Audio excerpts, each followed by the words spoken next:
black and gold home for the New Orleans Saints.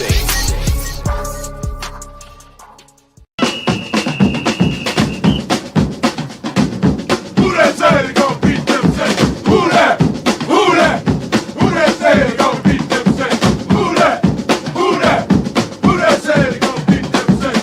Who that?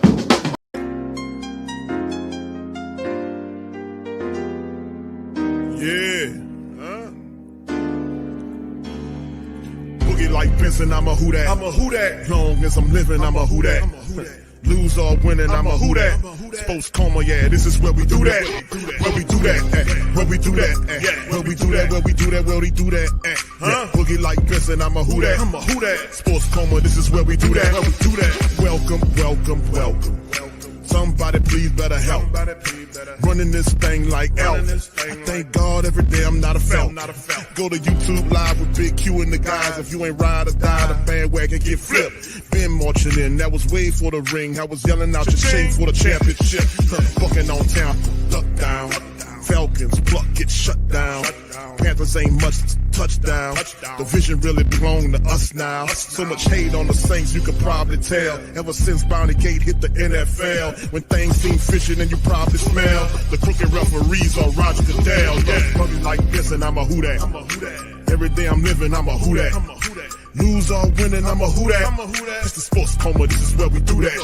Where we do that, where we do that, where we do that, where we do that, where we do that. Boogie like this and I'm a who that. It's the Sports Coma, this is where we do that. You're listening to the Sports Coma with Big Q and the guys on the PRO Media Network.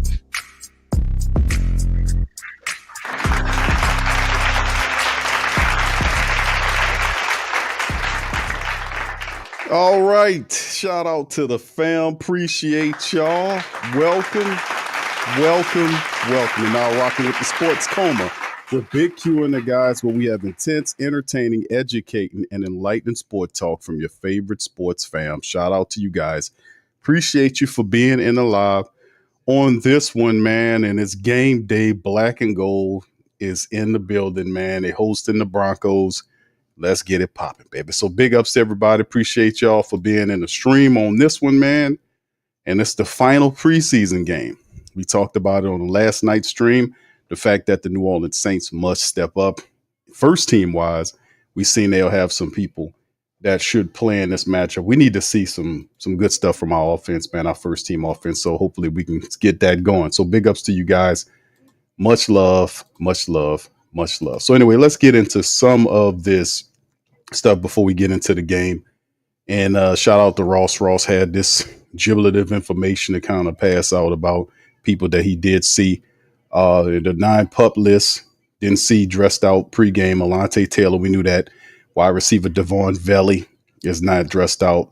Safety Terrell Burgess, cornerback Rico Payton, linebacker Trevor Penning, Tali Fuaga, and John Ridgway didn't see dressed out pregame. So that's some of the people there. Ross put it out there. Shout out to him. And of course, we know, this could be a number of things. Perhaps it's tied to the fact that perhaps the Saints could see these people possibly as, maybe guys that, well, some of them. We know Rico Payton should make the team. I'm thinking Rico Payton. We know Valley's going to make the team. Alontae Taylor, of course. There's, Tali and all these other guys, possibly Ridgway. But Terrell Burgess was a safety that a lot of people thought he could possibly make the team, to be honest with you. Burgess, man, we'll see how it goes, because we know JT Gray, depending on where he is with his injury situation, man, and if he's good to go. So we'll see, man, moving forward. So also, man, let's hit this quick article before we get going into business, man. This is 10 Saints players competing for the Final Four roster spot. Shout out to John Sigler. Did a good job of kind of dropping the scoop here, talking about the 53-man roster projections and some of the players that should make it. Devin Neal, Clyde Edwards-Helaire, Luke Fortner, Shane Lemieux, Jonathan Bullard, Fadil Diggs, Jonah Williams, DeMarco Jackson, Isaiah Stallbird, and Nephi Sewell. So we'll see with those guys. Is these some of the 10 players right here that they mentioned that'll be interesting to see if these guys could make the 53-man roster. So these are good players. Devin Neal will get an opportunity to play. Clyde Edwards-Helaire showed what he can do. Luke Fortner, I still say he makes the team because he's the best backup center. Shane Lemieux, to me, is on the bubble. Jonathan Bullard, haven't heard a lot from him. Fadil Diggs has done really good. Jonah Williams has been kind of quiet. DeMarco Jackson's made some plays. Isaiah Stallbird's made more plays. Nephi Sewell has also been good. So it's never easy when you talk about these guys and where they could possibly be, in the well. But this is what it's going to be. It comes down to is where would it be in terms of this situation here, and how will it work? All that'll be dependent upon how the Saints, how they handle their play today. And so it's going to be some tough calls. I do not envy Kellen Moore making some of these calls for these guys. So big ups to the fam. Elite OG Jerry's in this thing. Bronze Flat Power Guard. What's up, Melissa? Shout out to Melissa Rose. Good to see you in the stream as well. All right. What's up, BJ? Shout out to you. B-Rock is in this thing. Charles, shout out to you. Brother Roe in this thing. Dana, shout out to my queens out there. Hemisphere, big ups. Brother Willie Cameron. Shout out to you, bobbing with the Johnsons. Cartel, Bo. Shout out to you as well. Good to see y'all, man. What's up, Jamaica? Shout out to Jamaica. Demetrius, shout out to you, fam. All Day Sports Talk 365. Much love, fam. Are you streaming the game? Nope, we're not streaming it. We're going to be doing the commentary on it. You know that is something that you cannot do. All right, what's up, Brother Troy? Shout out to you, man. Appreciate you for being in the live as well. It's good to see some of the Who That's. L-Dub is in this thing. Who that for life. Chris, what's up, Tanya? Shout out to Tanya as well in this thing. Appreciate you, Brother Gregory. What's up, sir? How you? What's popping with you? And everybody, man, much love. What's up, No Saint? Shout out to you, man. Good to see you in the stream. Barbara, what's up, Barbara? Shout out to the Queen. Barbara's in this thing. K-Dog, what's up, man? Shout out to you, man. Good to see y'all in the stream, man. We're about to get this thing rolling. Of course, I seen Demario Davis just giving a pep talk to the troops as he's trying to get the Saints ready from a spiritual standpoint to get ready to go on the field and make some positive things happen. All right. What's up, Charles? Charles Andrew, shout out to you. Be great, Josh. Big ups to you. K-Dog says, Q, you say it all the time. We have to be able to run the ball. Indeed, bro. That's what it come down to. What's up, Scoop? What it do, pimpin'? What's up, brother? How you doing? My dog, Scoop. Shout out to him, man. All right, let me ask y'all this, man. Keys to victory in the matchup. 504 Doc, what's popping, fam? What do you guys think about it? Please, educate me. What's the keys to the victory of the team? Which players in particular do you guys believe should be need to step up to have the kind of performance that they need to have? Let me know who that person is, fam. Who do y'all think that person is? Give me a person and give me a little breakdown on this game. We know the Saints will have to run the ball. We know the first team has struggled mightily over the last couple of games, but what do you guys think? What's up, Marcus? Shout out to you, man. Good to see you. All right. Yeah, it's a couple of things. Backwoods, what's happening? All right. What's up? Barbara says the trenches. Indeed. The trenches and Foskey. Okay, there you go. All right. So we had the discussion, like I said, and as there's no debate that if players don't perform, they shouldn't be on the team, right? Regardless, you are drafted or undrafted guys. Some teams don't see it that way. Some teams don't see it that way. A guy like Isaiah Foskey could struggle. He could struggle, and it buys him leeway because he's a high second round draft pick.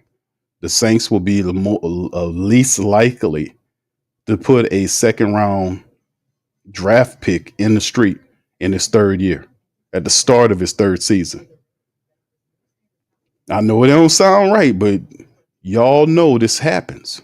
We talk about it all the time over the many years of broadcasting. We see this happen. It happened big time in the Dennis Allen administration, where guys that shouldn't have been on the team made the team. Y'all remember that? So, I mean, the drafted guys do have a slight priority over the undrafted guys, right? That's why a lot of people want to be drafted, because to a degree, it's a certain protection that the team has with that drafted player. But Isaiah Foskey's play up to this point is showing that he's not catching on and that he should be released or whatever the case. You ain't going to trade him because there's no trade value for Isaiah Foskey. Somebody going to want to have to give you something for Isaiah Foskey, even if it's a half-eaten sandwich. It still costs money. What is an Isaiah Foskey's trade value? It is nothing. He hasn't done anything to warrant somebody saying I'm gonna give you a draft pick or even a 7th-round selection cost something. So it's one of those things. All right, so anyway, we'll see. We'll see. What's up, Aaron? Shout out to Aaron. What's up, Rock? Shout out to Rock, man. Shout out. He says, looking like a slim Marcus Spears today. Keep pounding. All right, thank you, bro. Appreciate you, Rock. All right, what's up, Bev? Shout out to Bev and Elijah. What's up, Elijah? Said the whole offensive line, the whole offensive. Okay, thank you. What's up, Jason? Says Rui's been eating McDonald's all season. Dude, is garbage. I'm glad. You know what? Round of applause. That is wrong one. As the Saints getting kicked off, left to right. The return, guy stumbles and falls near the 20-yard line as we get the game going.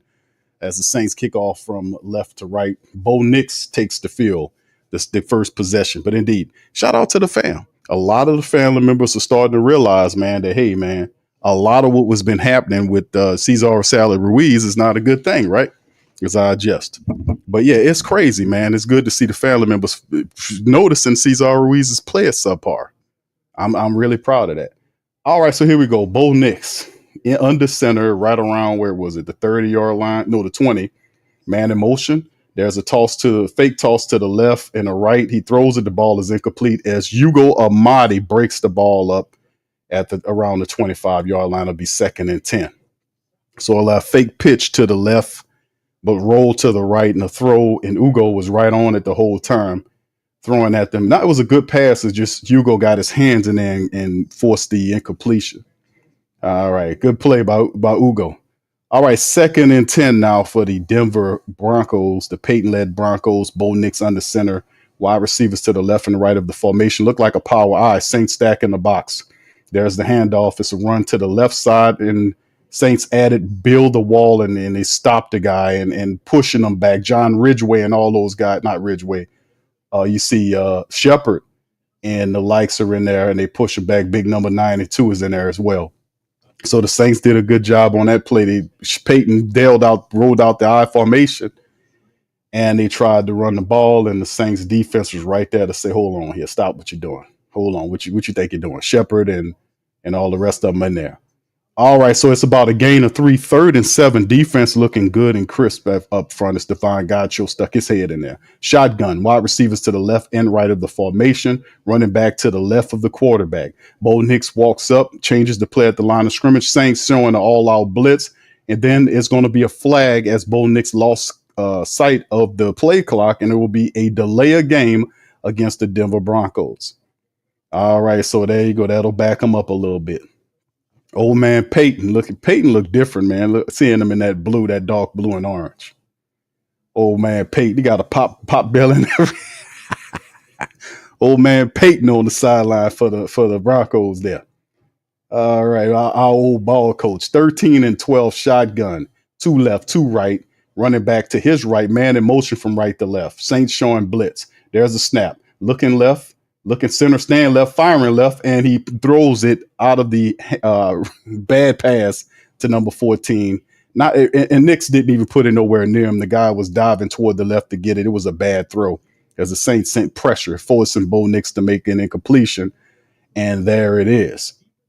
And oh my goodness, Brzee came in there and just lowered the boom on Bo Nix. Just knocked his ass down.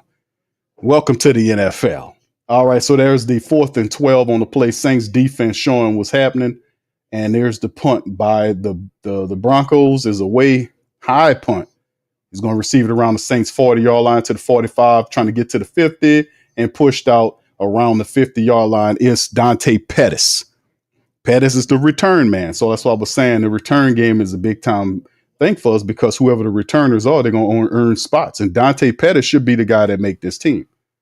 So that's what I'm saying. If it's 5 wide receivers, who do you keep? That's the question I've been asking the family members.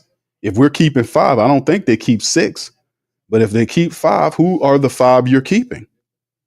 We definitely keeping Mason Tipton. And Dante Pettis has verified himself. So why we need Cooks? All right, here we go. Saints, and as Spencer Rattler first play is a completion up the field for Chris Olave for a pickup of 13 yards on the rollout to the left. So Spencer Rattler on the rollout makes the completion. So the Saints offense first pass is a 12 or 13 yard completion on the play action to Kamara rolling to the opposite side of the field. Good throw to Chris Olave on the play. All right, Olave had to slide to get it, but he got it. All right, here we go. Shotgun, wide receivers to the left and right of the formation. Broncos sending the blitz. It's a handoff to Kendre Miller, and he gets near the first down. Nice run by Kendre Miller. He wasn't touched until he got to the sideline. So about a pickup, about 8 yards on a run right here off the draw, the sneaky draw play by the Saints. Nice play by the Saints. And Kendre doesn't get touched until he goes out of bounds. Nice play by the Saints. 2 positive plays open up. Spencer Rattler's got it going on. Kellen looking good. Got the good vibes going. 2nd and 10. Saints at the Broncos 31-yard line. That's a handoff up the center. He's going cutting to the right now. It's Kendre Miller powering himself down to inside the 25-yard line around the 24. And here come a flag out. Here come a flag. And just when we get the good run, let's see what the flag is about.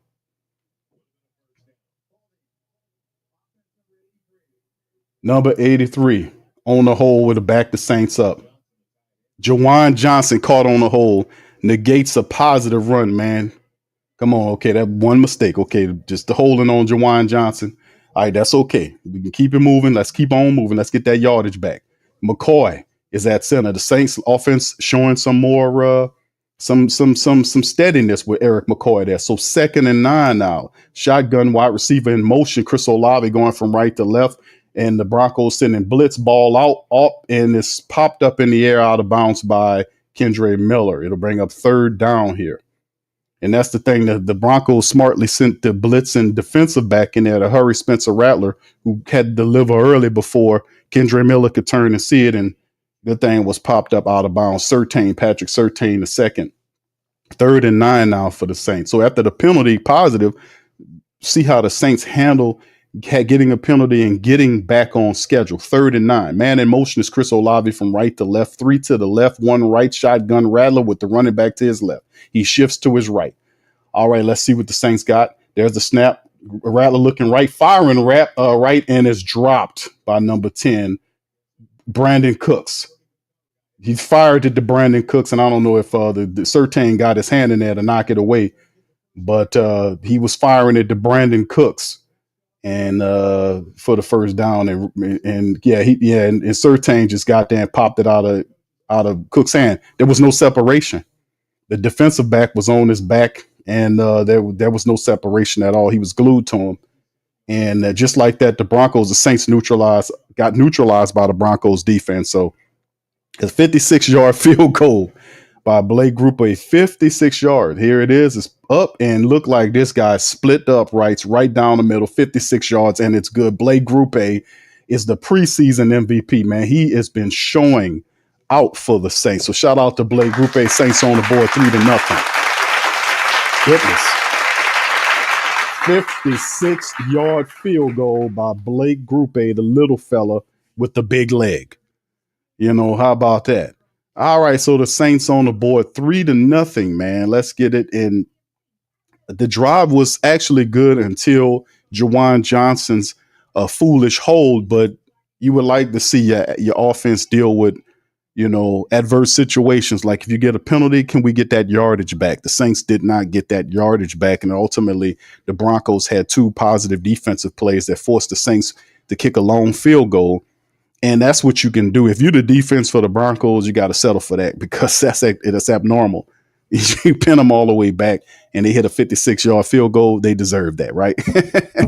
So how do y'all feel about that at front? Let's get a little reaction from the family members about how do you guys feel about that first offensive drive by the Saints. The first defensive drive was very encouraging. What do you guys, give me your take on that first offensive series. What's up, Antoinette? What's up, V. Griffin? Shout out to you. What's up, Debbie? Shout out to Debbie. Good afternoon to you, sweetheart. Good to see you. Black Preacher, man. What's up, bro? Much love, bro. Salute to you, my man. Rewind the time. Said what channel's on Fox down here where I'm at is Fox. WVUE Fox. That's what channel is on right here down where I'm at. I don't know where it is, where you at, my friend. All right. Anthony says, is our starters in or is it still the second? No, it's the first string.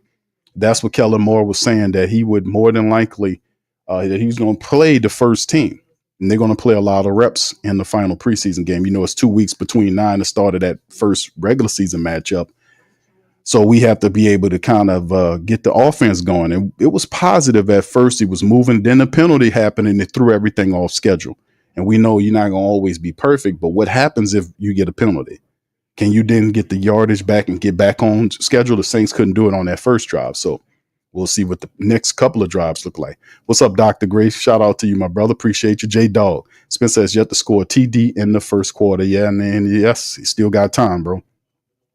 Almost 12 minutes, and I'm pretty sure they'll get the ball back another couple of times. K-Dog says, shout out to Blake. Hemisphere says, mental errors. Yes, indeed, sir. Yes, indeed. Gundam says, Juwan killed the drive with the hole. Yes, indeed, he did. He do. But that's the thing about Juwan Johnson. His blocking sucks already. Remember we talked about that? Juwan Johnson's blocking sucks.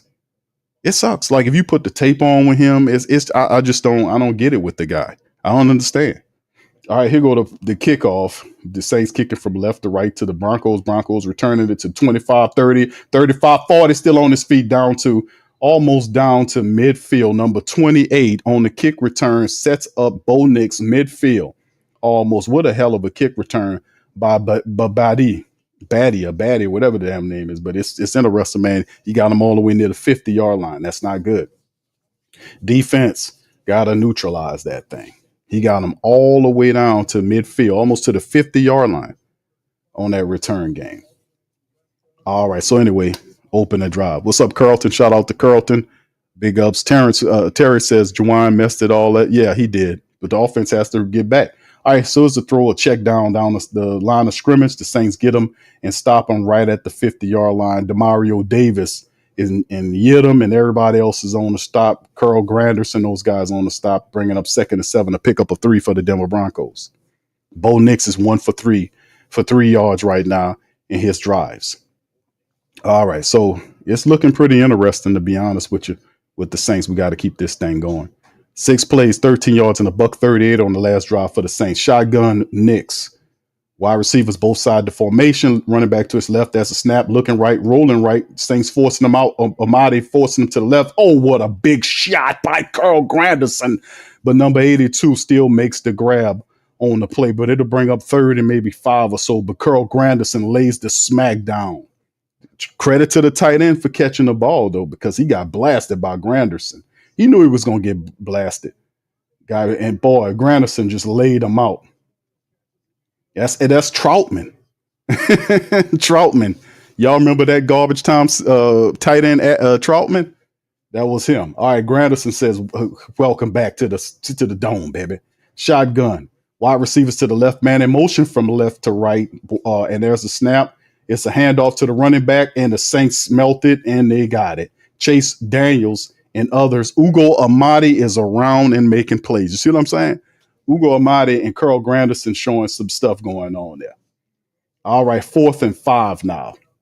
Saints show blitz, and then Chase Young actually reached his arm out there and grabbed at the guy. And Chase almost had him, and Ugo and the rest of them got to him, but Chase kind of slowed them down, reached out there, and kind of slowed them down for the rest of them to get to it. 4th and 5 now. The Broncos are going for it. 3 to the right, 1 left in the shotgun. It's Nix running back to his left. Saints showing blitz. There's Nix looking left, firing left, and ball is caught. Nice back shoulder throw. Ugo Amadi's complaining that the receiver, Sutton, pushed off. But the referee said, I didn't see nothing. So that'll bring up a set of downs. That's a very gutsy play by old man Peyton. And I think Kool-Aid got put. Yeah, Kool-Aid said he pushed off, and he did push off. Yeah, he did push Kool-Aid off. And the referee standing right there, both of them to both sides of the play didn't say nothing. Literally, Kool-Aid said they pushed me.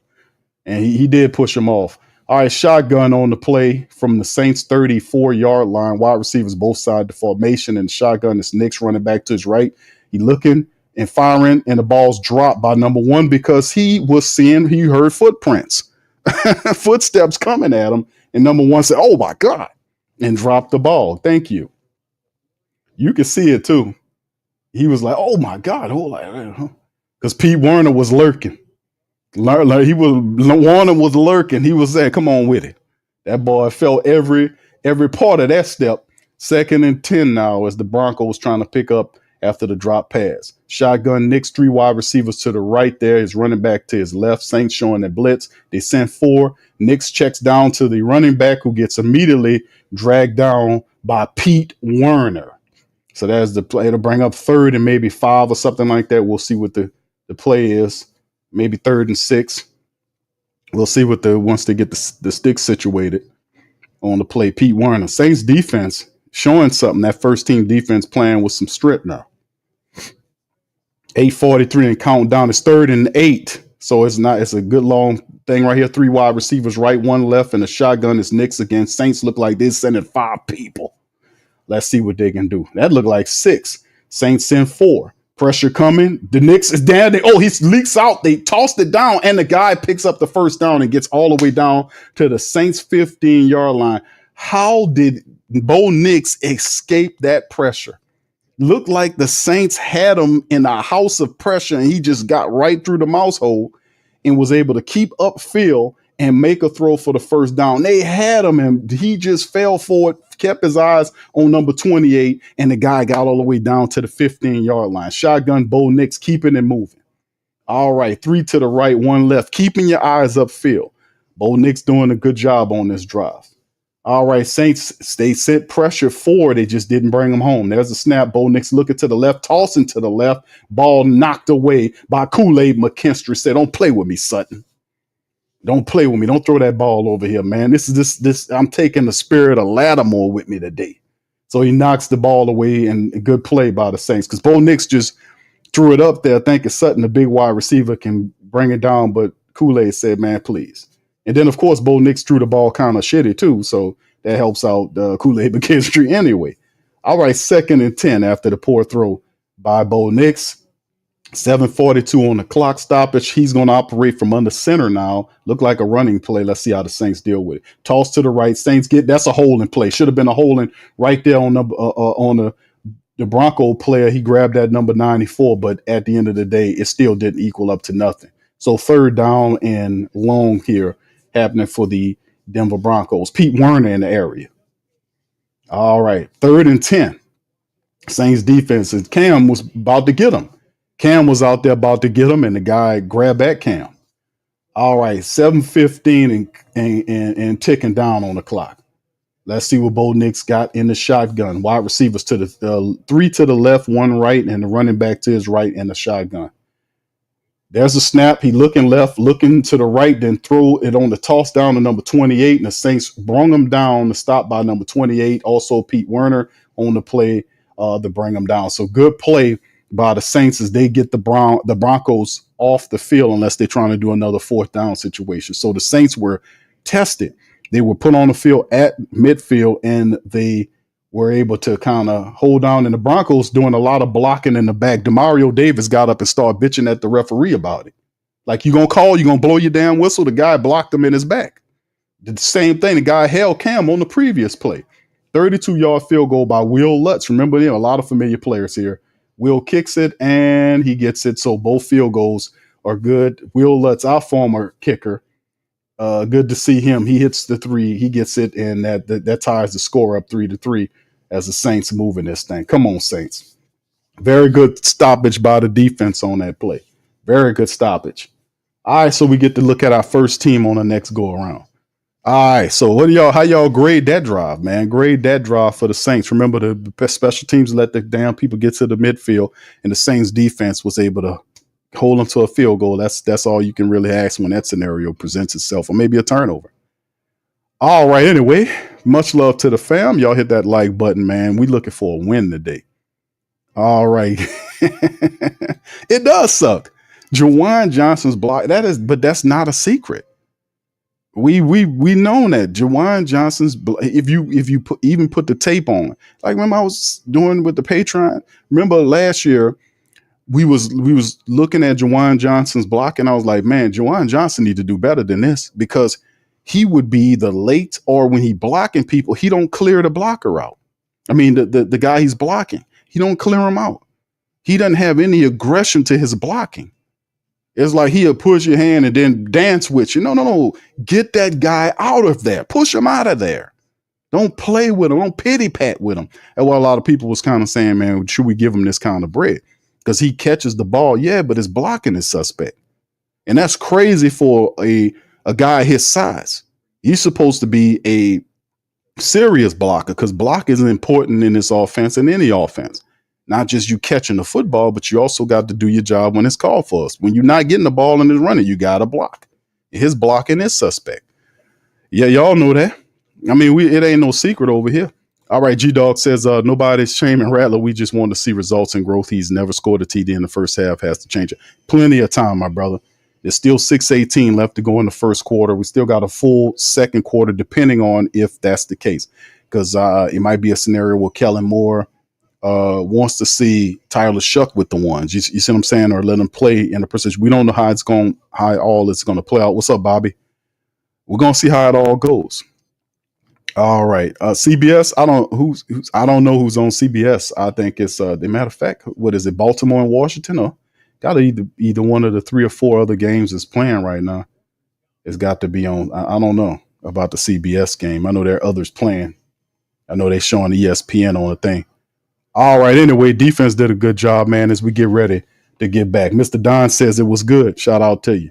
All right, so here we go as the Broncos. Will Lutz kicks off back to the Saints from right to left, return from inside the end zone to the 10, 15, 20, 25-yard line, 30, down to the 35, and barrels down to the 39-yard line. The return by number 13, Velus Jones Jr. Velus Jones Jr. Like I said, the top return people for the Saints is Velus Jones Jr. and Dante Pettis. These guys should make the team as they're showing Rizzi over there. We know Rizzi was the coach for the Saints. Pete Carmichael's over there.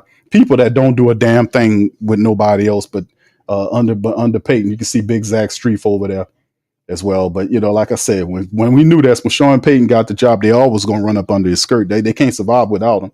All right, so that's the toss down. Chris Olave with the little toss down to the left side, and he gets maybe about 6 yards on the pickup. Kind of rough tackle. 3 of them tackling him, spearing him while he's down on the ground. A pickup of 7 to the left side, throw by Spencer Rattler. All right, Chris Olave got that new helmet on, I see. Chris need to put that damn Guardian cap on like I told him. All right, so here we go. Saints operating from under center, wide receivers to both sides of the formation. Man in motion is Juwan Johnson from right to left. Kamara's in the backfield. I think that's Kamara. No, that's Juwan Johnson. Handoff Spencer and look at that. And that's going to be an incomplete play on it. There's a flag down on the play. Spencer Rattler slipped in the backfield like he was trying to plant and throw, and then it just didn't look good. Then guys popped them. Ball came out. The referee's rule as incomplete. But there's a flag down on the play. Holding against the defense. All right, so that's a break. That's a big time break for the Saints. As Moss got caught with the defensive holding, and boy, that could have been disastrous there. But Spencer Rattler was able to get rid of the football, and he tried to pivot and turn, and it didn't work well for him. I don't know where he was going with the ball, but number 21 had his hands on him. You can't have your hands on Rashid Shaheed, but that's the only way the guy can cover him. All right, next play. There's a draw inside. Good running right here, and that looks like AK4. No, that's Kendre Miller. Elvin Kamara got like a rep or two, and then they took him out. The rest of it's probably going to be Kendre Miller, man. All right, 5 minutes in, 5 as Miller gets like the little draw situation, a gain of 4 up the center. 5:09 and counting down, 2nd and 6, Saints. Let's see if the Saints can drive the field. We need a touchdown here. They're on the Broncos side of the field around the 47-yard line. Shotgun Rattler.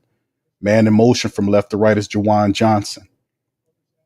Blitz coming from the Broncos. Ball out to the left. Good pass to Rashid Shaheed down the field for a pickup about 13. Good throw by Spencer Rattler. Shaheed with the reception. First down, black and gold.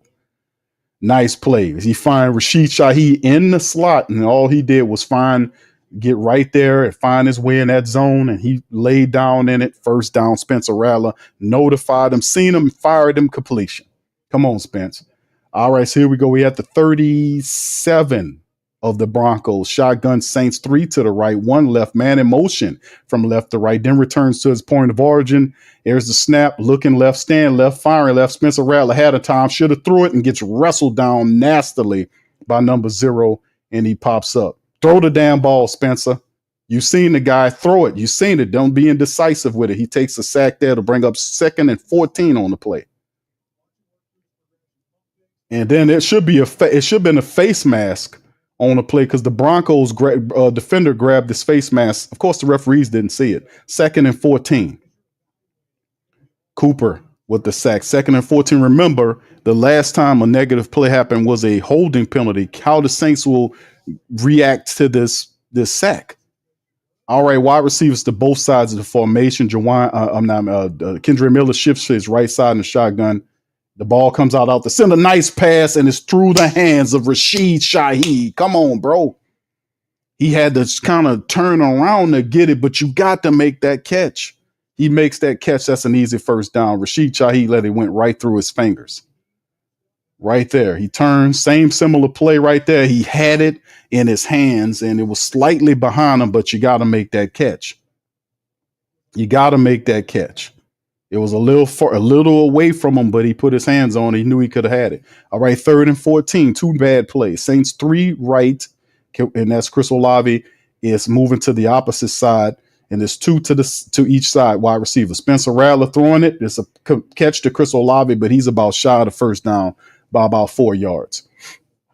So, 2 negative plays there. You see what happened there, and Kellen Moore saying go for it. Kellen Moore said, let's go for it. Is he going? No, he pulling them off the field. I thought he was saying go for it. They sending out Blake Grupe. So they'll kick it. So 4th and 4 right there. I thought they might go for it, but no, he says, no, we're going to just take the points. This is a 49-yard field goal. The other one was 59 or 56 or whatever it was. That's a 49-yard field goal by Blake Grupe. All right, let's see what he got to do. There it is. Blake puts it right down the middle again. Saints up 6-3. It might be a field goal battle between Blake Grupe and Will Lutz.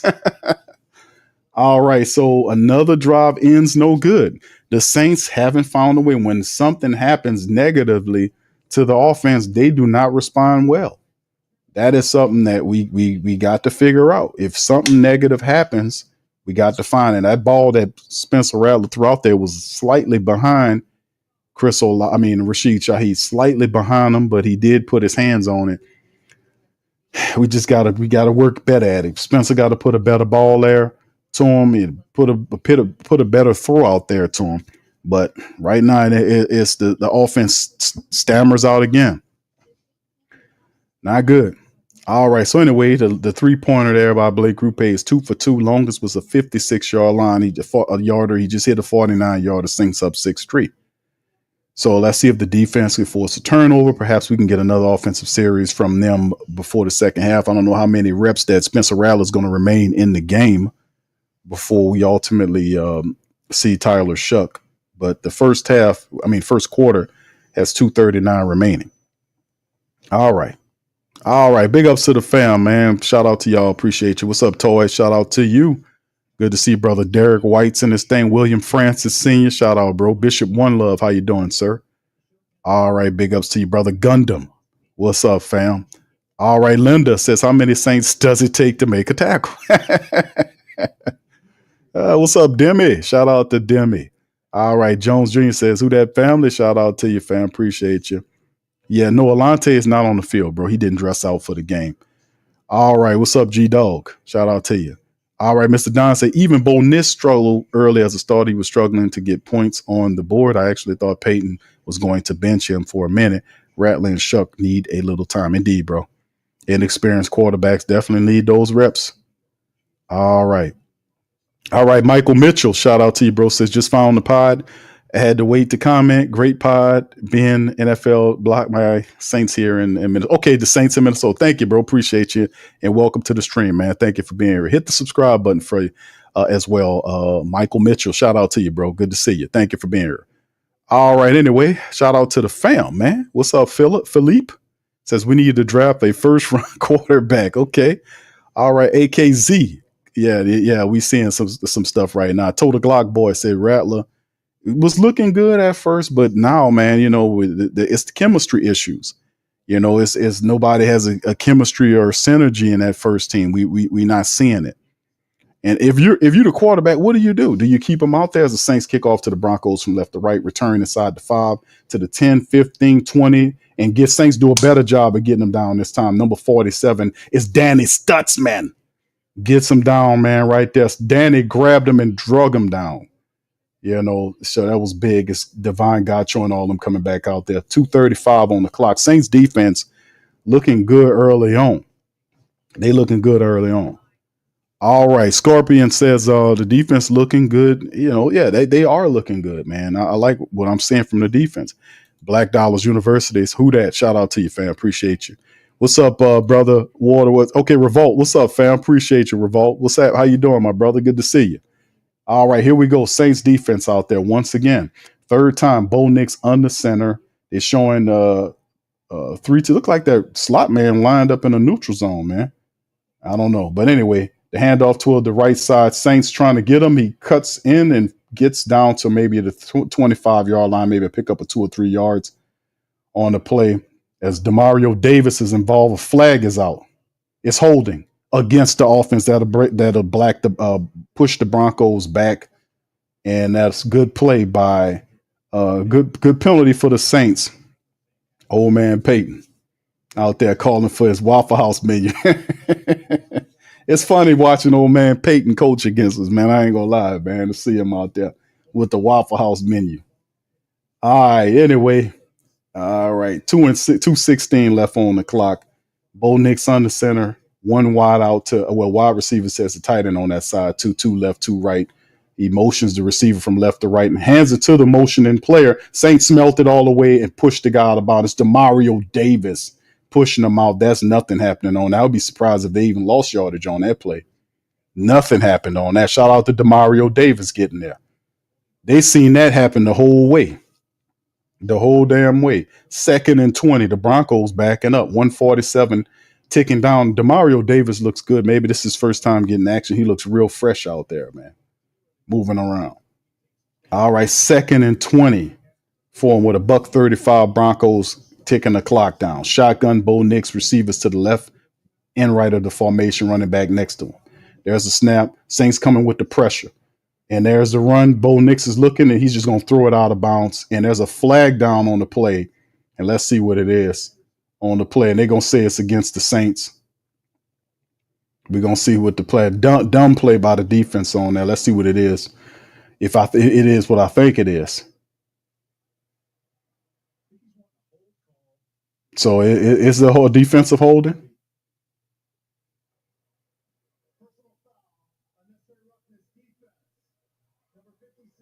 Demario. They hit Demario with a 15-yard penalty and an automatic first down. We had these people backed up. And what was Kellen saying, where was the play? What was the personal foul?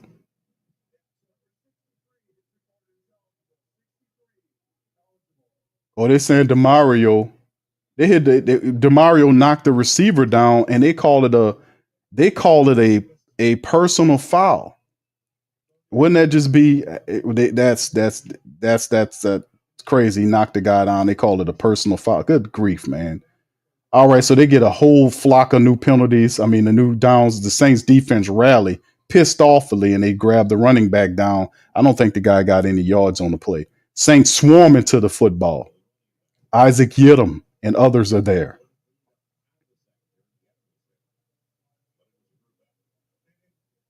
I just see it, man.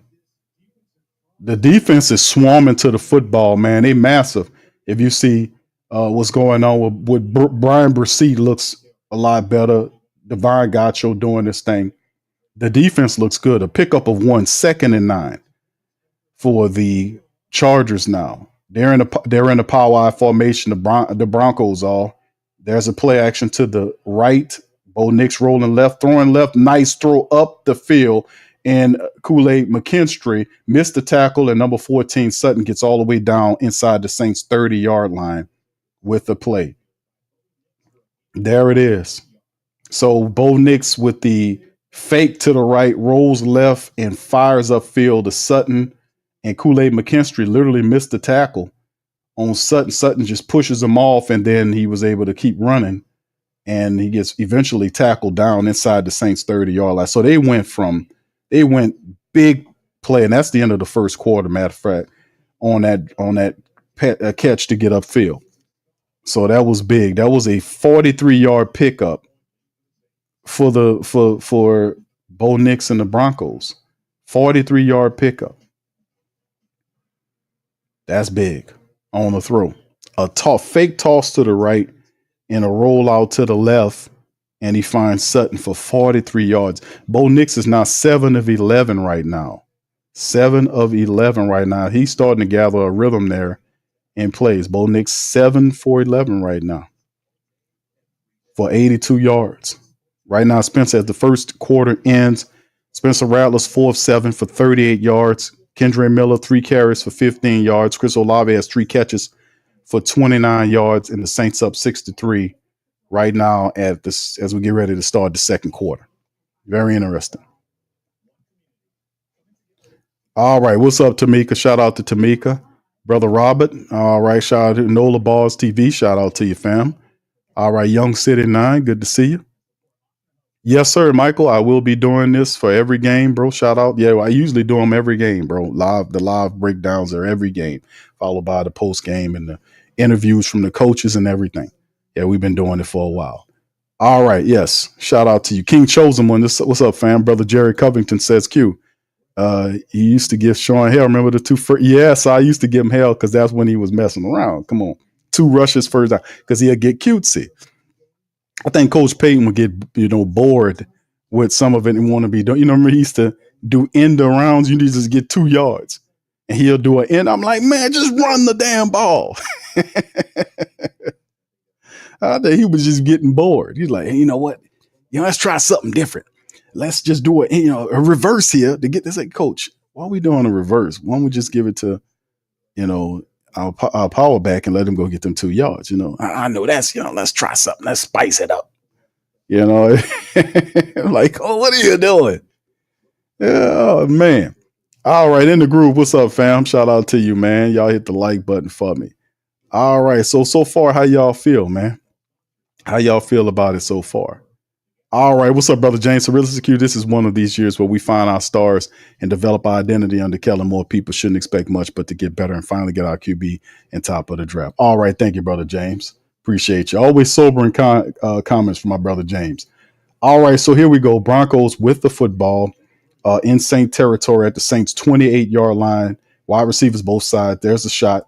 Throwing the ball on the slant, and they pick up of about 6 yards, maybe 7. They're really Sutton, and they're really testing Kool-Aid McKinstry, y'all. They're not shying away from the rookie. I mean, not to the young cornerback. They're going at Kool-Aid McKinstry. They're going at Sutton, too. Sutton is a guy that they've been making play, but they're throwing at Kool-Aid McKinstry. They're not afraid to throw at Kool-Aid. They're going to test him to see how good he is. And it's just these a lot of this stuff going on with the Saints, man, is a gain of 7 on the play right here. So the defense, there's the check down there. Saints good play right here as Isaac get him an open field tackle to get the receiver down, and that's not much of a gain to bring up 3rd and maybe 5 or so. 3rd and 1. I'm sorry, 3rd and 1 as Isaac get him there, so it's manageable. So Blackman and all those guys actually look pretty decent in the secondary, man. We're seeing guys fly around the field and make plays for the Saints. 3rd and 1 now. Let's see if Coach Payton do us a service by doing a reverse run there, as opposed to just come on, Coach Payton, give us a reverse. He used to do that shit. All right, 1 for 4 on 3rd downs. A shotgun right here might be a draw situation. See what I'm saying? 3rd and 1. Why they doing that? But it might be a draw. Let's see. All right, 3rd and 1. Ball out, rips out, ball cut, touchdown to the Broncos. It went right at them. Sutton has been the guy that Bo Nix is going to, and the Broncos get there with the score. So the Broncos on the board with a touchdown. Bo Nix got warmed up, man, and made the play. 9 out of 13 for 91 yards, and he finds Sutton for the touchdown. He's been throwing at Sutton the first quarter, and now they finished the deal by getting a touchdown there against that Saints defense right there. And he got Julian Blackman.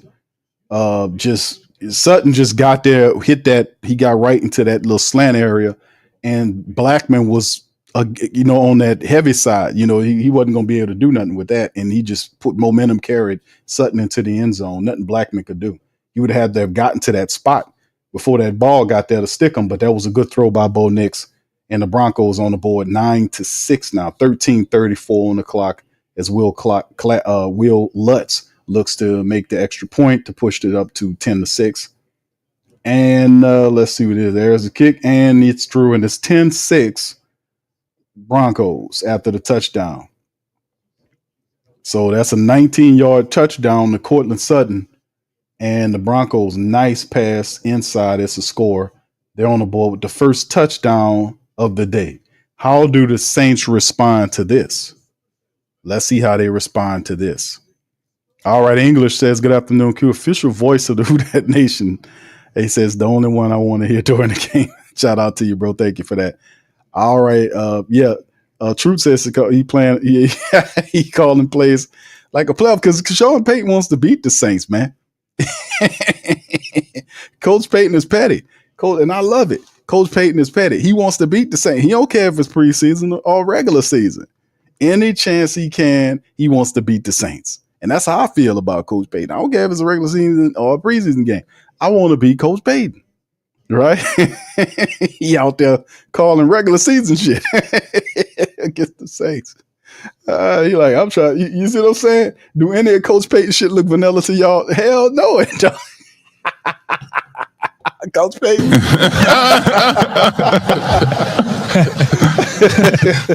Ain't no vanilla shit from Coach Payton, man. Y'all know. He's like, this dude actually said, Coach, you sure we won't do this? Man, it's the Saints. I got to do this. None of that shit look vanilla. That looked like shit that Sean Payton used in his regular offense. But that's the thing about Sean Payton.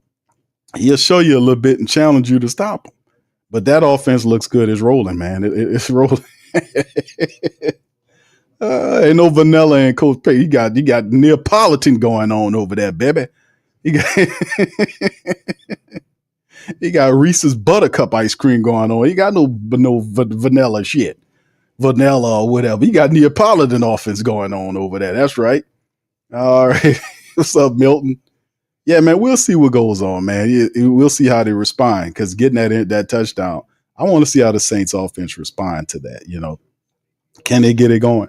We know that the offense has been struggling right now. This game, they look better, but they have issues when they make mistakes. If it's a holding or it's a sack that you lose yard, the Saints have problems getting the ball, getting the yardage they lost back.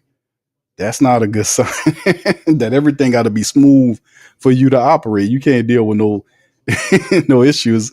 It's going to take a little bit longer than what you anticipated doing. So it is simply what it is at this point, and we'll see how it works. Going to be interesting, man. All right, but like Brother James said, man, this is the young team. Young quarterbacks require reps and experience, and we don't expect them to get it right away. All right, let's kick off from left to right, return from the 1 yard line, and nice run inside and ran right into some traffic. The return man gets down to maybe the 27 yard line or so. That's Pierce, Pierce, number 38. They're trying different return men. As Joe Dumas is in there talking to the commentator for our game. Old Joe Dumas, the executive vice president of basketball ops for the Pelicans. Shout out to brother Joe Dumas. Gonna turn them Pelicans around. Gonna turn them Pels around. That's right. So it's gonna be fun watching Joe Dumas do his thing. We got a little hiccup. It's called Willie Green. We're gonna get him out of there as soon as we can. All right, here we go. Saints from their own 27 yard line. Spencer's under center. Turns as a handoff to the running back right up to center of the line. He gets a good push and stop, maybe a gain of 5 yards or so on the run by the back. Not bad at all for the Saints. They get a nice little push that time right there. It's Clyde Edwards-Helaire is in the game right now. So Kendre Miller is going to sit down. Kendre finished the game with 3 carries for 15 yards.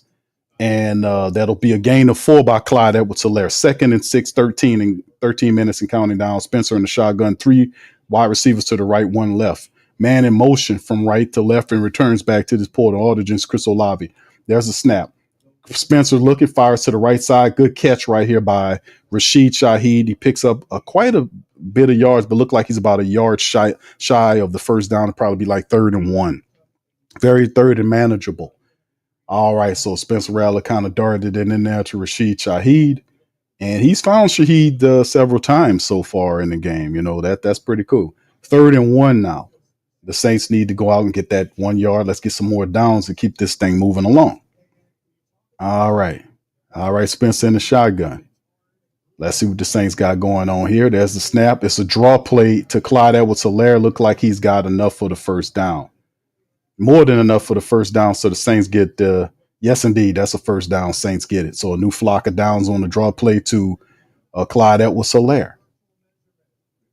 Okay, the referees is calling for a measurement on the play. Look like he got it to me. Let's see what the call is, but look like he got it to me. Let's see where they spotted, because they do play those little games, though.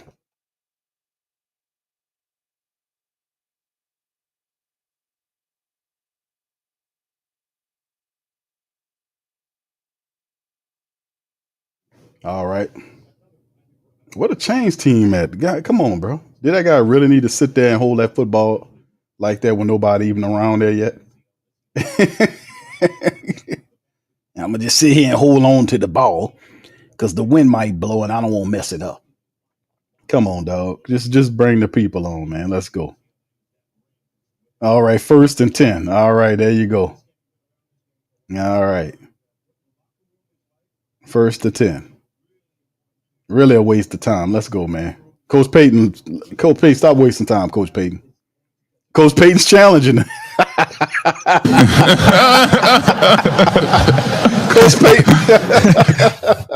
Coach Payton doing this shit like it's a play. I told y'all, it's like it's a regular season.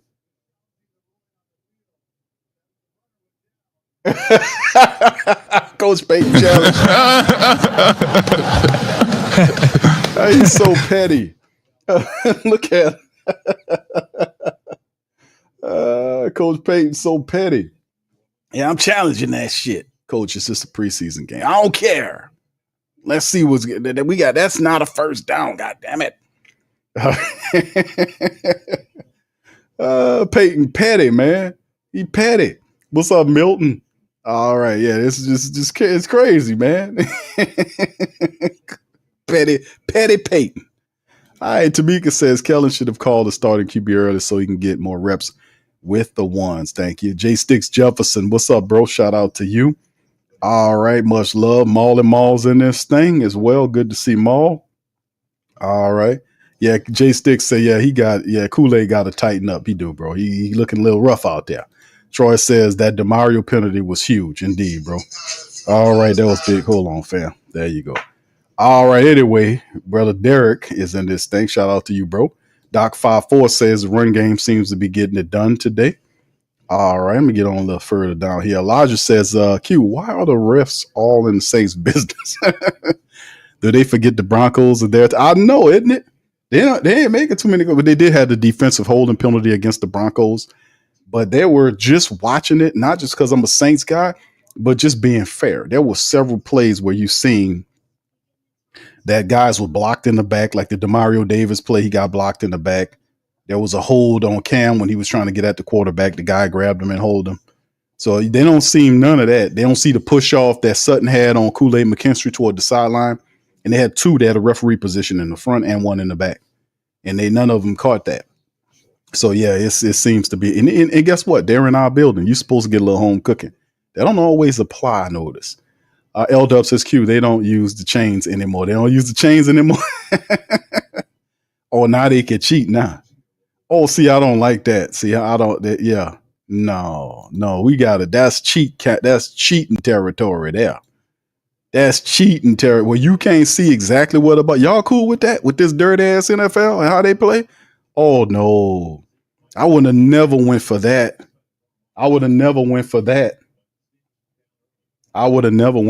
But what are they using? They got a microchip in the ball and they got the field laid out. That's just, I wouldn't go for that. I know that not this cheating ass NFL, man. I don't trust them, man. I'm sorry. I seen what they did in the NFC Championship game with the Rams. I see how they get down. I know who their commissioner is. I don't trust their ass. All right, so 4th and 1, Coach Payton won. See? Instead of bullshitting. How you want that? They did it virtual. All right, anyway, here we is. Fourth down. Saints trying to do some motion with the tight end. He running the back. He trying to force Denver to jump offside. Denver not going for it, so the Saints just going to blow it the timeout. They're trying to get Denver to jump offside. Denver knew what time it was, and they were smart about it. How do you win? The virtual chains, the virtual chain game. Coach Payton challenges it and wins it. How did he do it? How did they go back and figure it out? Well, you see, we got to go back to the computer screen, man. Get out of here, man. That's just another way for them to cheat you. And he won it. Peyton won that challenge. And then the Saints is crazy. Just go get the 1 yard. Why are you trying to draw them offside? It's 1 yard. Go get it. They burn the time out to do that shit. Just go get the yard. Can they get the yard? And they trying to do the same thing again? Okay, it's a little push going on right there. It looked like the Broncos might have gotten him stopped. And it should be a penalty against that defender because he literally was dragging the player by his bottom of his helmet. It's going to be close, man, but that's going to be close because I don't know if they got the push or not. That I don't like that virtual measurement crap. That's a way they can cheat you. Here we go again. Because look, I can't see where he's at. Look like he got it.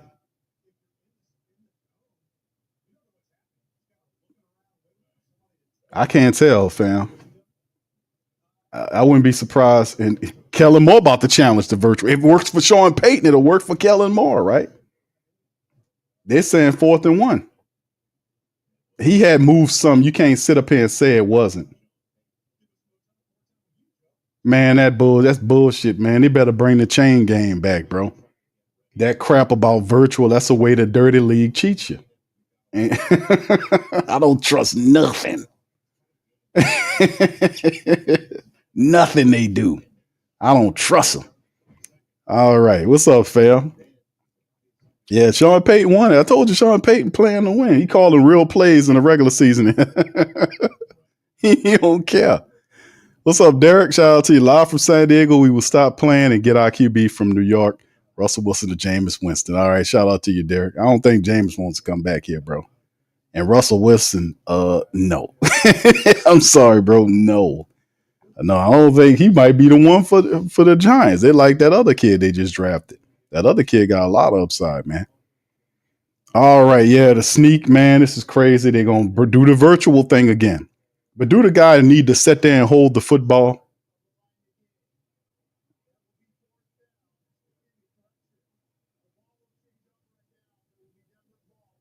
Okay, so the Saints didn't move the ball at all. So the Saints couldn't even pick up a yard on the play. And they burned the time out to tried to get Denver to jump and then came out there and tried to run it, and then it didn't work. And Kellen Moore didn't like it. Kellen Moore got the challenge flag in his left hand. And Kellen like, man, what happened? How did y'all find out? Well, you see, I'm going to be honest with you, Kellen. This is some bullshit. We just guessing at it. It's actually, it's 3 18-year-olds on a video game behind the screen, and they deciding what's going on with this whole little thing here. But look at that. Virtual system fails the Saints. The Broncos turnover on downs, pick it up inside Saint territory. We couldn't even get 1 yard, man. We couldn't get 1 yard. All right, shotgun Bo Nix. Saints couldn't get 1 yard. All right, there's a snap. Nix got all kind of time, scrambling around, falls forward. The Saints finally get him to go down, but the guy picks up at least 2 or 3 yards on a little scramble, if anything. Maybe a yard or so. So yeah, it's just ridiculous, man.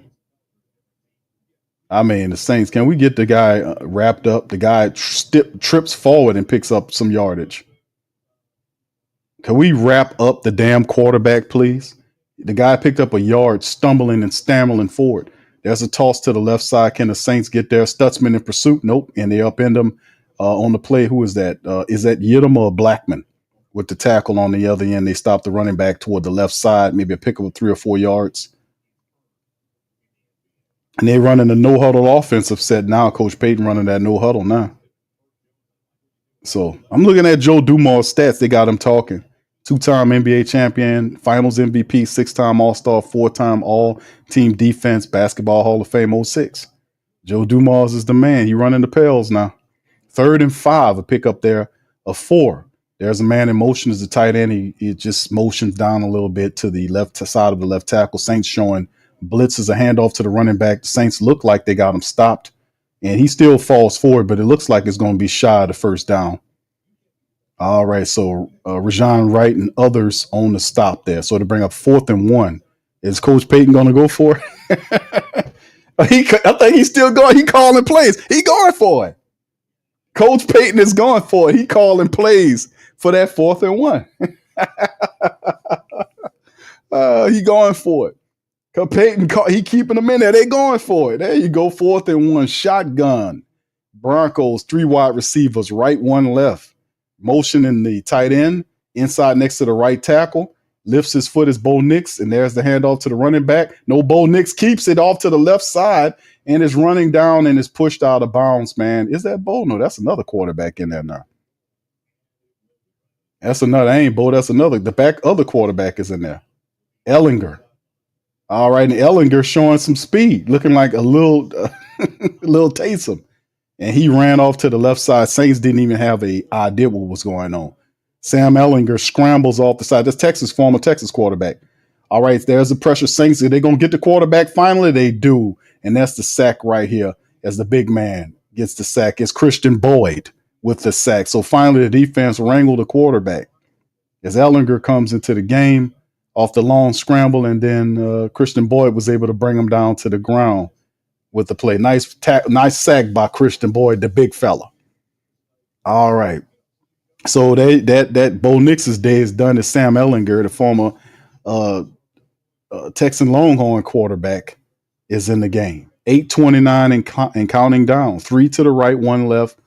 Ellinger in the shotgun with his running back to his left side. Let's see what the Saints got doing. That should be a delay of game. Penalty, it should be, and it is a flag. Delay a game against Ellinger. That'll back the Broncos up 5 yards. Stops the clock at 8:17. So Coach Payton is going for it on 4th down. Payton calling real plays that he using in the regular season. Look at it, Coach. Look at him. Look at Payton's face. He in regular season mode against the Saints. He trying to beat the Saints. They need to get on their game. Payton coming for him. All right, shotgun Ellinger in second and out. It's getting close to the end of the clock. They snap it. There's a quick toss to the wide receiver, and the Saints get them down, maybe a pickup of about 4 yards or so. 7:45 is Danny Stutzman, Christian Boyd, those guys in the area. All right, so the defense, man. Come on, D. We got to get these guys off the field, man. Give our offense another shot at this thing. I wonder if it's time for Kellen Moore. For Kellen Moore to put in Tyler Shough. I see Coach Payton got Bo Nix out of there. Is it time for him to put Shough in there? I want to see at least Spencer Rattler one more series. Shotgun Ellinger. Wide receivers 3 to the right, 1 left. Saints 0 for 3 on 3rd down conversions. The Broncos 2 for 6. 5 seconds remain. That's the snap. Delayed draw. And the running back was able to get a good chunk of yards. And it's going to be 4th down. The Saints did stop him. Nice play on it is Jonas Sanker on the stop right there. So there you go. So there is a lot of situation. That's real good blocking. Look how a lot of good running on that play. That was Rajon Wright, my bad, on the stop. And that'll be 4th and goal there. So they'll send out the kicker to kind of kick it through. Will Lutz out there to kick a 29-yard field goal. A gimme. So if he hits it, it'll put the Broncos up 13-6. So we're going to see what happens on that thing, man.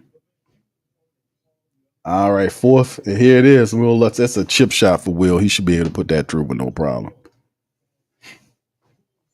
All right. There's a snap. It's up and good. So the Broncos go up 13-6 on the Saints with 6:35 in the second quarter. Who comes in is it Tyler Shough time, or is it? I would like to see Spencer Rattler one more series before Tyler Shough rolls out. Can we just hit one more series? Right now, Spencer's a 5 of 8 for 43 yards, no turnovers right now. So nothing looking really great or whatnot. But would like to see him for at least one more series before we roll out with Tyler Shough. You know, I don't. The first team is just not where it's supposed to be, man. It's going to take a little time. And getting them and to see them in series here and there, to see them in spot play here or there. This is going to have to be something that the team does. Like when they go into these games, they're going to have to be full games worth of reps, right, to get them together. And we should see some chemistry. If we don't see it now, like leading up, once they make the calls, say, okay, you on the team, you on the team, you on the team. And once we figure out who our first team is, then they start practicing with that first team. Then you're going to see some chemistry from the team eventually, like within that first month of games. Because like we already see, it takes what, 2 to 4 games for you to start really gelling, because you get all the practices, then the games and all this kind of stuff. But we got like between now and the start of the season, a couple of weeks. So it's a lot of stuff that can go on. The Saints going to add a few more people, but we'll get the first team offense together, and they're going to have to work to figure out a way to make this work. Now, like I said, it's kind of complicated because you can't really put all your best people in there. McCoy is not in there, so he played a few series. They took him out. Elvin's not in there. He played a few reps, and then they took him out. It looks different when everybody's there, when your best player's there. So, like I said, for those who haven't yet to see this materialize like we wanted to see it, we just got to be a little bit more patient between now and the season. It's going to take a little bit to see them gel. We haven't seen that in the preseason. Not enough reps. All right. No, they didn't. A lot of them came off the field, Demi. A lot of the ones that got off the field. On the defensive side, a lot of twos are in for the defense. Danny Stutzman, Jonas Sinker, all those guys are in. Yeah. Yep, Sam. Yeah. Ellinger can run, man. All right, that was a guy KT didn't like. He couldn't stand Ellinger. Called him short butt Sammy. I returned by the Saints return man from near the 1 yard line. Gets all the way down to, what is it, the 30-yard line? Is it Price? So Tyler Shough rolls out. So it's into Spencer Rattler's day. So Spencer Rattler finished the day 5 of 8 for 43 yards. Not very, but he didn't turn the ball over and all this kind of stuff. But like I said, whoever they put with the first team, the first team will turn you into a struggle magnet. So Tyler Shough comes into the game now. Let's see if he can get it going. Spencer Rattler's day is over with. And so is some of the ones' days are over with.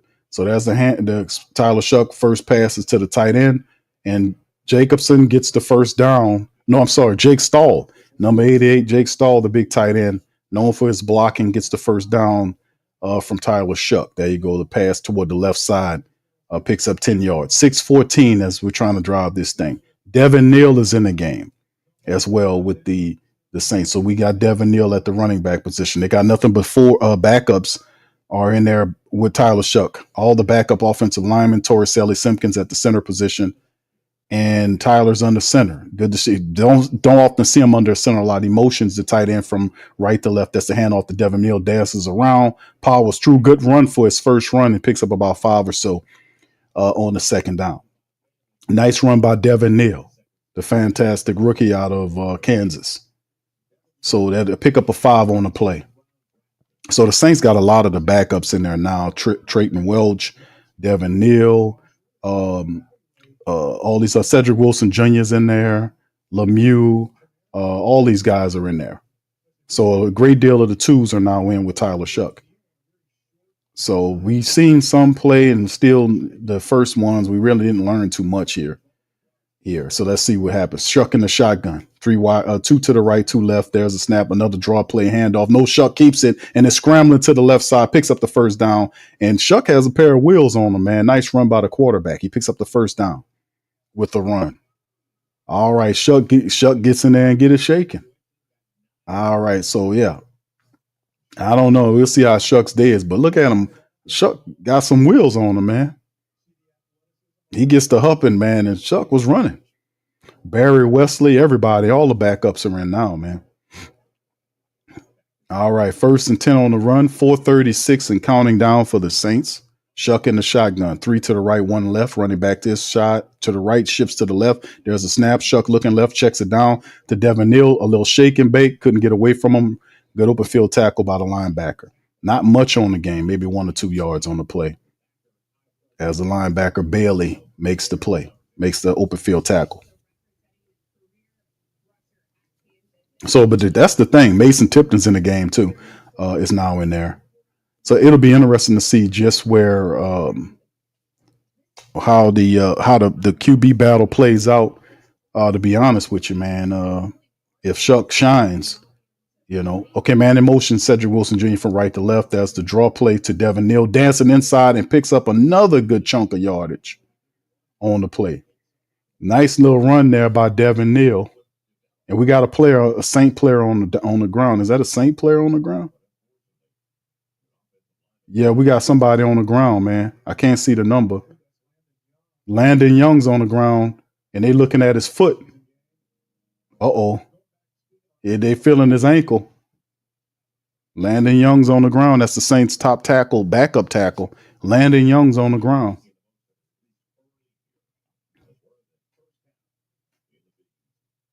Landon Young's on the ground, fam, as they go into the commercial break. Not good. Landon Young seen as the top backup tackle. He's on the ground. Looked like they was messing around with his right ankle. Man, yeah, we just can't get a break with these offensive line issues, but we got to keep it rolling. Yeah, I know foul Focal. Yeah, Devin Neal. We need to see him, man, to see what he can do. But right now, man, Spencer Rattler, like I said, his day is finished. 5 of 8 for 43 yards. Not very impressive here, but yeah. All right. So anyway, fam, shout out to y'all, man. What do y'all think about what we looking at so far? You guys, how do you feel about the first team production? Now that the first team is done on the day, let's discuss that, man. With 3:41 before we hit the halftime break, what do you guys think about that? What do you think about the Saints' production in terms of the first team guys? What do y'all think about that? Spencer, 5 of 8 for 43 yards. He was sacked 1 time. 76.6 was his rating. Kendre Miller was 3 carries for 15 yards. He averaged 5 yards a run. He had an 8-yard run. Not bad for him going into it. Clyde Edwards-Helaire had a couple of carries for 4 yards. Chris Olave had 3 catches off of 3 targets for 29 yards. Rashid Shaheed was 2 of 3 for 14 yards there. As well. So not a lot to talk about. Isaac Yiadom and Rajon Wright both have 4 tackles right now, leading the day. 1 sack by Christian Boyd. No turnovers right now. The return man, Jaden Price, had 2 returns for 55 yards, 27.5 average with Jalen Price, who is a cornerback for the Saints. Velus Jones Jr. had 1 return for 39 yards. Pettis on the punt side, 1 for 9. Blake Grupe, 2 for 2. And 6 points is the only thing the Saints were able to muster. Right now, the Saints still trying to move that thing, but as it's showing, man, right now, the Saints right now, fam, the Saints are second team is in the game, and pull Landon Young, man. And Landon Young is on the cart. They carting him off. That's not good. So look like Landon Young is gonna be done for a while, man. Anytime they cart you off the field like that, I don't know what happened. His foot got caught. He got caught under, he got rolled up on. The guy hit him and rolled up. He got rolled up on. Oh, yeah, that ain't look good at all. Shotgun, Shuck looking left, stand left, looking center, throwing the ball to Mason Tipton for a first down. Good play by Tyler Shuck, finding Mason Tipton for the first time in the game. But Landon Young just got carted off, man. That is not good right here. That's not good. So Landon Young, that when they cart you, that probably gonna do you for the year, But we'll see what the call is. But it's something related to that right ankle. That's what the field doctor came out and was messing with. 1st and 10, Shuck gets the first down. 2:49 on the clock. He's in the shotgun. 3 right, 1 left. There's a snap. Shuck looking right, looking center, then looks left, rolls left, froze off his back foot and all over the outstretched hands of Trayton Welch. I seen where he wanted to go. He just put a little too much air up under it. But Welch was trying to reach out to get it. But Shough got a hell of an arm. He threw that off his back foot. A nice thing, but it was just too damn high. You got to work on that accuracy, man. It was a nice throw off the back foot, but he got to work on that accuracy. It was a really nice looking throw. You just got to put some more accuracy with that thing. 2nd and 10 shotgun. Wide receivers, 3 to the right, man in motion is the tight end. He goes back to his port origin. And the Broncos showing blitz. There's the quick toss up the field, and it's incomplete. He did like a sidearm pass to number 81, and it didn't work out. 3rd and 10. So 2 incomplete passes by Tyler Shough. And the ball was thrown, and I don't know what that was. Who was that? It wasn't Cedric Wilson Jr. It was Kevin Austin Jr. Couldn't get his hands on it. He had to hit him in a bad spot, which was his hands. He sidearmed the ball, but the guy should have caught it. Looked like he was more concerned about looking upfield and catching the football. All right, shotgun Shough, 3rd and 10 now. There's Shough, another sidearm play up the field, and there was nothing. The Broncos stopped that cold turkey. He picked up about 4 or 5, but 3 or 4 yards, but they're noticeably shy of the first down. You're going to send the punt unit out. Cedric Wilson Jr., they try to get Cedric Wilson Jr. to do that. Cedric Wilson Jr. doesn't have any speed. Why would you do that pass with Cedric? Why not Velus? Why not Mason Tipton? If you're going to dart that pass quickly down the line of scrimmage, which is an extended run play, why would you not have Velus or Mason Tipton or a speedy wide receiver doing? Why would you throw it the old slow ass Cedric Wilson? And he trying to do something. Well, shoot, I could do here. He gets 3 yards. But anyway, 4th and 7. The Saints not looking good, man, offensively. The Broncos and Sean Payton running this thing like it's a regular season. Coach Payton wrong for that, man. He wrong for that. Bro, Coach Payton is wrong for this. Y'all see that? Coach Payton coming into this game, and he calling this game like this is a regular season game. He challenging shit. He wrong for that. Sean Payton wrong for coming into this game doing that. Payton in there calling regular season plays and shit. And he got the nerve to be challenging fake, the NFL fake ass virtual chain game. And he won it. How do you win a fake virtual chain? Oh, we got the technology. And the technology shows us. If you had the technology, you would know that automatically. Oh, it's not a first down. How you know? We gonna show them here on the screen. Well, I know you ain't making that shit up. Oh, take our word for it. We trustworthy. No, you're not. Man, Coach Payton is wrong for this one. All right, Hemisphere says, Q, you think we want to take a long look at Shough? We'll see Hainer in the second half. Yeah, it's going to be a long look at Shough. I mean, the rest of the second quarter, most of the third quarter, and really, I think Spencer Rattler got pulled too soon. I wanted to see another series of them because you can run Tyler Shough out there in the third quarter and into in portion of half of the fourth quarter because you don't need to see what we looking at Spencer Rattler. Jake Haener for. Well, he's not in the battle. So you trying to still figure out, or did Kellen Moore see enough to make a decision? I don't know. But I was like, I would like to see him for at least one more series to see if they can galvanize and do something. But you never can tell, We'll see. But ain't no need for us to look at no Jake Haener, man. Why? I don't know, man. All right, Mace says our defense will have to carry us. The concern is our depth. The offense will catch up, but hopefully injuries won't be a factor. Hey, bro, I don't know if you said this before Landon Young, but shout out to you. Who that for life? Chris says my thoughts. Q offensively worst.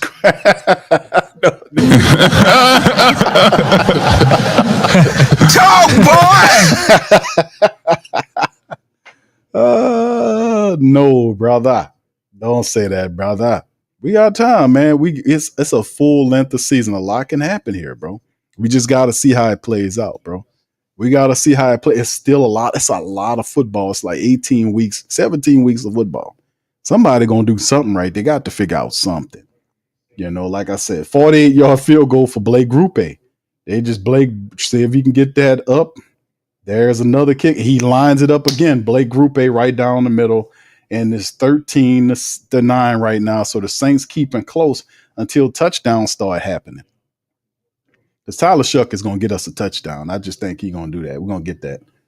We're going to get that touchdown. So, but yeah, Bo Nix came in the game and was scrambling around doing his thing against the Saints. He looked real good against the Saints. But like I said, man, it's still early on. What you're seeing is not a crystallized or a finished product. So there's guys. It's like it's tough because you the line looks different when McCoy's there. That's the gift and the curse of Eric McCoy. Like the line looked good, but the Saints haven't done enough to make sure that if something happened, we got depth there because you're still supposed to be able to run block and this type of thing. But yeah, they got Hugo Amadi out there with 21 steps. They're getting a good look at Hugo Amadi. And like I talked about, he is an undersized dude, but he always around the football. He makes the open field tackles, and Hugo Amadi is a spark plug, man. He's out there playing very well for the Saints, and they got him out there doing the thing.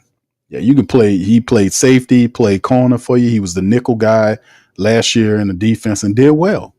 So Hugo is a dude that really, really steps up.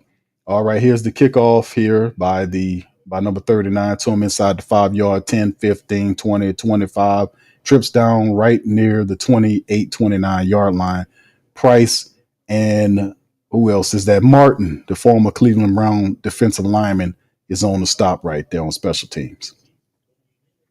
Yeah, a couple of these guys is going to find it difficult to make, man. So they showing the injury report: Trevor Penning, foot; Alante's groin; John Ridgway, pectoral; Pup list is Taysom and Foster out for the season. Selderberry, Will Clapp, Bub Means, and you might add Landon Young to that. Anytime you get a guy off the field like that on the card, that's not good. All right, here's the quarterback looking, taking his time, darts it right. Nice throw over the top of the outstretched hands of Hugo Amadi. It's a first down to pick up about 13-14 to the wide receiver, number 81 for the Broncos, Newton. $1:45 on the clock. Broncos in the 2-minute offense. Shotgun Broncos, 3 to the right, 1 left. There's a snap. Ellinger looking center, then throws the ball toward the left. Saints on the play, missed tackle right there by the defender. Number 44 had an opportunity to wrap up the guy. He missed him, and he was able to pick up some extra yardage on the play. Still second down, and we'll see where it is. Second down and whatever the number is. They haven't put the fake sticks out to see what's going on. Oh, it's 2nd and 4 now. All right, according to the fake sticks. All right, near midfield now at their own 49, 48-yard line. Shotgun Broncos, 2 to each side of the formation. Looks left, fires left, and caught by Newton, pushed out of bounds by number 25 on the play. So that's a first down by the Broncos, and they just marching the field. They're in Saints side, 1:34 on the clock. They stopped the clock, throwing toward the sideline. Newton again. Coach Payton making all the calls. Coach Payton in there calling this shit like it's a regular season game. He want this win. Even if it's a preseason game, he do every he can to stick it to the Saints. Saints need to get up and let's get this happening. All right, 1st and 10, $1:34 from the Saints 45-yard line. All right, let's see what the 3 wide receivers right, 1 left. Shotgun Ellinger. Looking center, throwing on the check down. Ball pushed out. Jonas Sanker gets him and pushes him out. Maybe a pickup of a yard, maybe 2, depending on where they spot it. The clock's still running. But Ellinger is not looking off anybody. He's throwing to where he's looking. He ain't pump faking away. All right, that's a throw to the left side, and ball knocked away by number 25. Great play by Rajon Wright. Good play. That was a catch if Rajon Wright would have knocked that ball. Good knock. That was a great pass defense by Rajon Wright. That was a catch if he hadn't knocked it away. Good play by the cornerback. But Jonas Sanker was there. He would have blasted that wide receiver, though. Third and 9. Good play by Rajon Wright, the DB, knocking the ball away. All right, there at the Saints 44-yard line with another shotgun. Saints showing blitz. Ellinger lifts his leg. There's a snap, looking center, and they missed the sack on him. He scrambles around, eyes upfield, and just throws it for a first down to a wide open tight end on the right side. That's what happened when you don't get the damn sack. The guy got in there and missed the sack on Ellinger. Ellinger kept his eyes downfield. Who missed the sack? It's Ugo. Ugo missed the damn sack on the quarterback. And then there was a block in the back that the referees didn't see. Ellinger threw it right up to his tight end, who was standing right along the sideline, and he got an easy first down. So that's 1st and 10, and got out of bounds to stop the clock at 102. It's a bunch look by the Broncos, 3 wide receivers to the right, 1 left. And there's to try to set up the throw to that side, and the guy gets dragged out, maybe a pickup about 4 or 5 yards on the play. So that'll stop the clock, less than 60 seconds. Broncos operating pretty good, man. They might be setting up for a field goal. I know Coach Payton wants to punch the Saints in the face with a touchdown here and make it kind of difficult. You know, if I'm Kellen Moore, I want this win over Payton. What a good win it'd be. It's preseason, but still, no, you know Payton wants it. Look how he's calling the plays. Payton wants this win. All right, shotgun Broncos. There's a snap, looking center, throwing to the right side. Nice throw and caught. What a catch by the tight end. He gets inside the Saints 5-yard line. What a catch right there by Lucas Krull. Y'all remember Lucas Krull? That was another former Saint player. Number 85 makes the grab. And he, some kind of way, because he made a difficult catch. The Broncos inside, and then the Christian Boyd pushes the guard. They're going to call it against the Broncos. False start. So that'll back the Broncos up a little bit.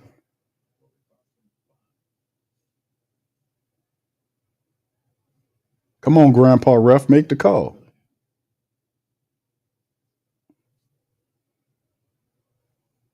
Come on, Gramps.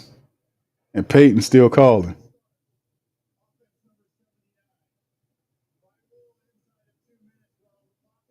Two-minute runoff. A 10-second runoff.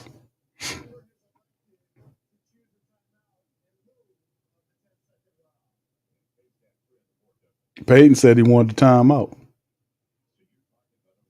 Look at Peyton. Peyton is calling this game like a regular season. Petty Peyton wants this game. And boy, what a throw by, what a catch by Lucas Krull, man. I mean, that was a hell of a catch to get inside the 5. All right, so it backs them up to right around the 9-yard line now.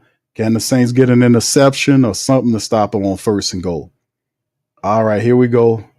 Ellinger throwing toward the end zone. Ball popped up in a way by Ugo Amadi, hit him off the top of his helmet and goes out of bounds. So to bring up 2nd and goal now for the Broncos. No, it's actually off the face mask of the wide receiver. And Ugo had his hands up there anyway. That'd been a tough catch for that guy to get, because it basically hit off the wide receiver's face mask.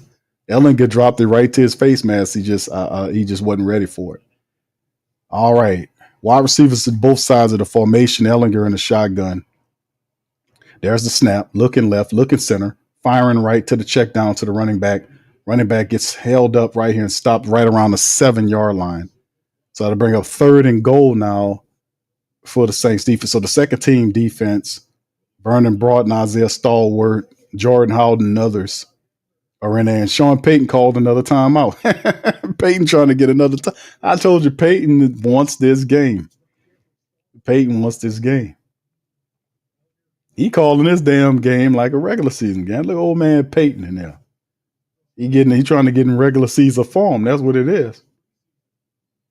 Payton in there calling the play, man. He like, man, I don't want this.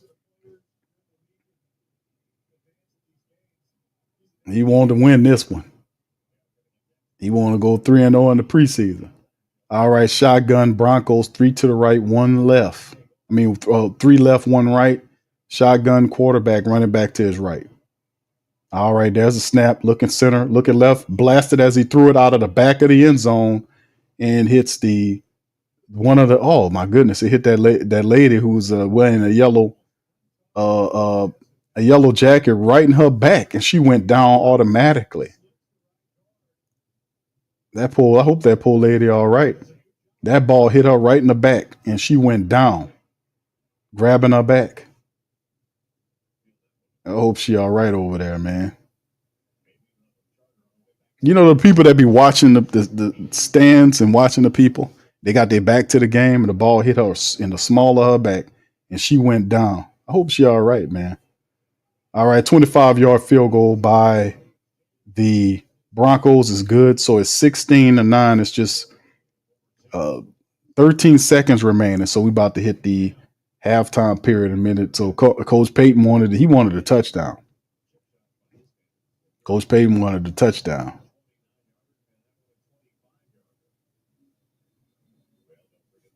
Coach Payton wanted a touchdown. He talking to the referees right now, man. You know that messed up.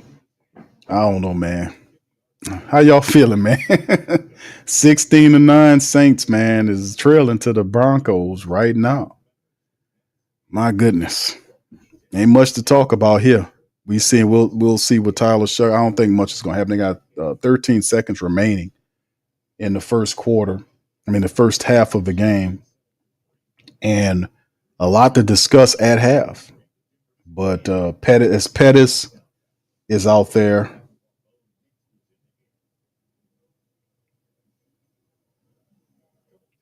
So we'll see what to say. 13 seconds. Be cool if we got a kick return about right now. Get a nice little kick return. That'll be kind of nice.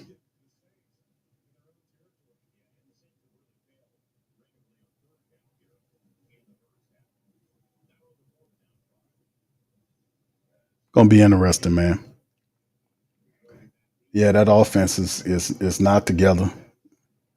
But we seeing the backups and see who would make the team. There's a kick by Will Lutz. And they're going to down it in the end zone. Dante Pettis. So it's nothing really to kind of go into here. All right, Hemisphere says, I have not seen anything out of the two QBs. They says they want this job, and it's clear the Saints need a lot of players to compete at a high level. I just want to see them execute. There's the execution is not here, to be honest with you. Yeah, we was just where's the execution at? That's what I want to know. We're not executing here. All right, shotgun Saints Shough in there. Wide receivers to both sides of the formation. Man in motion is the tight end from left to right, and there's a draw play to the running back, and that should take us into halftime. Saints just run a draw and just say, okay, let's just go into halftime with the draw, and that'll be the end of it. Let the clock roll out. That's what Kellen Moore says. Drops his headset and leaves the field.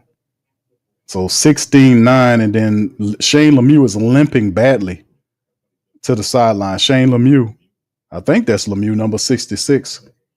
Lemieux is limping badly to the sideline. So, yeah, the Saints banged up now, and Lemieux, like I did just show the picture of Shane Lemieux going to the sideline, man. He looked bad, man.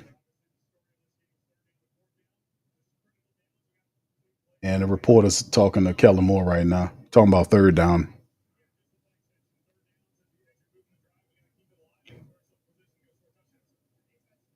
All right, Kellen Moore got some work to do, man. And so do we, man. Let's shout out to you guys, number one. Let me give y'all a round of applause for even watching all this.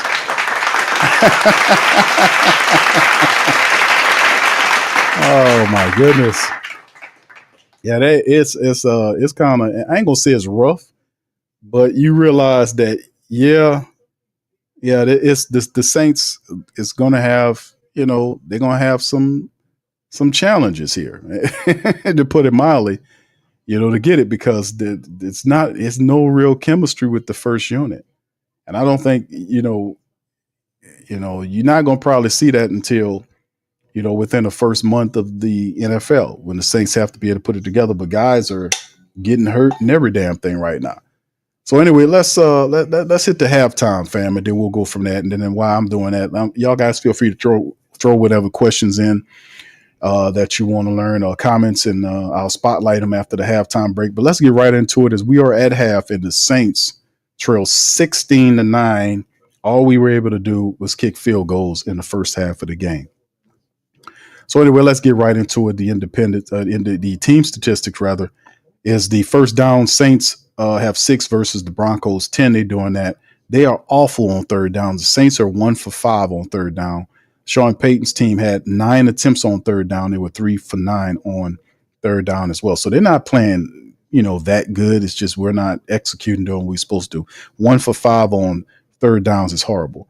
Total plays 37 versus 25 advantage. Broncos total yards 213 to just 100 yards is all the Saints was able to put in 2 quarters of play. 100 total yards to 213.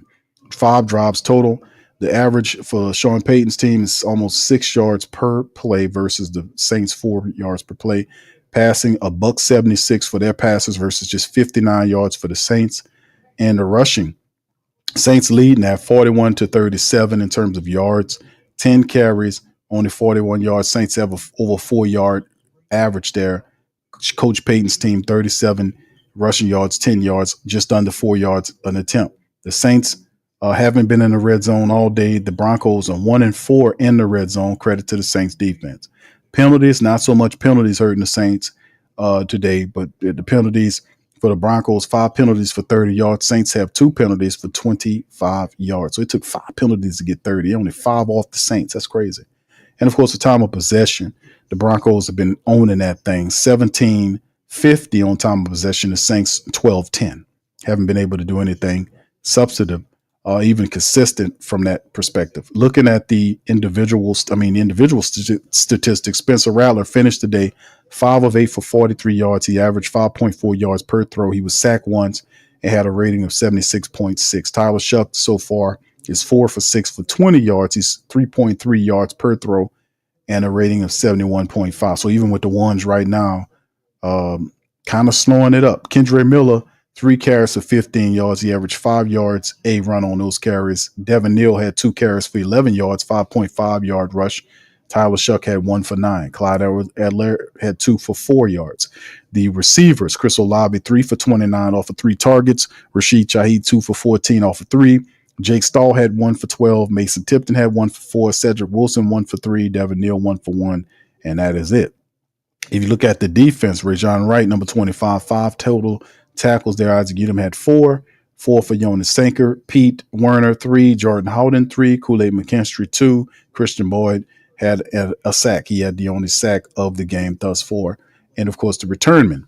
Jaden Price had a couple of returns. Number 38, he had 2 for 8 for 55 yards, 27.5 yard average. Velus Jones had 1 for 39. Pettis on the punt side had 1 for 9 on the return. Blake Grupe is 3 for 3 in the only points the Saints have until hopefully the offense wakes up and start throwing and get another touchdown. We can kind of steal this game away from Coach Payton and his squad.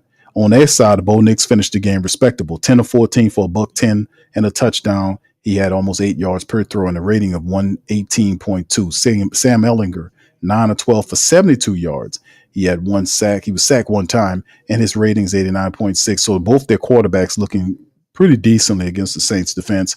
Ehlinger had 2 scrambles for 20 yards to do his thing. Watson, number 25, the running back, 3 carries for 13 yards.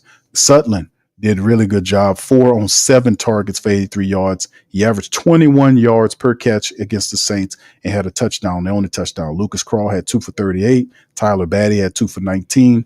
And Jerjuan Newton had 2 for 19 on the receiver side. Their top guys, Lavelle Bailey, who leads with the tackles. Jonathan Cooper had a sack on the Saints, the only one of the game. No interceptions or no turnovers right now for their side of things. Will Lux is 3 for 3, just like Blake Grupe. And they have the touchdown, and it puts them up 16-9 currently, right? And also to kind of look at some of the NFL scores for some of the family members out there, probably want to see what time it is with the scoreboard. A couple of games going on right now live for the NFL as we kind of go to that right quick just to look at the board. The Ravens all over the Commanders 30-33 in the final preseason matchup. The Colts at halftime 24-7 with that thing. Doing their thing. The Rams at halftime losing to the Browns 16-7. Dylan Gabriel's in the game, 12 of 19, $129. They had a touchdown. The Browns 16-7 on the Rams. Halftime Texans up on the Lions 16-7. And of course, we know what's going on with our team, 16-9, and of course, preseason games still yet to be played. You see them there: Seahawks, Packers, Jags, Dolphins, Bills, Bucks, Chargers, Niners, Raiders, Cardinals. So a lot of preseason action, and then we finish out the preseason slate, and then we start to see a lot of things starting to shake and pop with the calls of who's going to be here, there, and everywhere. So at halftime, 16-9 currently. We got a lot of football left to go, a full half of football left to be played, and Kellen Moore is going to make these adjustments and has to come out and motivate these guys to play better football, play with pride and play with intelligence. All right, anyway, let's hear from you guys. All right. Michael Mitchell says the good thing is next week there will be players that can contribute on the O-line available. Thank you, bro. Appreciate you. Zion says, damn, I missed the first half. What happened? Not too much, brother. What's up, T-Mama? What's up, baby? Shout out to T-Mama out there. Backdoor Joe says, these running backs need to stay off the O-line legs. You're supposed to hit the crease, not the knees of your O-line, trying to avoid the contact. Just to say this, Joe, I think it was Devin Neal with the carry. Devin Neal was pushed in two because the linebacker tackled Neal because he was going forward. The linebacker hit him from this angle and pushed him rolled up on the offensive lineman. But, I often talk about this. Like when you're an offensive lineman and you're blocking somebody, there's always an opportunity for people to roll up on you and you can get hurt that way. And like I said, when I played, the coach was always very adamant about clearing these guys. Like if you just clear them out and push them out of the way, clear them out, just blast them out of there, and he says that, when you get in a scrum or whatever you got to do to move the guy, get him on out the way, because if you're not careful, you can be rolled up on and it could be detrimental. And that's what happened to Landon Young. So it's very interesting. All right, Tamika says last year both of our defenses sucked. At least we got the defense to get excited about. Vibing with the Johnson says, Derek, how can you evaluate anything with the starter just to play series? Okay, y'all guys talking. Pelicans Nola, shout out to you as well. Black Preacher Man, thank you, bro. Says defense leaking, offense still making mistakes. Thank you, man. Say thank you very much. Picking me up, bringing me back to this world. All right, appreciate you, my brother. Thank you for that as well. All right. Much love to the fam. Big Sean, what's up? Says the starting defense looks all right, but if that is what their starting defense looks all right, but if the starting offense is going to look like in the regular season, the defense will tire out quickly every game. Indeed, bro. No doubt about it. Who Dat for Life? Chris says my grade C+, defense, special teams B+, offense, the epitome of driving like a hoopty car with a bad radiator. Get your smidge of mileage before eventually blowing up. All right, that's a lot. C-Rob 180 says, I've seen much worse synergy and chemistry in regular season games. Players look fast and physical, and it is something to build on. Patient guys, they look good compared to last year. Thank you, C-Rob. Shout out to you, brother. All right, Hemisphere says, Q, the only thing I'm looking for is who the Saints get once cuts started around the league. Okay, thank you. Total Glock Boy said, I've seen enough. I'm going to take over for wins on the sportsbook. Okay. Okay. All right. Richmond, what's up, brother? Richmond says offense needs help. We need a vet QB until these boys stop being scared. You can see it. Thank you, brother Richmond. All right. What else we got here? Some of the family members. All right. God of Fire says, so we have 0 QBs. Now you got 3 QBs. It's not a far call. T-Mama says 0 QB. May says, seems like most of this fan base is on the side of doom and gloom. We are relevant for years, and now it's our turn to rebuild. It was always coming, and now it is here. Thank you, Mace. Appreciate you, brother. All right. What's up, brother Duke? How you doing, sir? Shout out to you as well. Good to see you. All right. Who else we got there? Brandon says, no surprise that the offense is struggling. They've been struggling for the last few years already. How about that? All right. Facts. King Chosen, now that's how Mike got messed up. That's right. That's exactly how Mike got messed up. He got rolled up on. And that's what I was saying. That always stuck with me. What my head coach used to tell me when we played football. It's like, man, listen, you guys stop playing. He used to cuss. He was a cusser. Yo, you guys stop playing around with that shit and push that goddamn guy. That's how he used to do it. He was an old guy from the country. doing head coaching. You don't see that boy right there? You got to push him on out of there. You can't play with that boy. You push his ass out of there. Don't play with him. Don't pity pat with him. That's what he used to say. Don't pity pat with him. All right, coach, I ain't pity patting. No, you put that boy out of there. That's what he said. He used to say, because if you don't and you pity pat and people can get hurt that way, you got to clear them out of there. And I always, regurgitate that message any chance I get, because I always see that happening when guys are standing still there and then they get rolled up on. You got to clear them out. Milton says, I can't tell who's better yet. It's a crapshoot. Yeah. Okay, all you Shough buddies can get your baby all out. It's your time to shine. Okay, Shough buddies, is that what they call them? Brandon Reeves, the defense is still playing pretty good, though. Indeed. Dan says, who's going to start week 1 in the quarterback battle? That's a good question, Dan. Spencer had the inside track, but if realistically Tyler Shough comes out and perform better, I still say it should be Spencer Rattler. I'm going to be honest with you. It should still be Spencer Rattler, because I don't want the competition to be swayed, because if Tyler Shough performs better, he's doing it with the twos. That's not a fair comparison. That's a skewed comparison in my book as we get ready for the second half of the game. If he does that, it's not a fair comparison. You balling with the twos and I'm struggling with the ones. It should still be Spencer Rattler, in my opinion. But then again, we'll see. I don't make the call. We'll see. All right, Mad Drummer says Kamara didn't have no touch, so you think Kendra splitting with Kamara will hurt him? I mean, I may be wrong, but splitting with Miller will help a ton. Indeed, bro. That's the kickoff, right to left. Saints out on the return, man. He gets wrestled down right around the 23-yard line. Looked like he was running with no control. Guy was returning the ball with no control. Like he was ready to get tackled. All right, Tyler Shough rolls out. Mason Tipton, Mendoza, Kevin Austin Jr., Cedric Wilson Jr., all out there, running out there onto the field to see if they can do something here. We'll see if Tyler can light them up. All right. What's up, EJ? Shout out to you. Says, hey, Q, went to church this morning and just getting home. What did I miss? How's Rattler doing? Rattler finished 5 of 8 for 43 yards. Not too good, my sweetheart. Not too good. All right, that's a throw sidearm ball, incomplete to Kevin Austin Jr. on the play. I mean, you seen Tyler Shough do that baseball pass where he's sidearming it. He got an interesting bevy of throw styles, man, but he real good at that side-on sling motion. He just tried to rip the ball away to the wide receiver and went incomplete. So 2nd and 10, 4:47 on the clock. It'd be cool if the Saints can get a deep shot. You know what I'm saying? Let's get that long game going. Man in motion, tight end from right to left.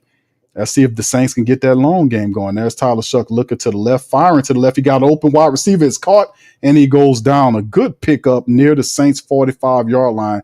That's number 82, Trayton Welch. Is that Welch on the catch? Yeah, that was a great catch by Welch, too, because the ball was high, and he went up to get it. He had to go up and get it. He lost his balance. If Shough would have put it on him a little bit better, then that probably would have been – he probably would still be running. But that was a really good catch by Trayton Welch. He making a name for himself. All right, first down, nice shot. Man in motion right here. It's a draw play to the running back, and the Broncos smell it. And it's a game maybe 3 yards before Devin Neal gets stood up by a gang of white shirts. So maybe 2 or 3 yard pickup, not much looking. Saints giving Devin Neal a lot of room here, man, to see what he can do. Wouldn't be surprised if he finishes the game, man. All right, Saints near midfield. Now after the throw, gain of 3, 2nd and 7, 3:49 countdown, Shough in the shotgun. 2 to the right, man in motion from left to right is the tight end. Broncos sending the blitz. Shough looking downfield, takes a shot to the right side of the field. The Mason tipped and the ball is knocked away by the cornerback, and he's shaking his fingers. Hey, no. Nice shot downfield. The cornerback was with Mason tipped in the whole way. There was no separation there. He broke him down, and the cornerback stayed with Tipton. And the thing about it was Mason had to wait for the ball. Yeah, he had to wait for the ball, and that's the thing where that gave the defensive back an ability to it kind of regroup, so to speak, because Mason had to adjust and wait for the football. He didn't put it out front of him like he was supposed to. All right, 3rd and 7 now. for the Saints. That's the shotgun. They're sending the blitz. Shough firing a dart, and it's thrown over the head of Kevin Austin Jr. I don't know what Tyler was throwing that, but boy, that was a hell of a throw. I don't know. He put that thing. That was like it's like that ball was thrown out the jugs machine or something. But he threw it, but the guy didn't have a problem. I don't know why he was. I mean, it was an impressive throw, but it was too high. I mean, he got an arm, but you got to put some accuracy with it. So that the Saints off the field. Saints off the field right now. So that'll bring up 4th and 7. They're going to punt it. We still do have a punting battle as well between James Burnap and Kai Kroger. There's the punt, and the guy fair catches it right around the 15-yard line. So Saints defense will kind of take the field after this. Not much going on here. The offense had a chance to open up the second half, and nothing was even happening there. St. John, what's up, bro? Says, I got a feeling we won't be hearing Big Q of their TD song too much in 2025. The TD song. Yeah, man. It's still it, bro. I just think, and I'm just gonna hold this. I think it's gonna take a little time. We know this, but at the same time, man, we gotta run that football. We gotta run the football. But it's the first team doesn't have any chemistry, and that could be worked out, because once we know who are a part of it, then we can be able to get everybody on the same page. You know what I mean? Then we can see some stuff. But man, based on what we're seeing right now, it's just the third preseason game. You want to see something happen, but it's not looking like good football at all. No good football. Ultimate Stream says, I'm quite comfortable with knowing that we are rebuilding, but still looking for some W's this season. Indeed. But the thing is, like, rebuilding, like, I talked about this before. Mickey Loomis doesn't like, the rebuild concept. That's why he brings the veteran players in, and then when he tries to avoid the rebuild by mixing in talent with the older players, and then you have a natural team progression, which makes sense, but you got to have a leader over the team. If you'd had a better head coach the last several years, then you could have seen some progress. Now people's patience, the reason why people's patience is at an end is because they've had 4 years of funky, trifling, lying-ass football. And so it's difficult to ask the Who Dat Nation to have patience for another 2 or 3 years. You see what I'm saying? Even though, you have still a lot of old players on this team, but you're young in important areas. You're young with the head coach. He's inexperienced. He don't know what he's doing. He's learning. You're young with the quarterbacks. So even though you got a really good veteran experience on the rest of the team, the positions that are really important, like the head coach and the quarterback, are inexperienced people. That and that is a part of it. Like, if you have inexperience in certain areas, you can mask it to a degree. But at those areas, all it is reps and experience. That's all you can do, as we get back to the game. All right, Broncos out there operate from their own 13, I think it's 14-yard line. In the power eye look, it's a handoff to the running back to the right. He jump cuts and was able to pick up, sling forward for about 4 yards. I don't know how he was able to get 4 extra. They had him. In some kind of way, he was able to find an additional 3 or 4 yards. So it was like a 2nd and 6 on the play. Looked like they had him. I don't know how he jumped forward and picked up 5 yards. They had him wrapped up, and the guy still was able to get 5 yards. All right, Christian Boyd is on the stop there. All right, 2nd and 5 right now. Under center is the quarterback. Let's see what they got going on. They're working that clock now. Handoff toward the left side. Running back finds a lane, still on his feet, gets the first down and then some.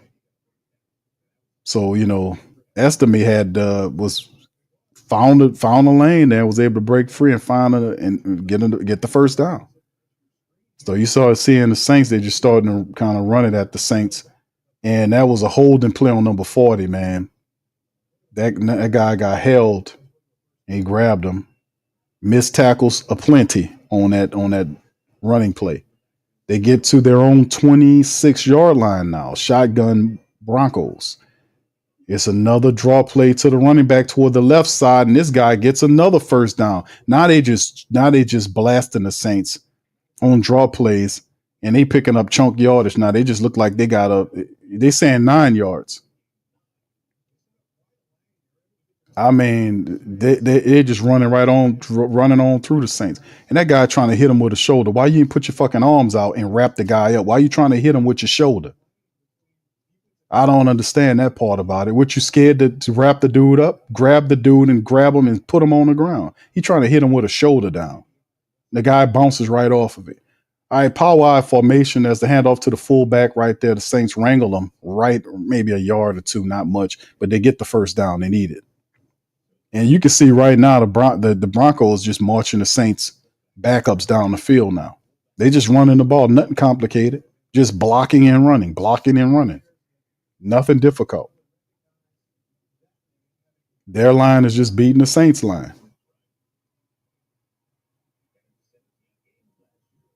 All right, so let's see. The power I look once again, and they just bully balling the Saints backups now.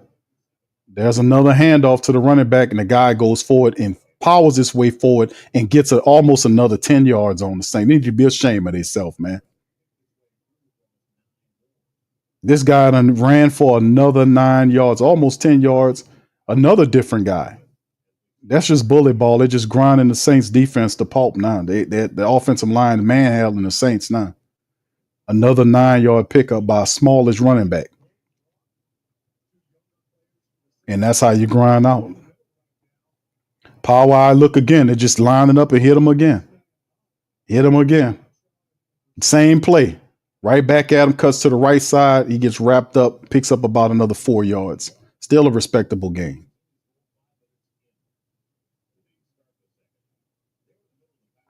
Where the heart at, man? You're trying to make a team. Defensive players out there, y'all trying to make the team. That's not how you make it. So you got a bunch of guys out there on that defense. Isaiah Foskey, Christian Boyd. A lot of these guys are out there. Jalen Ford, Nephi Sewell. You know, you got a lot of them guys out there. You got to make this stop. All right, they're going to go back. Same look. Same run play to the right side this time. And the Saints get them, but the guy crosses midfield. And Rajon Wright, dumbass, pushed the guy. Hope they don't throw a flag about that, because he pushed the guy because he upset. And Sean Payton just running the ball, and the Saints defense, looking at the replay, man, it's just bully ball. There's nothing complicated about what Coach Payton doing. They got 3-yard pickup there, 2nd and 7. At midfield, they just pushing the ball down the field, old school style. 6 rushes, 0 passes on the drive. Lines it up, play action run to set up the deep shot. And he just tracks it down to the running back. He gets the first down and gets pushed out of bounds. Foskey pushed him out of bounds. He lucky he didn't get a flag because he pushed him late. Foskey mad. All right, so there you go. 1st and 10. So they hit the Saints with 6 straight running plays, then kind of went with a pass out the backfield to the speedy running back. They worked themselves into the Saints territory, not the Saints 40-yard line. Just working the ball down. Right now, it's 4 minutes. It's Sean Payton's offense. He ate up 4 minutes and 34 seconds of the clock right now. Shotgun now. They're in the shotgun. It's probably a draw. Nope, it's going to be a pass to the right side. And it's incomplete. Good defense by Rajon Wright, breaking it up. That'll bring up 2nd down. 8 plays, 46 yards, 5:13 is the time of possession on the drive. And that guy really, he should have had that, because that was a terrific throw. He just let it slide out of his hands going down.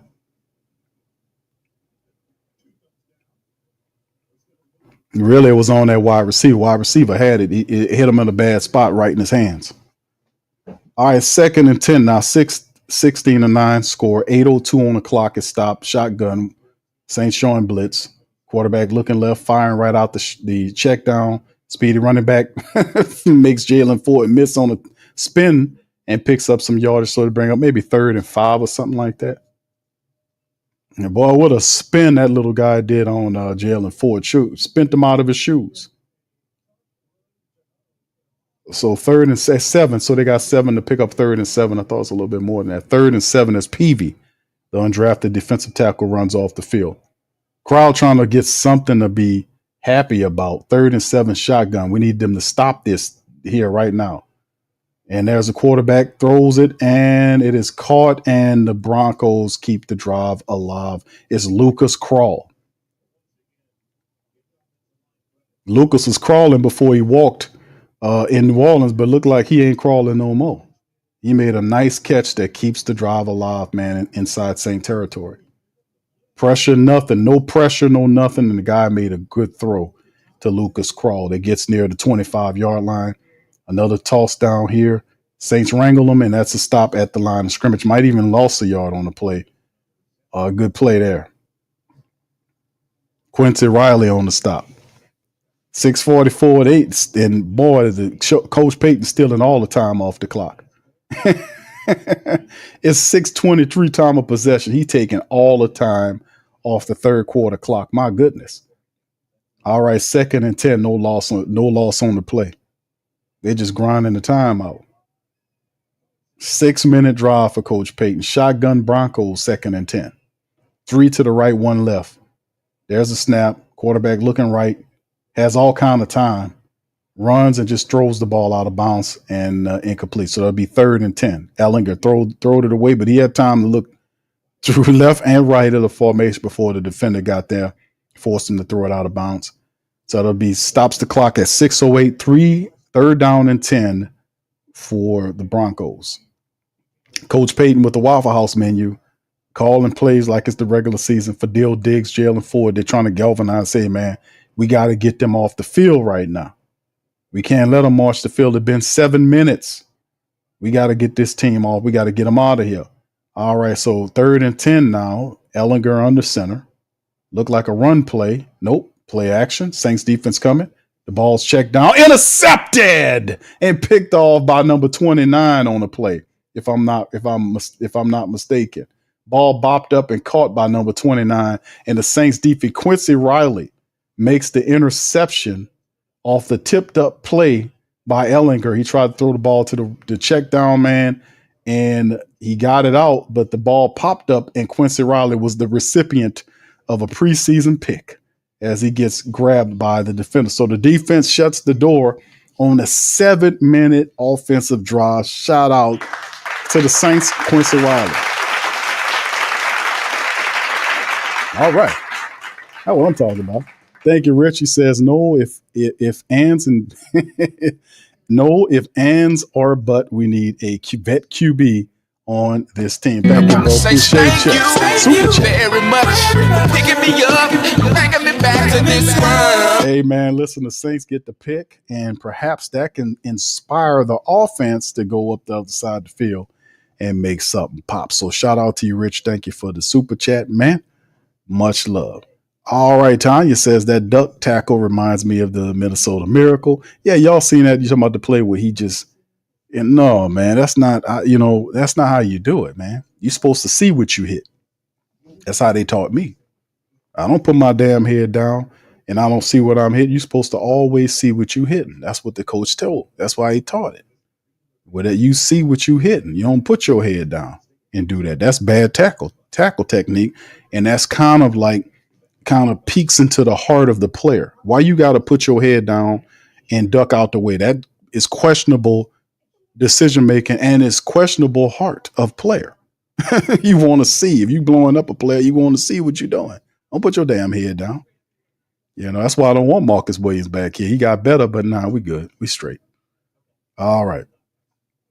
Terry says team lacks motivation. That pick right there. Let's see because we needed a turnover. This is the first turnover of the game. Let's see what it can do. Maybe this will spark Tyler Shough and the offense to get, because we just need a touchdown, man. We need to just get it going again. We need a touchdown. The touchdown ties the game. We just need to keep pushing. All right, Sleep said, I'm not seeing the vision that Kellen's putting together. I know it's early, but damn. No. Yeah, it's going to be something. Milton says Foskey, Butke, Losky, Miskey, Susky, Bysky. Damn, bro. You got time to look, bro. Fosky. Yeah, Sucksky. Yeah, I will see if they get rid of him. I don't think I said no. Did Q? Did they get rid? I said no because they ain't gonna let no high second round pick go in his third year. They're not gonna do it, man. We'll see though. We'll see if I'm wrong. We'll see. All right, but Quincy Riley, man, made a really solid play on that, man. So far, man, he did a really good job, man. He been stepping up, man. His time is coming for that nickel position, man. Good pick by him. 6 minutes on the clock after the pick. Saints out there around their 19-yard line in the shotgun. Is Tyler Shough, 3 right, 2. Oh, they got 2 right, 3 left. 5 wide receiver look. Shough in that naked backfield by himself. He scrolls to the right, fires the ball down to the tight end, and he gets pushed out of bounds for a gain of maybe 4 yards, 3 or 4 yards to number 80. So 5:51 and counting down on the play as we'll see what's going on there, man. They're trying to find out who the next tight end's going to be, man. We don't know. But Matavo is a guy that they hopefully could be a tight end for him. 6'8", 260, got a lot of size to pick up a 4, 2nd and 6. Shotgun Shough. The shotgun looking left, firing to the left to Matavo, and he drops the ball once he hits the ground. He had it and then dropped it. So he's throwing to the big tight end. You got to make that grab, Matavo. You got to make that catch. You got to make that catch, bro. Hit him in his hands twice. One there, and he had a chance to regather and drop the ball. You got to make that catch, bro. They pulled him right off the field. 3rd and 6 now. You got to make that catch, man. All right, Saints showing a bunch wide receiver look to the right. Shough there looking. Pressure's coming. And Shough is down on the ground. Ball's loose. The Broncos recover the football. And that the Broncos look like they have retrieved the ball. Referee says yes. And they get the ball back from the Saints off the pick. Oh, my God. That is completely psychotic. Crazy work, man. Blitz comes in. Shough didn't see it because Shough, who got beat? Mendoza? No, Barry. Who was it? Who got beat? Mendoza? Mendoza got beat on the right side. Guy got around and poked the ball. Hit the ball comes out. So the Saints, my goodness. Turnovers, back-to-back turnovers. We didn't have them all game. But the Broncos get the ball back. And right in Saint territory to a tied Saint defense. This could be the death blow for the Saints for the game right here. Power eye, look, Sean Payton goes right back to business. Let's hit them with the power eye. They're already tired. We kept them out there for 7 minutes. Just hit them with the power eye. They're already tired. And there's the quarterback looking. We're scrambling around. The Saints going to bring them down. And that's the first, another sack on the game. This time it's by Williams. Jonah Williams gets him on the ground. So it'll be 2nd and 11 on the play. Coach Payton.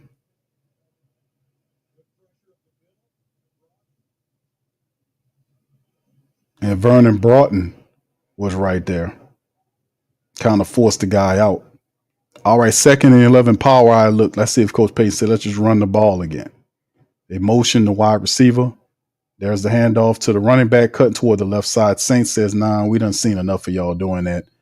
And they were able to hold the guy up. So not much of a gain on the play as number 59 and others were there.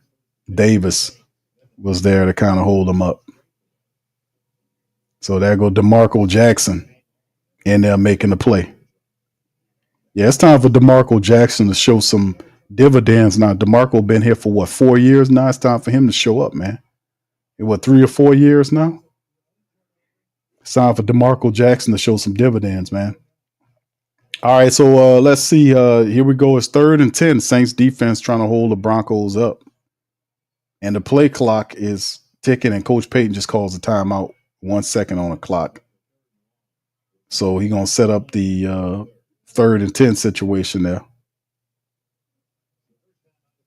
And Saints can't muster a touchdown, man. Just 1 touchdown, bro, to make it a game. Kicking nothing but field goals. We need a touchdown. All right. Elijah says, Q, they were scared. They were scared me for a second. They were, yeah. This is not looking good for the Saints, man. Yeah, the third preseason game. It's just not very amusing. Hugo says, why would a veteran QB want to play for New Orleans? You guys give up too easy and boo a couple of games the last veteran you had. I don't know what you're talking about, Hugo. I don't know who your team is. Probably the Falcons. Is your team the Falcons, Hugo? I don't know, brother. All right.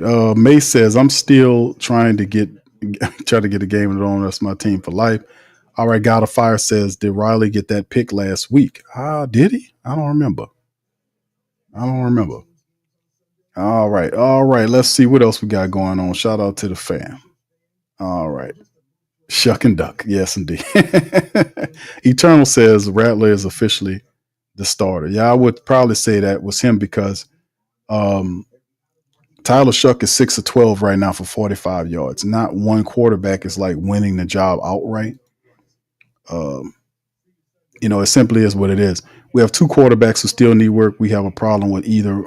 We will have a problem with either one of them. Yeah, if you got inexperienced quarterback play, it definitely will be some kind of problem. We definitely going to be having issues trying to figure out what we need to do to kind of get it done. And I don't know. It's going to take time for it to gel. Bottom line, that's what I think is going to happen, man. So we'll stay on top of it and see. Demi says, "I'm sorry, fam. Our offense still the same as previous years. We still got work to do. Like they got some weapons there. We're not seeing everybody. That's the whole point. I don't think we're getting a good, accurate look at everything. You don't see because usually Eric McCoy is there. It makes it better. Elvin Kamara is there. It's better. But we have not consistently had Kamara in there. McCoy in the center of the line. We have not consistently had that. Devon Valley added with Chris Olave and Rashid Shaheed. We have not consistently had that. So it's kind of hard to kind of get a good assessment on it. But even though, execution is not good, all right, bro, come with a simple play. I know, bro, these is crazy work. What's going on here? All right. Don says Hugo is Derek Carr's burner. I figured that. All right. Shotgun Broncos, man. Saints 1 for 7. That's execution, man. On third down. Broncos 3rd and 10. There's a snap, looking center, looking left, has all the time in the world. Is going to step up, throw forward, and another catch is made to the 5-yard line. No pressure is being put on the quarterback. They're not getting home. And now the Broncos get the ball inside of the 5 or at the 5-yard line. No pressure. Quarterback looking, steps, moves around, and just makes a really nice play to the wide receiver.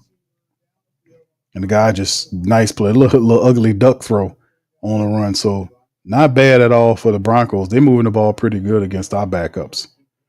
All right, so Ellinger's doing well, man. He's 10 of 14 for actually Ellinger's doing actually well, man. There's a man in motion there. There's the handoff. The running back, Saints right through and into the end zone. Broncos get another score there. That should do it for the Saints. Right through, they beat up the Saints defense. They grounded them out. They were able to get the turnover. Then the Saints get the ball back offensively.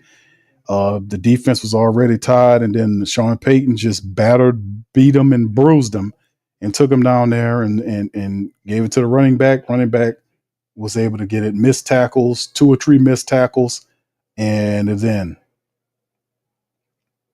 So there you go. A lot of booing going on.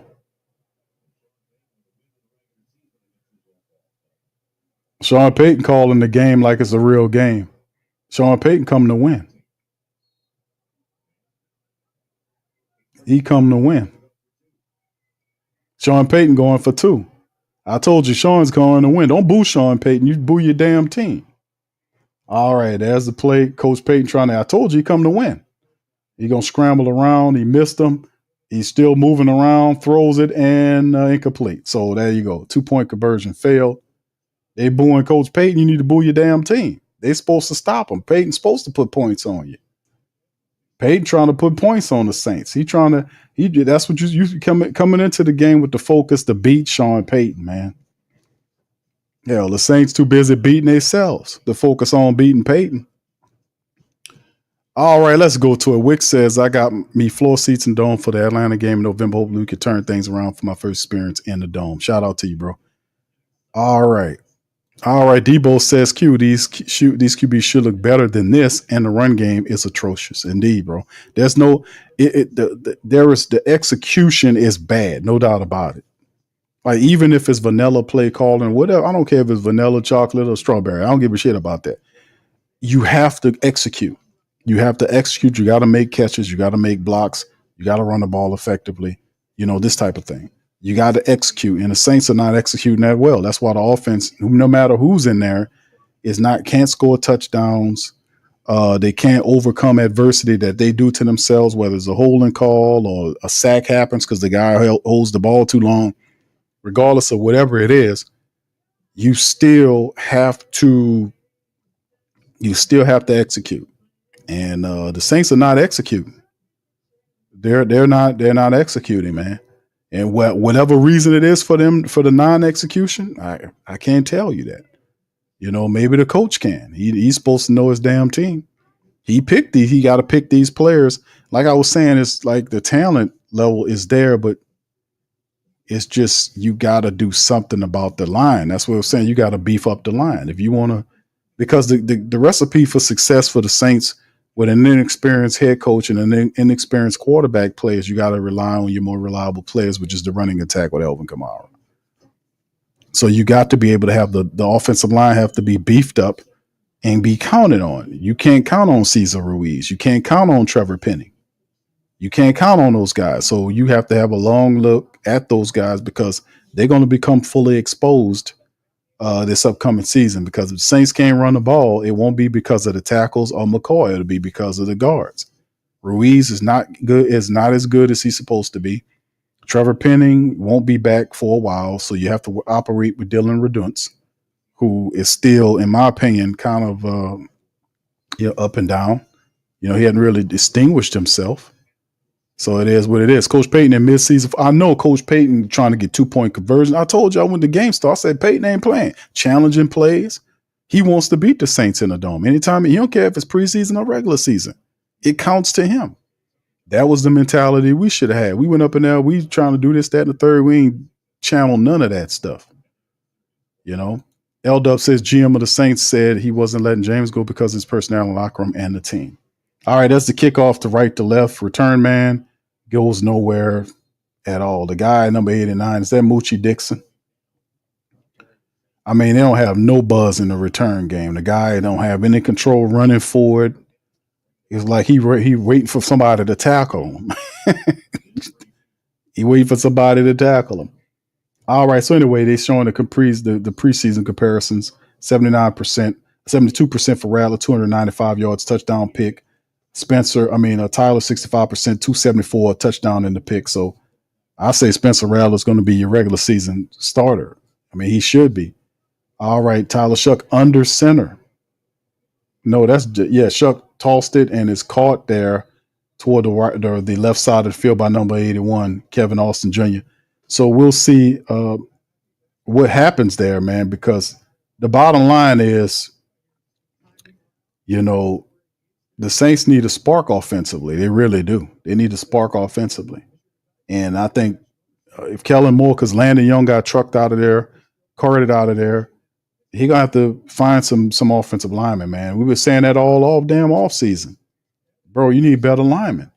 All right, so here it is. This is a running play to Devin Neal right there. No, is that Cam Akers? They got Cam Akers in the game, maybe a gain of 2 or 3 yards. Is that Akers? Number 26, Cam Akers is in the game at running back. 2:07 and counting down in the third quarter. The Broncos completely eviscerated the third quarter clock from the Saints. Shotgun Saints, they're in the 2-minute offense. Shough looking left, stand right. He looks to the right side now, checks the ball down out the backfield to Akers, who picks up some decent yardage on the play. Akers is not the same running back. He ain't the same. He don't move with the same nothing. He don't have the same bob. Nothing. He looks like a shell of himself. Akers is not near. I remember Cam Akers, how good he was. I don't know who that dude is out there.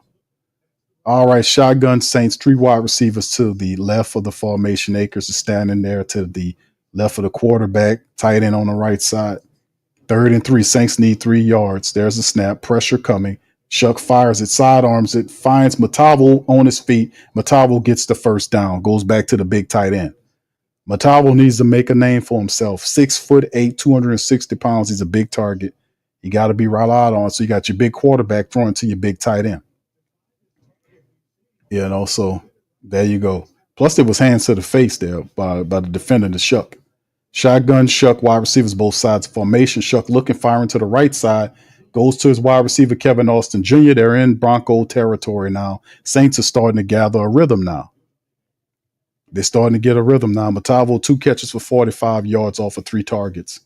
Kevin Austin Jr. is the recipient of that last one. 2-minute offense. Wide receivers, both sides. Shotgun. Running back to the left. Broncos sending 5 in there. 6. Tyler Shough wrapped up and throws the ball out of bounds. The guy wraps him up, and he was able to smartly throw it to not. A good play by Tyler Shough. He's seen the blitz coming off to the left side, and he darted the ball out of bounds to avoid the sack. 2nd and 10. Smart play. Smart play by Tyler Shough. He even leaped a little bit to give himself an opportunity to throw that ball out of bounds and not collect a sack. And then, he was able to just throw it away. That's right. Just throw the damn thing away. Smart. All right. 2 on the left and right in the shotgun. The Shough. Broncos are going to keep packing that blitz. They sent guys in there before. This is a run right up the field. This time, is that Cam Akers again? Is it? No, it's Devin Neal's back in there now. So Neal is back in the game. And Neal gets maybe, 5 yards on the run? So it's 3rd and 5 now for the Saints. And that should be the end of the third quarter, man. We get ready for the fourth quarter here. That's the end of the third. And, man, still in all, nothing really happening. Saints side, Broncos in the lead 22-9, man. I think that probably going to do it. Would be cool to see some late heroics right here with that thing. But the Saints offense has really been struggling. All right, they got a good drive on that last one. True Cotton says, my boy here with me, name is Blake. He's a Panthers fan. What do my Who Dat Nation got for him this season? Well, the Panthers, man, all I can say to you, Brother Cotton, is, we coming for Bryce Young. We gonna put I don't want to spread it out too much right now, brother. But like I said, it's the NFC South is wide open.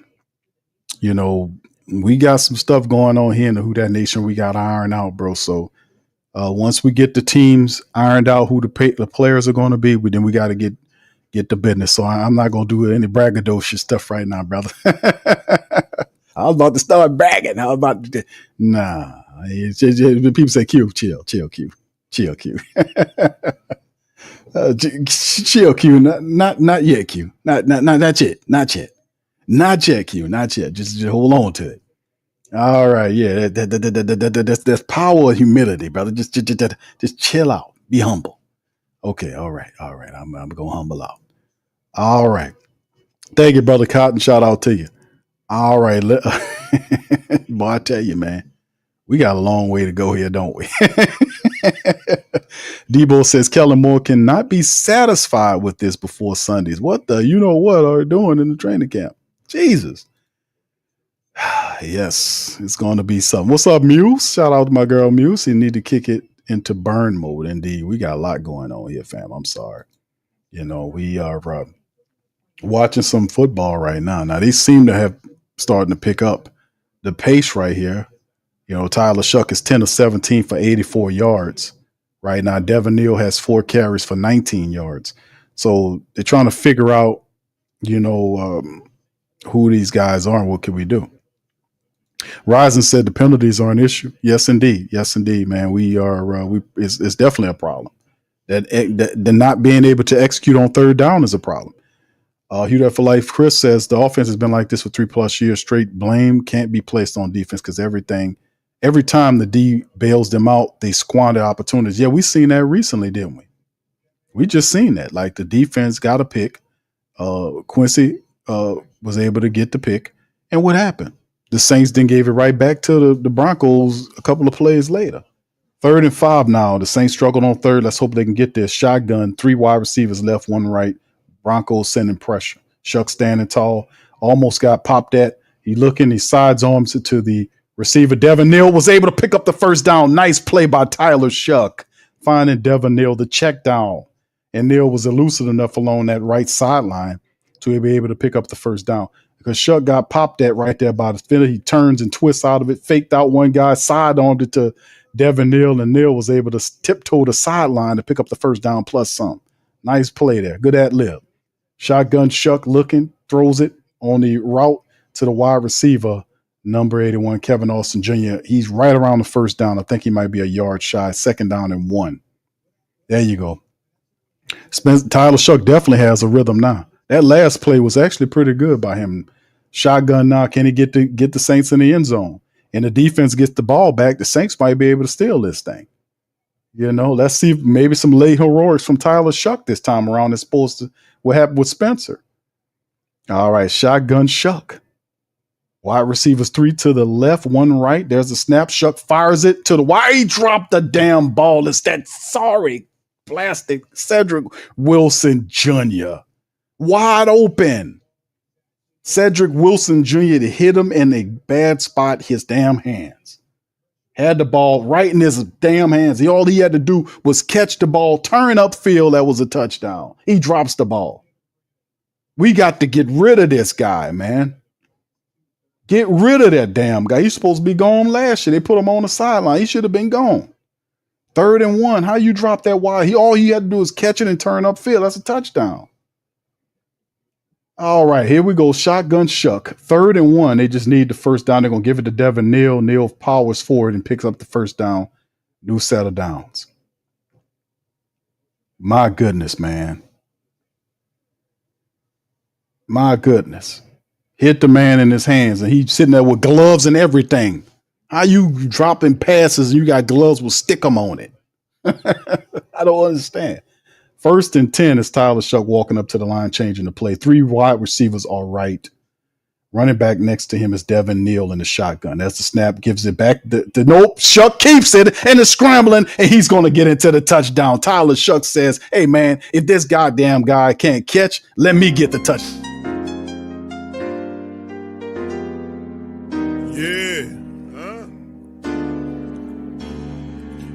Like Benson, I'm a Who Dat. I'm a Who Dat. Long as I'm living, I'm a Who Dat. Lose or winning, I'm a Who Dat. Sports Coma, yeah, this is where we do that. Where we do that, where we do that, where we do that, where we do that, where we do that.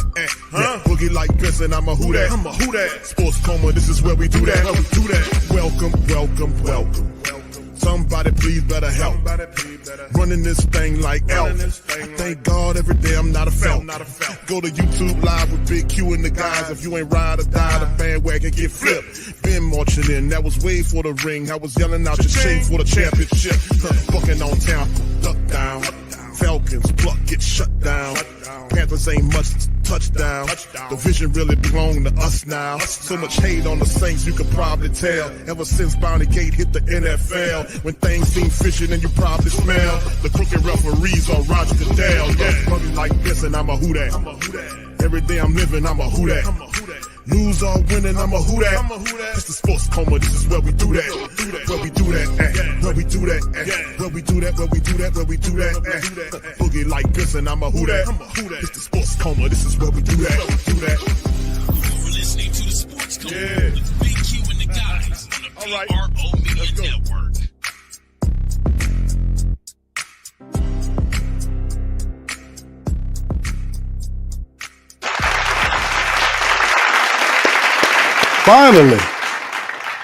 Finally hit the damn music, man. The Saints on the board, 22, extra point makes it 16. Can there be late game heroics here? Can there be some late game heroics from our Saints, man? We seen Spencer Rattler do this early on, right? In the last matchup to tie up with Jacksonville.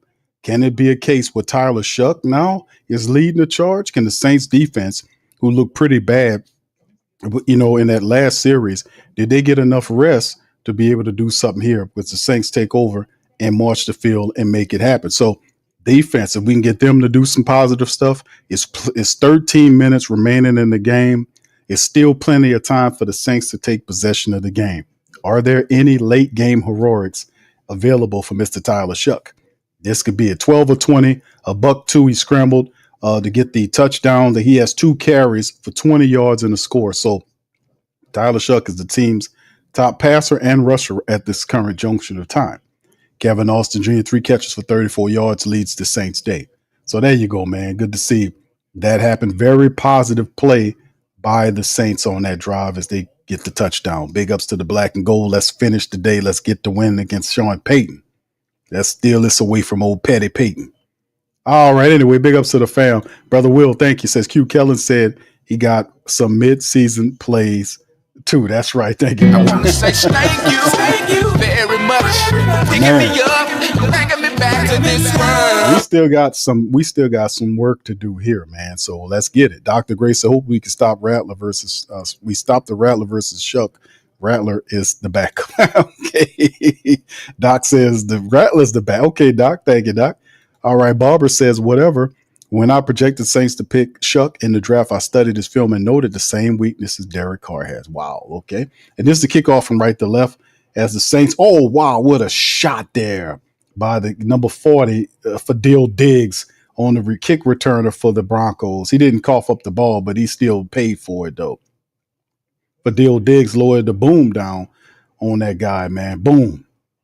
All right. Good shot by Fadil Diggs, the 7th-round draft pick. So we've seen our 7th-round picks, both Fadil Diggs and Matavo, make plays to try to help the Saints out. So it seems like, I don't know, y'all feeling it's a little momentum shift or I'm just imagining stuff right now. Is it a bit of a little shift happening? What do you guys think?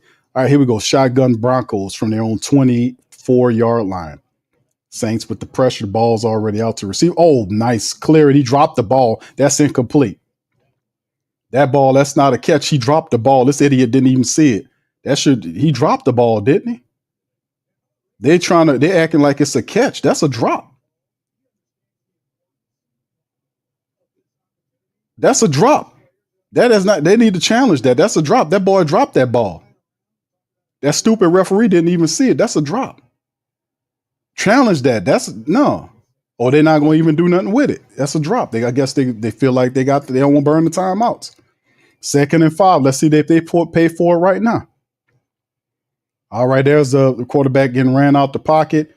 Stand on his feet, scrambles. The guy gets the first down off to the side. So Ellinger runs scrambled around. Look like they're saying he's shy, 1 yard shy of the first down. That was a drop play. They let it go, so whatever. I was like, that's a drop. The stupid referee didn't even see it. But anyway, it's looked like it's 3rd and 1 with the Broncos there. Let's see if the Saints can get them off the field. All right, yeah. Tyler turned on. He got some wheels, man. Tyler has some wheels, and it's good having a quarterback that got some wheels to scare you. The defense from him, he'll take off and pick up yardage with his feet. 3rd and 2 now. It should be a delay of game on that. They didn't call it. All right, there's the play. The guy leaks out forward, throws it to the tight end, and the Saints allow him to get into their territory once again. What are the Saints defense doing, man? What are they doing? Why did they dip the quarterback in bacon grease? Can I ask that? Because they can't seem to get a hand on the guy. I mean, the guy running through shit, throwing the ball up the field, guys wide open running. I mean, what are you guys doing, man? What's going on here? Is Ellinger dipped in bacon grease? I don't understand. They can't get a hand on him. Power eye look for the Broncos. They're in the Saints territory at the Saints 46-yard line. The guy struggles, kind of trips on the carpet. That's the only thing that seems to be stopping the Broncos running attack is the fact that the turf monster just tripped up the running back and he might have lost a yard on the play. We need help from the environment. If the turf can reach up and trip up a few of these people, we'd be all right. Because the defense damn sure ain't doing nothing. What are these people doing, man?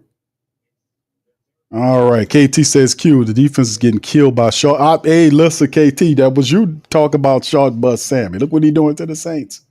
Shotgun. 1 to the left, multiple receivers to the right, 3 to the right, quarterback in the shotgun, 2nd and 10. There's a snap. Saints send 4. Once again, Shough bus rolls out and gets stopped near the 42-yard line there. I mean, it constantly keeps happening where these guys are opening up it's the Red Sea effect. Every time it splits like this and he just runs up the middle. I mean, look at this. Oh, it's completely wide open. Stop doing that shit, man. Fix that. I mean, stop doing that. You can't, you supposed to have gap discipline when you blitzing. They completely opening up lanes for the guy to scramble. He got a pair of wheels too. 3rd and 6, we got to get these guys off the field here. We can't allow them to convert. Shotgun, 3 to the right there. There's a snap. Saints come with pressure. There's a lot of holding going on down there and no flags. Where's the flags at? I mean, there's a ton of holding that was going on just now. Referee, I don't see nothing. Yeah, what you talking about? 4th and 6 now. Old man Peyton with the Waffle House menu. He got that juicy fruit gum. He chewing on that. Boy, Peyton got a set of jogs. He looked like an old ass bloodhound. That was Sean Payton looked like. He got them sagging jaws, like sagging, like he looked like an old Saint Bernard in the face. But he's trying to call the play. All right, 4th and 6. Sean Payton going for it on 4th down. You see what I'm saying? There's the snap. Saints coming with the pressure. Boom! They blow the quarterback up, and the Saints defense killed the drive. Oh, I'm talking about. That's what I'm talking about, Saints. That's what I'm talking about. Davis on the stop. That's what I'm talking about. Saint Bernard face Peyton. Take that. Well, them sagging jaws are yours. All right, and they came through in the pocket, and number 59, Davis was in the place. Justine Davis been making plays, man. Justine Davis been making plays, man, this drive, man. All right, man. Saints do it. That opens up the path for late heroics. Well, not late, I guess, but 9:45. Defense stops. Now it's up to the Saints to take possession of the game from old man Peyton. He got a little too greedy on that last one. Perhaps if he would have kicked the field goal and tried that to kind of extend the lead, but he got a little greedy. Can we make him pay? That's the question. We need to make him pay. All right. We got to make that old Saint Bernard face Peyton pay for that, for coming up here calling and doing all this in here, being petty. All right, Mel said, I say alternate both QBs, but he said alternate them to see who played better off the bench. Nah, bro, they got to pick. Got to pick one, bro. All right, 11 says, yeah, you got to start somewhere. Everyone talking like a QB savant. Hey, bro, listen. You're right. They got to pick one. You got to pick one, and you got to ride with him. If it's Spencer, you got to ride with him. But regardless of if it's Spencer, Rattler, or not, you got to make sure you got a line there and a running attack to help these guys. You know, you can't count on a young quarterback because they simply don't have the experience in the Northall to be able to lead you consistently. So you're going to have to surround them with aspects that help them. A good tight end, really good blocking line. This sort of thing to have success. What's up, T? Shout out to T Williams. All right, much love. Appreciate you, my man. All right, Wilson KT says, Q, leave Gumbo to St. Bernard alone. He doesn't deserve that. Y'all see Peyton's jaw sagging like that, man? He looked like an old, mean St. Bernard in the face. You know how them St. Bernards had them sagging jaw? Oh, that Peyton. With that Waffle House menu, man. All right, anyway, G-Dog says, let Spencer start so Tyler can develop. I think that's what you're going to do. But if Tyler Shough comes alive and wins this game, does that change the narrative? It shouldn't to me, because even though he's showing gumption here, it shouldn't be, you know, okay, with the second teams, he balled out. I mean, everybody balled out with the second team. Hadn't we shown that already? All right, here go to play right here. Jake Hayner's in the game now. Oh, my God, Jake Hayner's in the game. And Jake Hayner gets pushed out of bounds. Pushed his ass into the side. Oh, no, Jake Hayner. Oh, no. Oh, no. Oh, no, Jake Hayner's in the game. Why? And then Jake Hayner comes into the game, and the guy pushes Jake Hayner into the first quarter sign. He pushed him in the first quarter sign. He ain't getting nothing for all that scrambling. 2nd and 10. Can Jake Haener win the game for us? Tyler Shough would have won the game for us. Why would we need to see him at 8 minutes? Oh, no, man. Jake Haener in the game looking scared. Nice throw. Okay, Jake fires it to Matavo. Okay, that's close to a first down. Can Jake Haener lead us to a touchdown here? Can he win the game for us? Well, at least keep us in the game. Oh, man, we could have waited. Just let Tyler play this last series and then put Jake Haener in there. Come on, man. That's not right. That ain't right to do him like that. Tyler Shough should have had at least one drive to go. Why would you? Whatever. But let's see. Let's put a little something on Jake's name right here.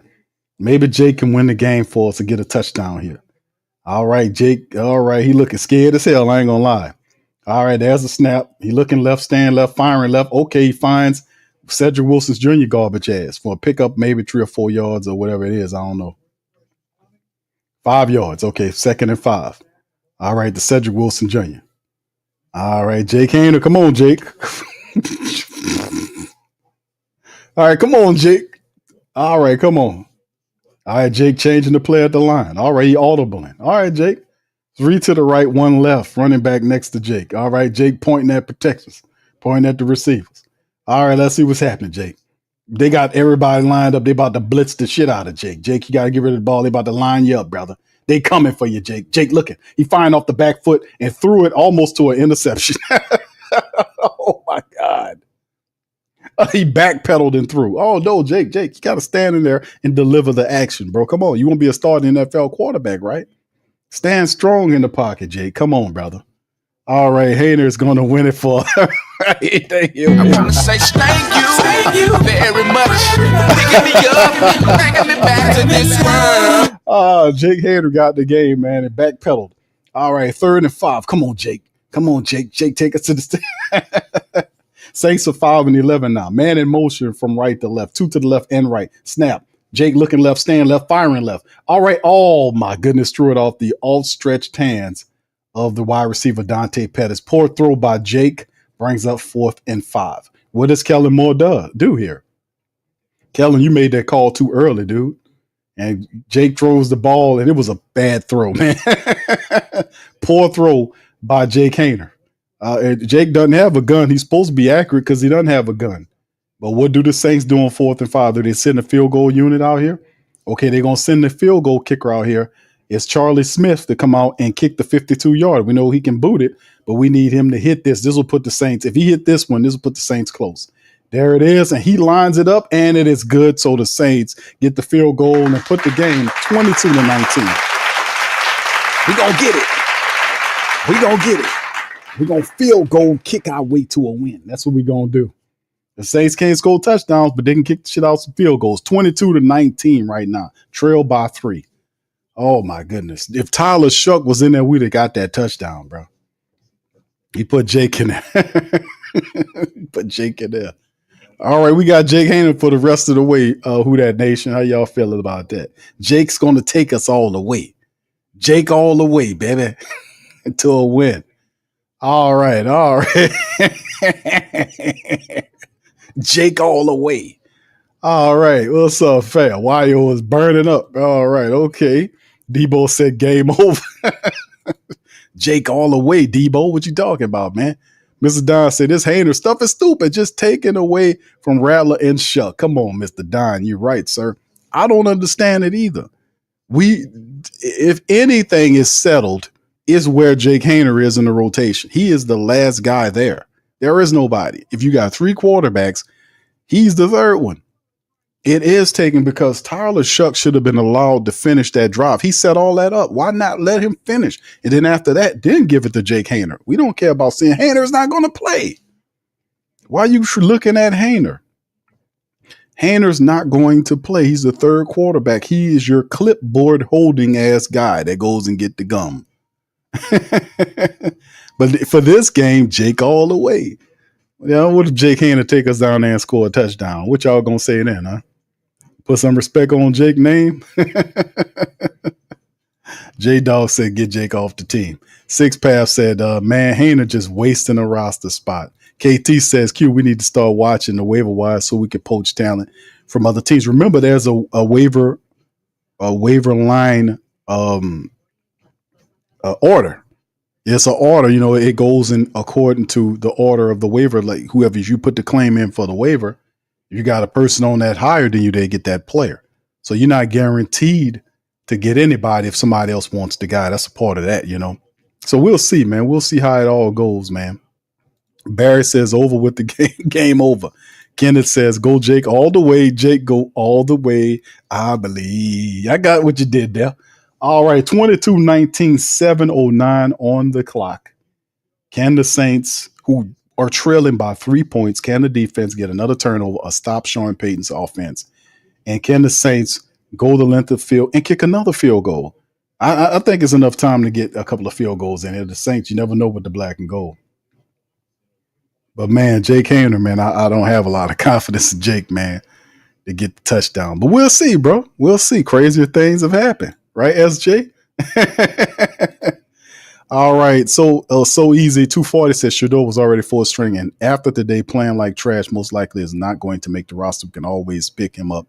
LOL. It'll be interesting to see where Shough Sanders go. Gabriel had the day, and it's just a bunch of mess. We covered what Eric Dickerson, the Hall of Fame running back, spoke about what a source in the NFL said about Shough Sanders. Should be a lawsuit into that. He should sue them like Brian Flores did, like John Gruden did. They need to pay for that. Whoever doing that kind of stuff, they need to be caught, fired, and demeaned for doing that, because they would be the first ones complaining if somebody did that to them.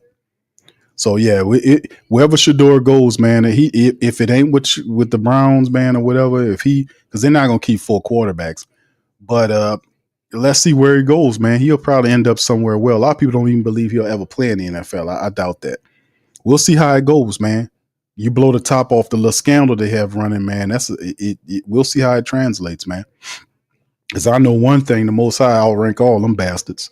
KT says, Q, we need to drop these players off at the airport. Haener, Wilson, Pettis, Foskey, and Akers. Pettis? For real, bro? How you slip Pettis in there, KT? How you got him in there? All right, Derek says Kellen can go be the QB. He knows the place. Oh, man, y'all crazy, man. All right, that's it. I don't understand why we still looking at Jake. Is he going to be? No, Desi, baby. I don't know what this is about. I don't know why the guy is in there, but it makes no sense for him to even be there, because it's a battle between two people for the starting spot. Jake Haener is irrelevant insofar as the QB battle. He's the third spot. So I don't know, but let's just chill for the next 7 minutes, because maybe Jake Haener going to show us something. He's going to teach us something about him being in the game. All right, 7:04 on the clock right now.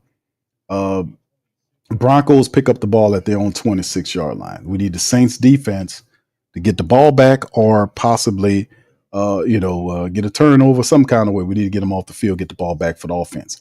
Power eye look for Sean Payton.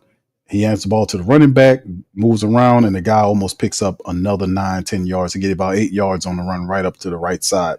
Foskey and others on the stop. 6:54, so Payton just going to wind the clock down, pick up a 7 by estimate. So this is a 7-yard pickup. That's not good, man. That's not good at all. Audric Estime has 6 carries for 34 yards and a score. Sean Payton just runs the ball at will. Shotgun, 3 to the right, 3 to the left, 1 right.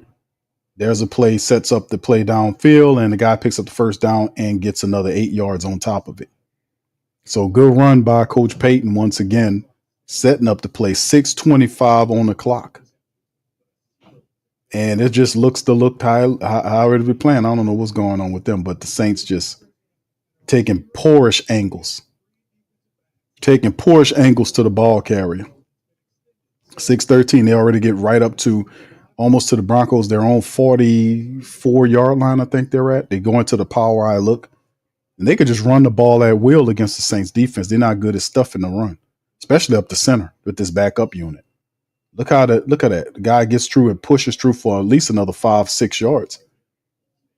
You look at when they line up, the backup offensive line for the Broncos just totally remove the Saints backup line. They resituate them like old outdated living room furniture. They just move them all around. Move them all around. 2nd and 5, a game of 5:30 on the clock. Defense have to do something to give the offense opportunity to get back out there. They can't allow them to kick a field goal or, try to force them out for late heroics. All right, 3 to the right, 1 left, shotgun for the Broncos. Are the Saints blitzing? Nope. They can't. No pressure on the quarterback whatsoever. He has all the time, makes the throw up the center. Oh, what a terrific catch by the Broncos wide receiver. What a catch by that guy. He stood in there and took a shot from the Saints, and Sam Ehlinger stood in there and he took a shot from Peavy and delivered the ball perfectly over the top to get the Broncos inside Saint territory. What a throw and a catch. That catch gets them all the way down to the Saints 31-yard line, just like that. Ehlinger, 18 of 25 for 168 yards. He got 1 pick. 4:37 on the clock. Saints don't look like they're going to be able to stop the Broncos. Play action, pressure, check down with the set up the look at this run. The guy just runs forward and picks up. I don't know how much that is, but it don't matter what they do. They just gain on the Saints. The boy, Saints running around that lost, man. They don't know what's coming. They don't know what's coming. They ain't deciphering nothing. They in total reaction mode. They're not thinking at all. They're not reading nothing they doing. Sean Payton set up a screen right quick on them and got 8 yards off of them. 2nd and 2 now. Shotgun again, 3 to the right, left, and 1 to the right. And there's another little situation there. And it'll be a flag out right. That's got to be holding against the Broncos. They've been holding all game. Referee finally makes the throw out, throws his flag out there. He said ineligible player downfield. I thought he was about to hit him with the holding, but nope. They ain't been doing too bad to the Saints, to be honest with you. Referees haven't seen too much that they done that was wrong. So they hit him with the ineligible player downfield thing, so that'll back them up and stop the Broncos' momentum. The turf monster and the referee for interim, so it's 3:51 on the clock. If we can get the defense to get their head out there, you know what, and put a stop together, we might be able to kind of at least get a field goal or something. That might be too much to hope for. Kellen Moore looks confused. All right, shotgun, 3rd and 1, very third and manageable. Simple draw play. He might be false starting again against the Broncos. It is. False start Broncos. So that's 2 back-to-back. Ineligible, now false start against the Broncos. That backs them up. So that'll bring up 3rd and 6 now as the Broncos 2 back-to-back plays. That's bad. And they're helping out the Saints. Now, this Broncos just gave the Saints some gimme. They gave them some help here. Can the Saints defense take advantage of that? Can they get the Broncos off the field? Now, of course, they'll be in field goal range, but can they stop them here? We need you to get a stop here. All right, 3rd and 6 now. Shotgun Broncos. 2 to the right and left of the formation. There's a snap. Saints come with pressure, ball out very quickly. What a fast receiver that guy is on the slant inside, picks up the first down and gets all the way to the Saints 11-yard line. Saints defense, dumb as hell. Dumb as hell. They just out there running around, nobody thinking. And the guy just beat the hell out of the cornerback across the middle. And you blitzing, you're supposed to keep your hands up, man. If Guy would have had his hands up there, he would have been able to deflect the ball because he just missed it. But they're backups after all. That's why they backups. So that puts it 3 minutes. They just marching on the Saints. Saints don't have the ability to stop these people, man. There's the move play action there. A move, the ball overthrown, so that'll be a 2nd and 10 right there. 2:53 on the clock. Broncos eating clock right now. What's the 3 minutes and 33 seconds? They done march 63 yards on the Saints defense. I just want to, I'm trying to say, okay, we close. We just need to get the ball back, right? But then again, it could very well. I think this is more than likely over with. All right. Yes, indeed, man. Foskey literally has no moves. Black Preacher Man says Jackson and Foskey needs to be cut. All right, there goes a handoff to the Broncos. Cuts inside. The guy gets inside the 5-yard line. Just like that. So he's down to the 4-yard line. And they're going to score. The Saints don't have shit for this. Ain't nothing. These backups are garbage, man. Nobody's stinking. They're getting blown away on the defensive line. These guys they're just getting handed to them. You want to play in the NFL? I think not. Some of these guys got to go, man. So the Saints burn the timeout. They at least give the defense a kind of a chance to catch their breath with 2:30. So you see what Kellen Moore trying to play for one last move. We want to try to at least give the offense one last move here. He forced him to take a field goal, man. And then if Jake Haener is anything, if he takes him down the field and get a touchdown, man, that kind of would be pretty cool to see him do that, man. You know, so anyway, 3rd and 4. Coach Payton was calling this game like it's a regular season game. Coach Payton wanted this thing. We need a turnover, Saints defense. We need a turnover. All right, shotgun. Wide receivers to the right and left. There's a snap, looking center, looking left. Check down, and it's incomplete. Drop by the tight end that bring up 4th down. What does old man Payton do? Does he go for it here? Does Payton go for it here? What does Payton do? Old man Payton probably stubborn enough. What does the St. Bernard do? Do he go for it? What does Payton the St. Bernard do? And Foskey, there you go for my Foskey people. Foskey smacked at the ball and knocked it down. Foskey, take that, y'all. You Foskey haters. Foskey slapped at the ball and knocked it down. Sean Payton going for it. See, I told you, Payton, St. Bernard Payton wants this game. All right, there's a snap. Looking center, looking right. Got all the time in the world running around, trying to do something. Back pedals, move back out. Saints trying to get at him. Looking, short bus. Sammy throws it out the back of the end zone, and it's caught for a touchdown. You got to be kidding me. No, I'm not. It's a touchdown. It's a touchdown. All that scrambling, he just Hail Married the ball in the end zone. Just threw it in the end zone. The guy came down with it, and it's a touchdown for the Broncos. Just like that. That's crazy work. The tight end Caleb Lohner makes it. He just threw it in. He just threw it up in there, and the Saints' dumb defenders didn't do nothing with it. I mean, they just running around, not doing no thinking, no nothing. They just totally just out there. Like the guy literally just threw up a duck, and then the guy went and got it, man. You can't ask for any better luck than that. Not Sean Payton doing a 2-point conversion on him. Sean Payton wants the 2-point. I mean, this backups are terrible, man. Look at that. They can't get a sack. They can't get nothing. They finally stopped the 2-point conversion that time. But Sean Payton was trying to go for it. 28-19. A Hail Mary in the end zone ends with a touchdown for Sam Ehlinger. Ehlinger, 22 of 31, almost 200 yards, a touchdown, and an interception. He backpedals, rolls around, can't do anything, and just literally throws the ball in the end zone, and the guy came down with it. I mean, was there anybody in the secondary back there that was watching this guy while he was scrambling around? Look, he just throws it back. He just threw it up. He just threw it up in the end zone, and the guy came down with it. And I'm like, what was DeMarco Jackson? What are you looking at, bro? Is anybody looking at the quarterback to see where he is? DeMarco Jackson was literally there, could have poked it out. So it's what it is, man. I mean, these guys, they're not paying attention. God just heaved it in the end zone for a touchdown. You couldn't make it up. He literally threw it behind his back. Touchdown. Man, it's like playing Madden cheating.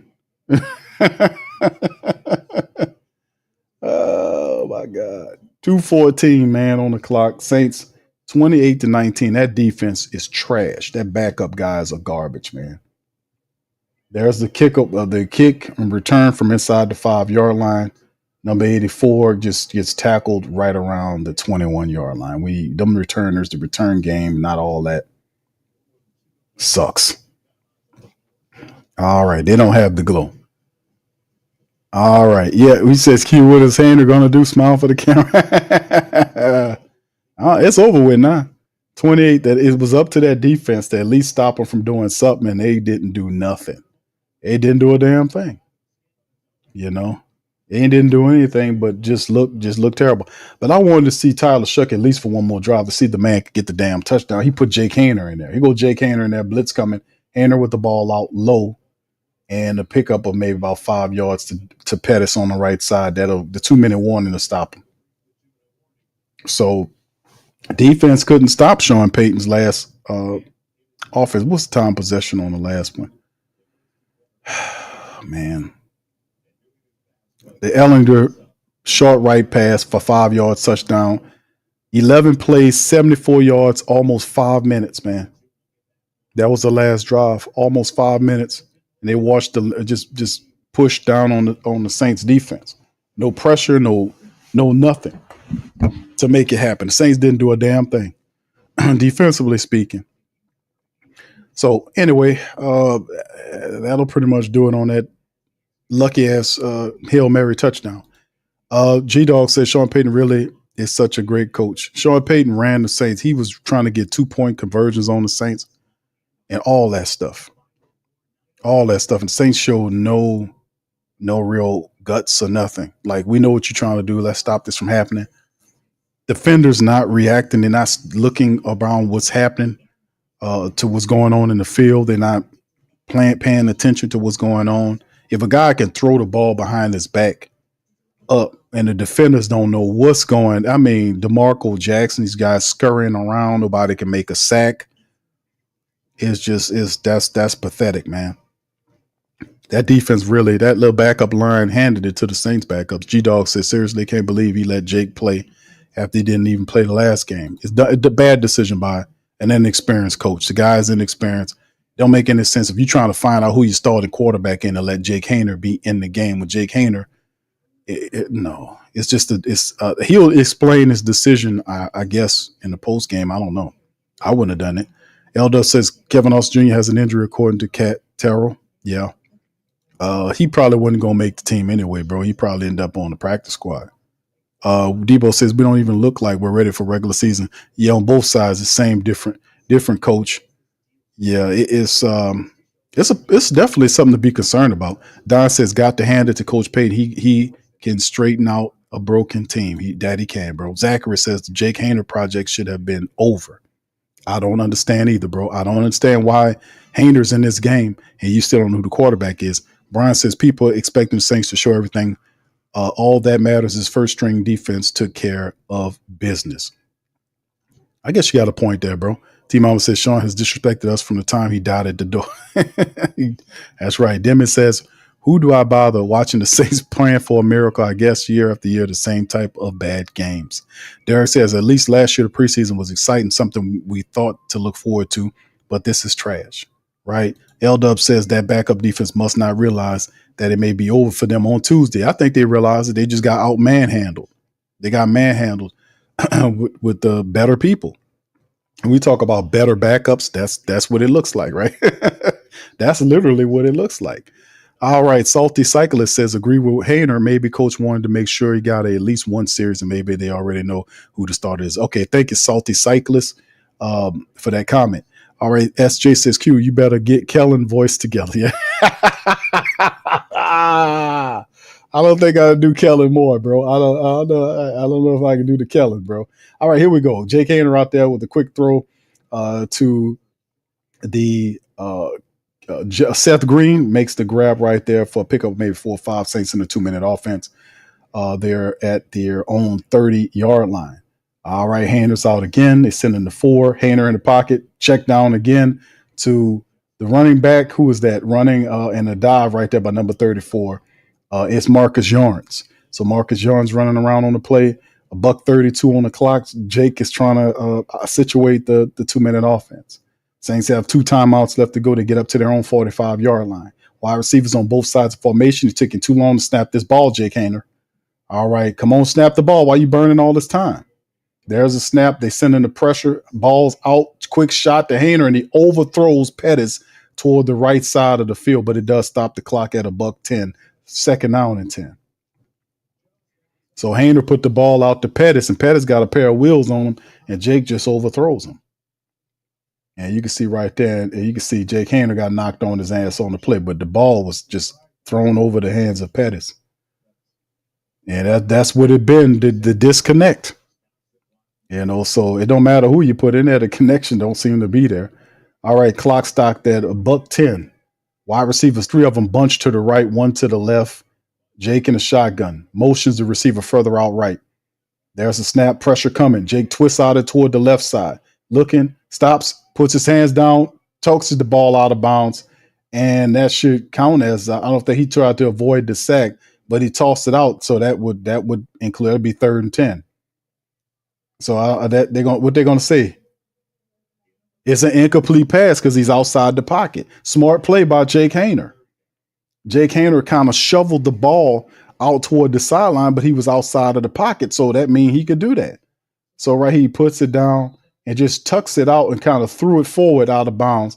And that means that's true. That's an incomplete pass, which means smart play by Jake Haener. Very smart play by Jake Haener because he doesn't absorb the sack, which would have been detrimental. 3rd and 10 now. Now the referees is going over it to challenge it.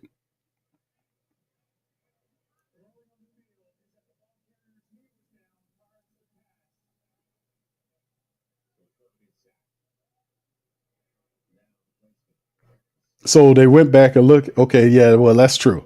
They got the replay where he was actually down on the play, so he does get the sack. So there you go. So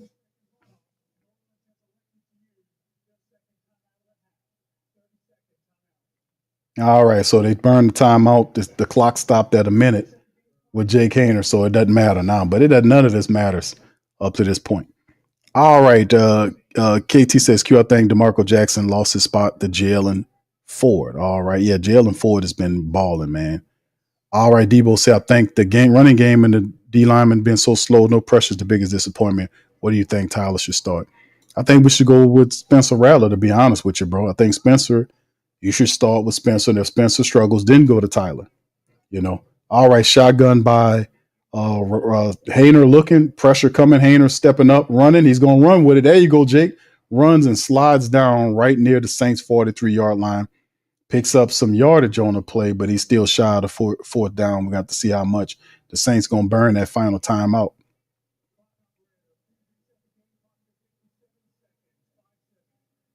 So Jake Haener kind of scrambled out of the pocket, and we got 57 seconds. The Saints burn their final timeout, 28-19 here. Not looking good. Oh, my goodness. 4th and 12 now. 12 yards here.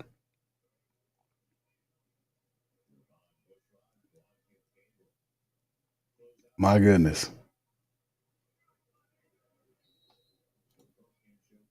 Shotgun. All right, 4th and 12 here, man.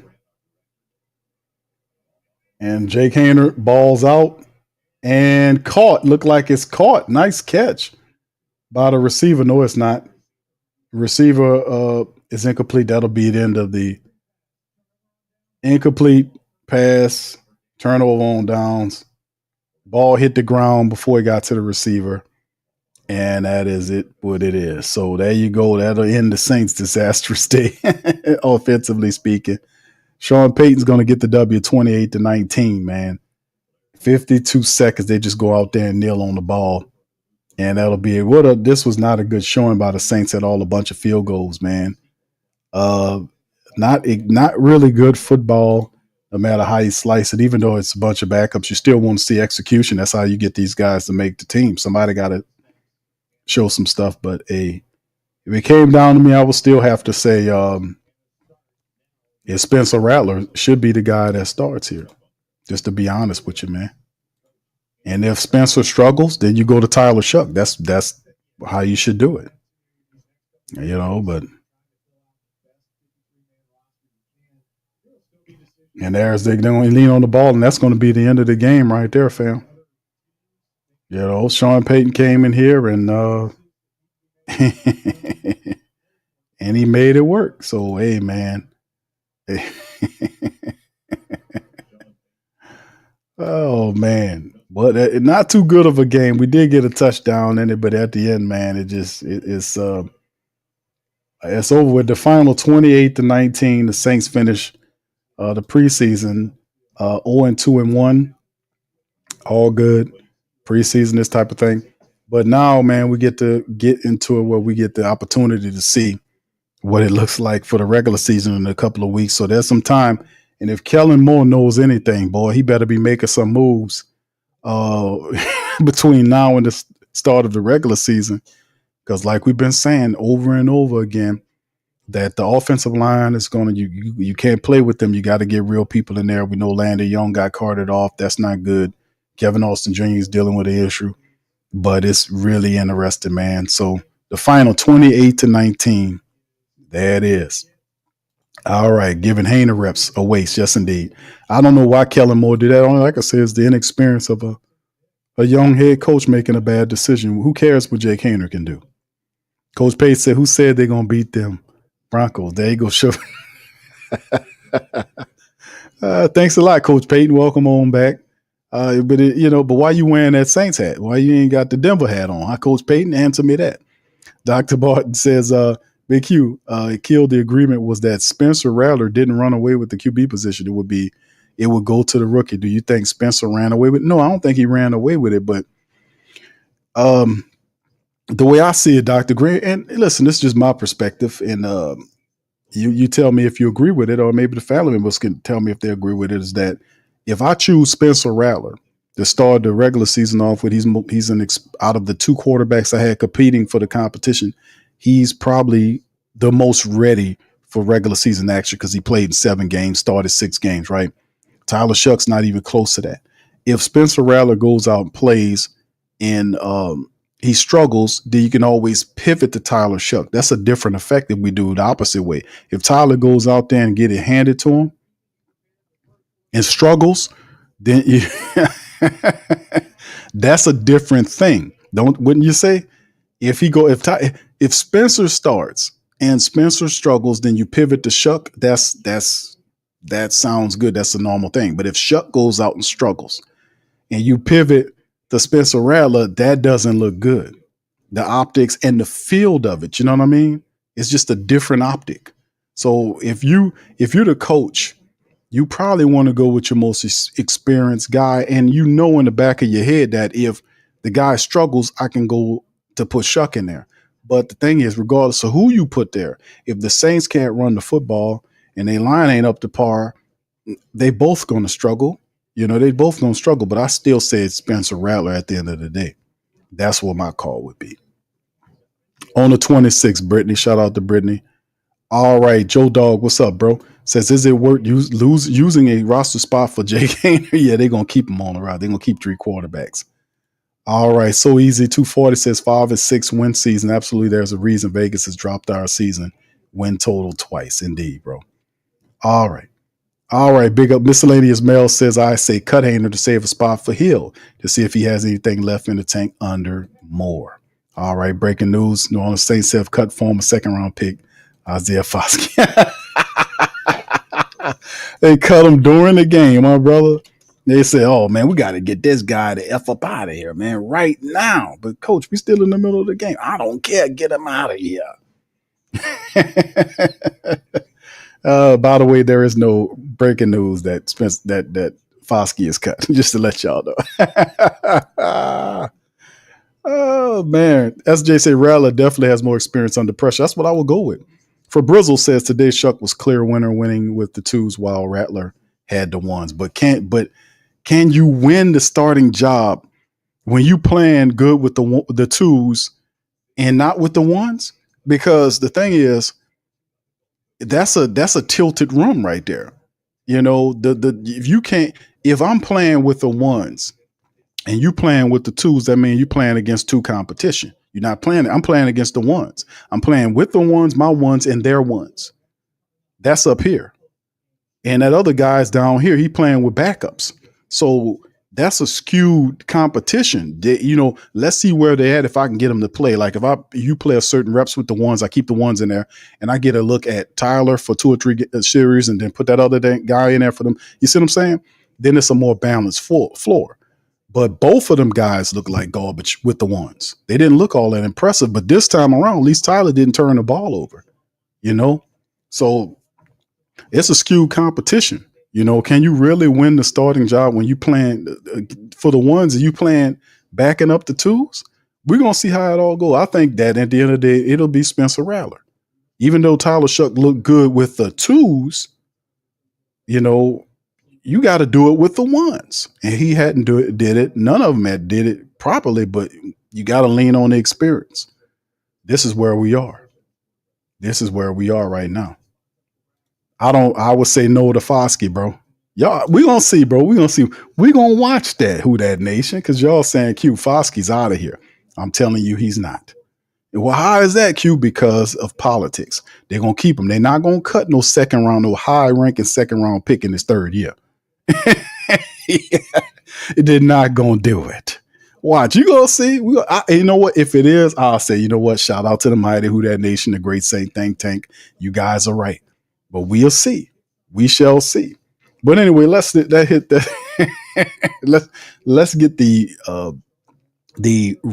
final stats in here.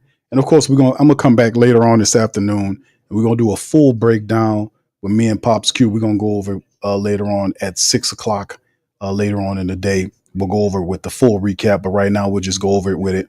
We'll even have the stuff available for the family members with the backups. We'll hear from Coach Kellen Moore and what his thoughts of what happened in the Saints game, man. And then it's just unfortunate that this looked the way it did. But in the end, man, it is simply what it is. So for the family members that's out there, y'all just kind of hold where y'all are, and we're gonna get to the post-game press conference with the coach and all that. That'll be coming up momentarily. But until then, let me go ahead on and just get to the final stats in the game. So right now, fam, the team statistics finally in the game. The Saints finished with 16 first downs versus 22 by Sean's Broncos.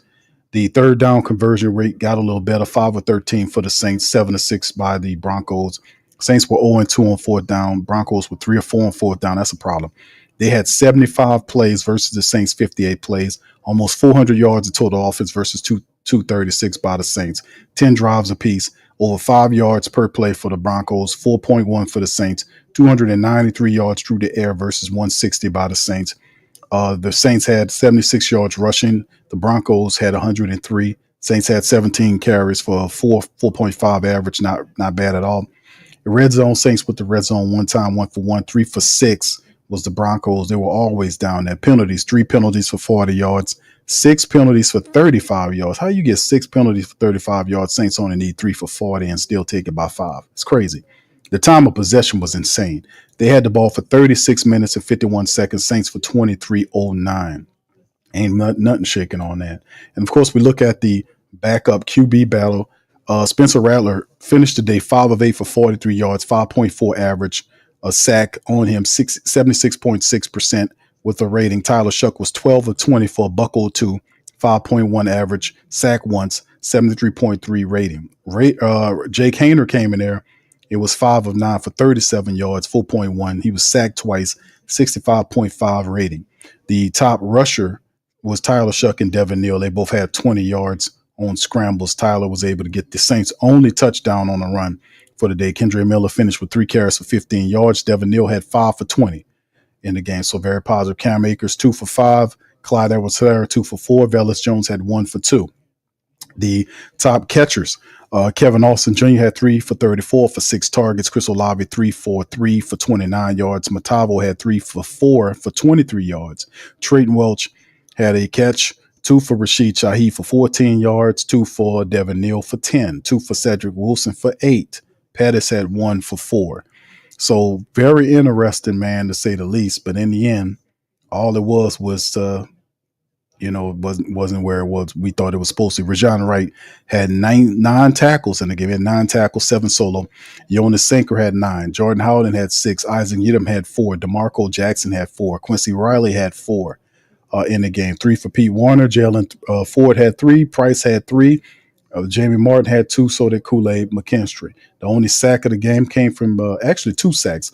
Jacine Davis had a sack in the game. Jonah Williams picked up actually 3. Jonah Williams picked up 1, and Christian Boyd. So they had 3 sacks by the Saints defense today. Quincy Riley had an interception today, playing really well as he usually does.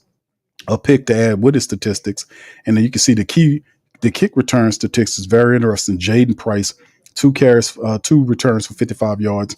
Vellis had 1 for 39. Pettis 1 for 20. Moochie Dixon 1 for 16. Roderick Daniels Jr. had 1 for 16. You can really see that Kellen Moore in this game was really soliciting for kick returners to try to see if he could put some people on and find somebody with a spark. Pettis, the only punt was for 9 yards. Blake Grupe was fantastic, 3 for 3 for 9 points. Charlie Smith hit 1 for 52 as well. So that's not bad. An extra point from him as well. So, and then Kai Kroger. Burnham didn't punt, but Kroger had 1 punt for the day for 38 yards. He put it within the 20-yard line. So Kroger got a punt. We'll see who wins the battle between Burnham and Kroger. It'll be interesting. Then on the other side of things, it goes to the Sam Ehlinger. Don't matter who the quarterback was for the Broncos, they had success against the Saints. Sam Ehlinger, 22 throws he had 22 of 31 for almost 200 yards, 6.4 yards per throw, a touchdown and a pick. He was sacked 3 times, but his rating was still high, 85.1. Bo Nix, 10 of 14 for $110, 8 yards a throw. He had a touchdown and a rating of 118.2. Don't matter who the signal caller was, they had success against the Saints. Denver's top running back had 45 yards off of 8 carries, averaged over 5 yards a run. He had a score. Sam Ehlinger scrambled 6 times for 25 yards as well. So they had it going on for them. Sutton had the top receiver game, 4 out of 7 for 83 in the score. Lucas Patrick was 3 of 3 for 49. Rowan was 4 for 33 yards and a score there as well. So the Broncos had it going on. Coach Payton really wanted this game. This preseason game. Bailey finished with 4. Joshua Pickett had 4 from Q Robinson on the Broncos side of things. So they finished the preseason 3-0. You know, Coach Payton came into this game. Will Lutz was 3 for 3. Coach Payton came into this game, man, and Coach Payton was like, hey, man, I want this game. And he coached like it. He was calling 2-point conversions, challenging calls and penalties and all that. Payton wanted to beat the Saints, and he got the win 28-19. So Who Dat for Life? Chris says, my opinion of the game. Take the offer out back with a shot. Take the offer out back with a shotgun, put them out of their misery. Okay. All right. Yeah, this is crazy work, man. I know a lot of people not satisfied about what they're seeing. I don't like how the Saints played today at all. All right. Mac and G says Spencer couldn't get over 50 yards against the starters. I know it's a tough bet, bro, but I really do think, and y'all could see if I'm wrong on this, come up real soon, because we're going to know this very soon. You know, who the starting quarterback is going to be named. But if I'm Kellen Moore, I'm putting Spencer in there, man, because I could pivot from one to the other if I need to. But it's his call. We'll see. We'll see. Sean says, I say Rattler start because it would be his last chance to prove that he could start in this league. Last chance, bro. He's still very young. All right, Mr. Don says Rattler's no better against ones than Shough is against ones. They're literally even. I think Shough will be better QB eventually. He's just not there yet. That's the point. In doubt, lean on your experience, right? I mean, but this is where the Saints have placed themselves. Like people was asking them questions about, shouldn't you get a veteran quarterback to steady the run? Mickey Loomis got up there and said, no, we're comfortable. You know what I'm saying? We're comfortable when we're good with these young quarterbacks. These guys are good. He did all this the whole season long. Now it appears the Saints are in a scramble dash right now to pick up talent. The whole damn time they was easy strolling on the river. And all of a sudden it's a mad dash now. I'm like, man. All right, Who That for Life? Chris, my opinion is, yeah, I read that one. Thank you, bro. All right. Yeah. It's something else, man. Derek says Shough and Rattler shouldn't be that close because Rat got a year on him, but he don't look no better, so I would let Shough have it. Okay. All right. Mr. Don said, I think Rattler should start. Week 1 and early on, did Shough take over once he's ready and Rattler struggles? That's the only thing that makes sense. Shout out to Black Preacher Man. Kellen was pass happy this preseason. Is guess he was seeing what he had at the QB. Thank you, bro. Appreciate you. Thank you very much. Picking me up, bringing me back to this one. Thank you, Black Preacher Man. Shout out, bro. Tamika said if this was Rat's first time with the starters, LOL, y'all funny. All right, T-Mama said Peyton wanted to show how bad he still want to beat this team. He did, didn't he, T-Mama? That old St. Bernard. He's out there running around doing that. All right, Tamika says, I'm with you, Q, on the Rattler. Thank you, sweetheart. All right, Josh says, well, Derek, Hayner has been there for 3 years, but we barely give him any shots, so he's gone. I think Hayner has been given opportunities. He didn't look good with him. Like the new head coach gave Rattler, Hayner, an opportunity to see what he can do. He actually made it a competition somewhat. But when Hayner went in that game and threw that interception, that was over with right then and there. You see his shit drop right away. So you take advantage. You take advantage of opportunities that present themselves. And if you are not ready to do it in a successful way, then you're gonna have problems. And Hayner didn't seize his opportunity. KT says neither QBs look good against starting defense. Q Shucks supporters forget that he's injury prone and had one good season in college. All right, KT, using the summation of the scouting report. You don't want Shough getting beat up out there. They're gonna pile it up, and you don't want Spencer getting beat up either. So that's why I was saying the greatest strength the Saints could have is the offensive line. If you're gonna have an inexperienced quarterback there, you gotta make sure that line is rock solid. You gotta make sure that line is knocking people. And the Saints let all their time wither away. They sit up here believing in Ruiz, and Ruiz out here struggling in front of their face. And I've been saying, hey man, you don't see Ruiz out here struggling? We don't see that happen. We don't see him out there struggling his ass off. No, man, the problem right now, Cooper, you gonna be all right? No, he's not, because he's been struggling. He's been struggling for a while. And now you got Redunson there because Penning is out. Saints hadn't done anything to really. Now they trade for Fortner for backing on this type of thing. But you're gonna learn very quick where we are in terms of that offensive line. McCoy makes a lot of stuff better, but he can't do it all, man. It's going to be interesting, but we need to have. I'm more concerned about the offensive line. We need to protect our young quarterbacks, no matter who it is. Y'all guys could be right, but I'm saying fortification of the offensive line is a necessary commodity. Without that, you don't have anything. It's going to be a hardcore season if you can't protect the quarterback or run the football. It's going to be tough. Brian says, I'm satisfied because if you follow more offensive schemes, the Eagles didn't show anything last preseason. Yeah, I ain't counting the wins or losses. Either that same playbook has developed a lot of QBs. Maybe it's the plays. We've seen vanilla plays and all this kind of stuff. We talked about the plain-ass plays the Saints are running. Maybe these are not all the plays the Saints need or are commonly used in practice. Maybe there's another set of plays that make them look a little bit better. I don't know, man. It's a lot to be considered. Gerard said Spencer got to start. He's going to get pulled as soon as we start. He said, it's true. Josh says we haven't seen any coaching yet, guys. It's all vanilla. Spencer is our starter, no doubt. Though he isn't great, but who knows when they open up the plays. Thank you, Josh. Shout out. Yeah, a lot of people are kind of see. This is and for the family members out there, I appreciate the people that's urging patience. But also for the folks that's urgent patience, please understand that a lot of the family members are literally out of patience. And the Saints have done that to them. They wasted opportunities for the last 4 years and have wasted the patience of the faithful. So they're in their game where they want them to show them something.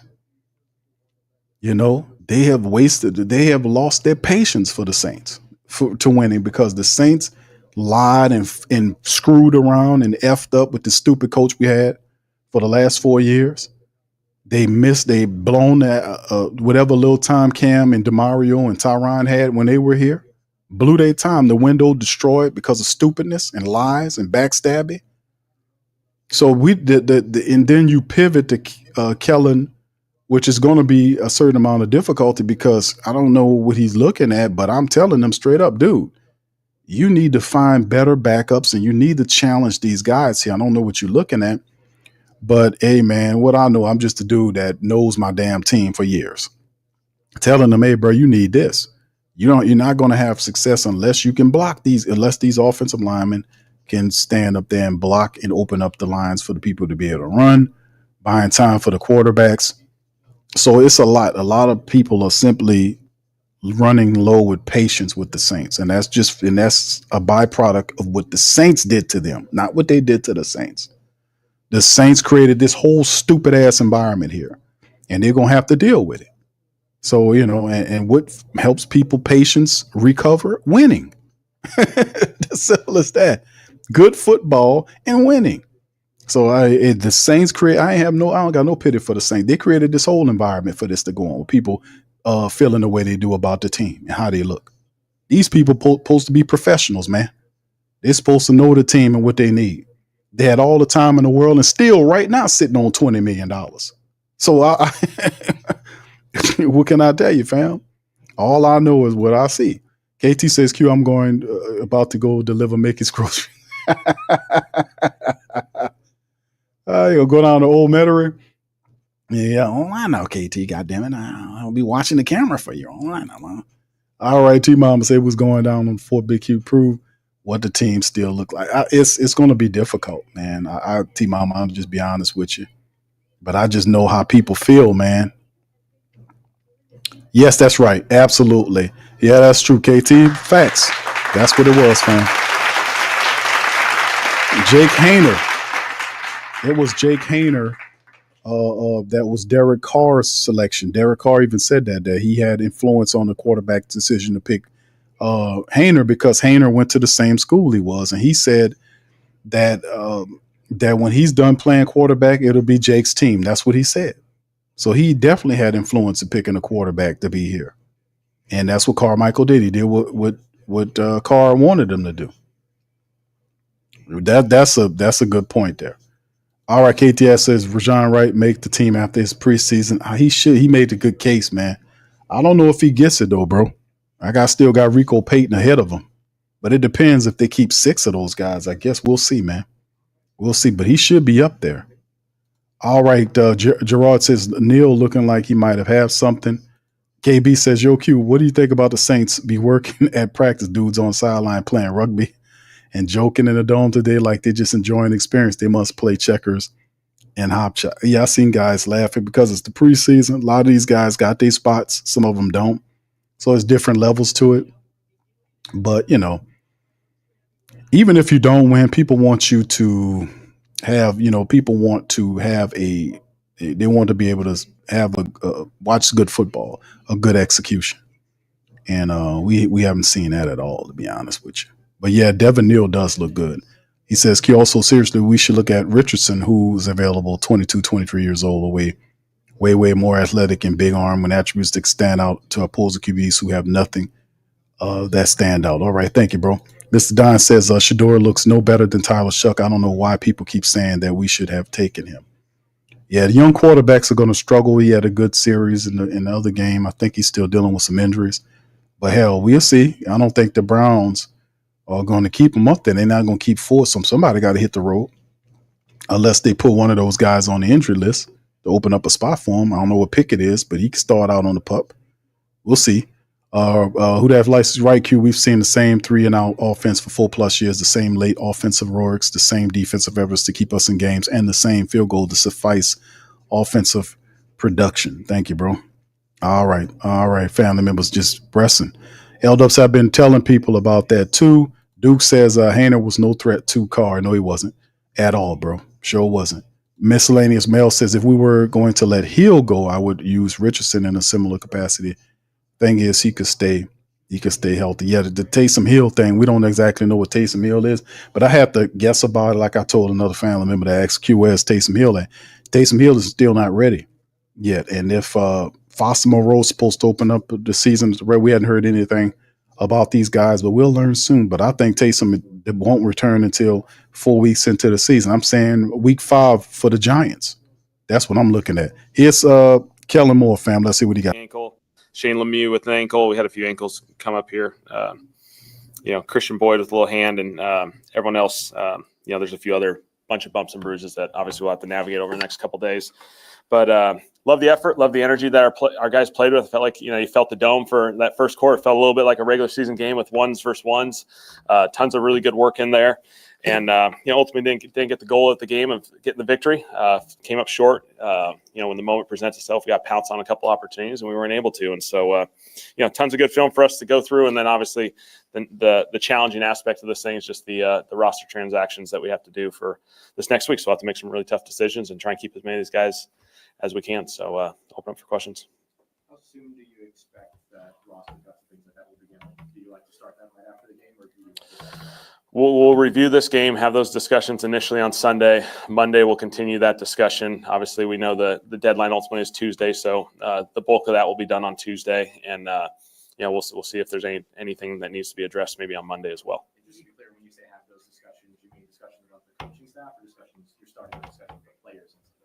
No, not with the players on Sunday. Sunday's an off day for the players. I think for all the coaches and the personnel department, for us to get together, watch this film, evaluate it, have the necessary discussions that we need to have, and they'll be really healthy discussions. We got a lot of competition on this team. There'll be a lot of challenging things that we'll ultimately have to make decisions on. Do you have a timetable yet for when you want to announce a starting quarterback for the regular season? Yeah, we'll go through this process. We'll study the film Sunday. We'll have those discussions, and then at some point next week, we'll make that decision and communicate with certainly the players first and foremost, and we'll get it to everyone else as well. Do you feel like you saw anything one way or another from either quarterbacks that maybe starts to sway you already, or are you trying to keep it? I thought there was a lot of good by the quarterbacks. There's a couple missed opportunities, and I thought they were going through the right process. Both guys, I think had some opportunities in there. Tyler had an awesome run down in the red zone. I thought he used his feet pretty well in this game. And so, there's some good stuff. And I felt, good that we were able to get Jake in there just because, last week, just the way the game played out, we weren't able to get him those reps. And so I felt like it was really awesome to get him a couple series in there. And so, I know all three of these guys, they want to play the whole game and they want to play as long as they can. And that's a challenging aspect of preseason. You got to navigate that. Obviously, Spencer got to start with the first string the entire time they were in the game, and then Tyler came in with the second string. I mean, if it was like more of a competitive atmosphere, would they have taken turns and both played with the starters? We had discussed, a lot of the ones were kind of independent of the quarterback situation. We just felt like Spencer had gotten to enough reps that we saw some work there. We wanted to make sure we were going to give enough reps and then place into some situations that Tyler was able to get into, which, play in earlier in the game. His first game he played, the last drive of the second quarter against the Chargers. And so we felt like we got some good work for him, today. Just want to be for the sake of being thorough. It's not like a consideration, at least at this point, to bring in a veteran, right? You've been pretty thorough on it's going to be one of these guys, correct? Yeah, we feel great about this group. We've invested and poured a lot into these guys. These guys are young guys. They're going to keep growing each and every day, and we're excited to see where this thing goes for all of them. Obviously, you want to, balance seeing what these guys have while also, not, I guess, quote unquote, tipping your hand out there and running too much stuff to give teams an idea of what your offense will look like this season. Has that been kind of a challenge, balancing those two things? There's certain aspects of our offense and defense and special teams that you're naturally not going to do in preseason. We feel like, you do want to give these guys a chance to be successful, put them in really good situations. There's enough film over the last few years of our offense, defense, and special teams. People have an idea, and certainly those things we feel comfortable we can show them and, put the things on film, and we'll save the other things for later. How much of the injuries are going to affect how you guys approach? There'll be a few discussions just because, it comes down to, really tomorrow's discussion once we figure out the length of some of these injuries. And there's some that may, lead into the regular season. That will be some, challenging discussions for us just to how to handle those. We feel like there's a few that we'll have to navigate, but the rest should be pretty clean. Colin, is this one of the most difficult weeks of the season coming on out? Getting to the 53 and then actually talking to a fan saying, hey, look what you did, but not part of the team. Yeah, this is the most challenging week of the NFL. We've invested so much time in all 90 of these guys. They've put everything into this. This is everyone's hopes and dreams and aspirations, and we want that to happen to all these guys. Naturally, you have to go from 90 to 53, bring 16 or 17 back on practice squad, and we want to keep as many of these guys as we can in this organization because we're going to need all these guys. As the season goes on, you're going to need a lot of guys to contribute, and so there's challenging discussions to be had, but this is a group that we root for, and we're all in on.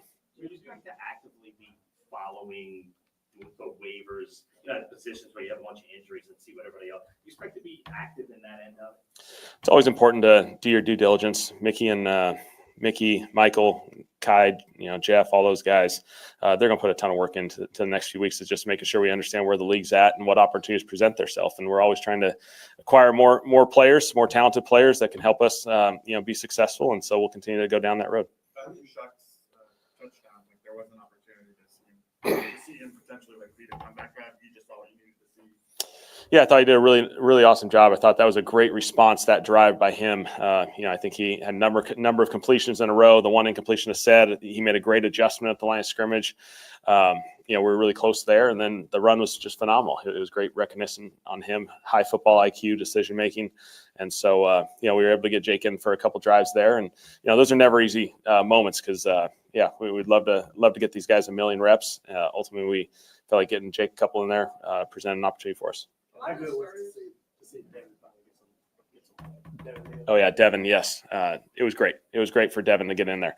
Thought from a protection standpoint, pass catching, run game, I thought he had a couple on that drive with Tyler late in the game in the fourth quarter. He had some big-time plays. And you can just tell he's a really smart player. He's a really heady player. He did some good things for us. A lot of the starters got several drives. Was there any reason why Kamara only played one snap? Yeah, that was just we just kind of talked about. We wanted to get Kendre with that group, which I felt like was going to be a great opportunity for him. Alvin was alive and he was ready to go as far as taking some reps if we needed it. But we really felt like that was a great opportunity for Kendre to roll with those ones as well. Good. Yeah. Kendre has just had a really steady entire offseason. I thought he's done a phenomenal job. Training camps, he's just been consistent week in and week out. These games, I thought he runs really, really hard. He's a physical player. We like what we've seen. He's a guy that is trying to really kind of rebound after injuries and things like that. What have you seen from him, maybe away from the field in terms of work ethic, things like that? I think he has tremendous work ethic. He's really focused on this opportunity. You can just feel it. I think his preparation that has gone into this thing, he's put a ton of time and effort into it. He handles a lot of volume, and I think that's really, really valuable. When you're behind Alvin, we're going to ask you to do a few different things. You're going to have to be ready to hop in here and there. And so, whatever's happened in the past, I don't really care about because what we've seen has been awesome. Love the energy, love the effort, love the physicality. We had an unfortunate one with DeMario with the penalty there. It was all about the right intent. He's trying to push the guy out of bounds. We'll see if it, went a little too far. That was kind of the information we got, and so that'll be a great lesson for us just to see. But I love the energy. They made some really good plays. Sutton made some really good contested plays that moved them downfield. But I felt like our guys were in position to compete each and every play.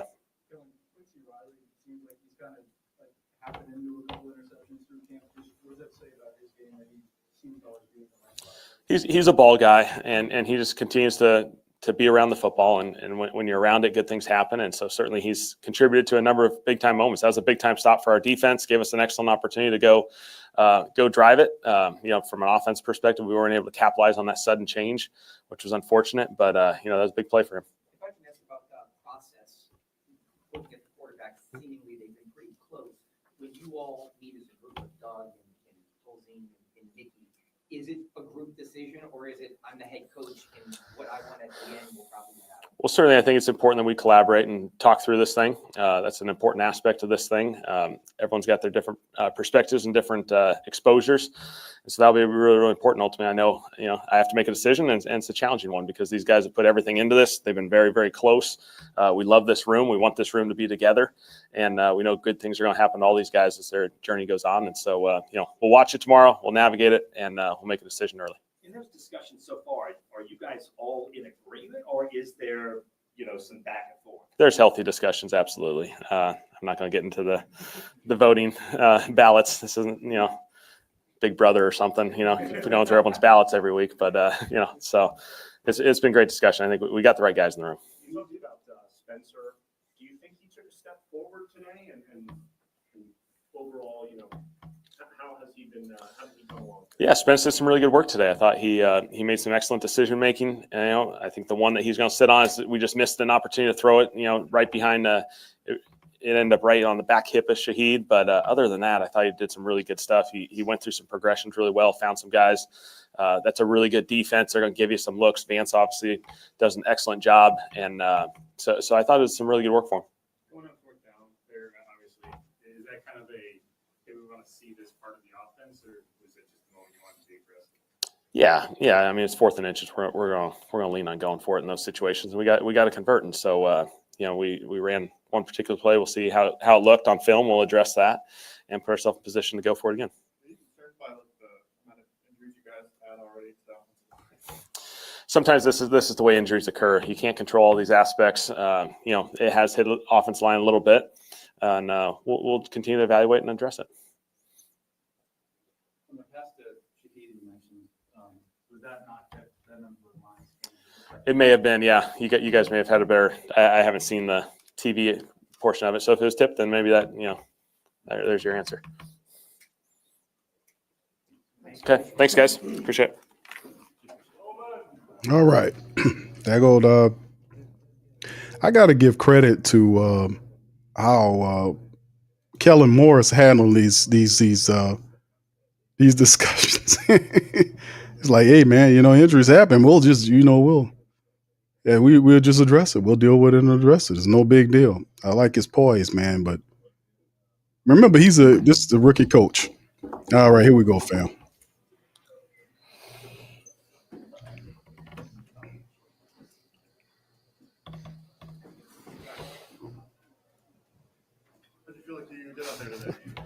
I feel like I had a decent game. I feel like some plays I missed, but I'm just blessed to play the sport at a high level. Going into my 3rd year, being an undrafted guy, like I'm just super grateful just for even the opportunity I have. I know you've gone through like a cut down day before, but what is just the next 48 hours like? This is probably one of the worst time periods in the NFL because you start to realize it's a real big business side of the NFL, and it's not just football and fun, but you try to just keep faith. Like I'm a big firm believer in Jesus Christ, so I try to keep my faith, and whatever happens is for me, and that'll be that. What's the thing you did I think just being available, being healthy. Last year this same exact game I got hurt, and I was having a fantastic preseason last year. But being available when guys go down, getting my hands on people at practice, getting my hands on the ball, tackling, showing up in the run game. But yeah, like I said, just hopefully God puts that in front of me.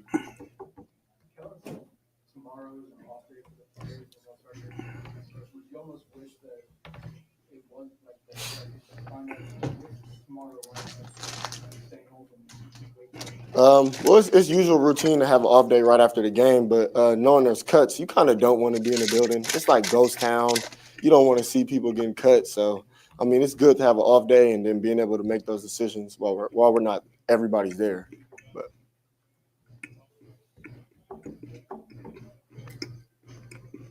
all right. Thank you, guys.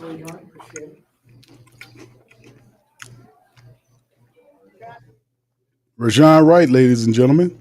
Now, we know that the Saints, man, let me tell you, and shout out to SJ Wilson with the super chat, man.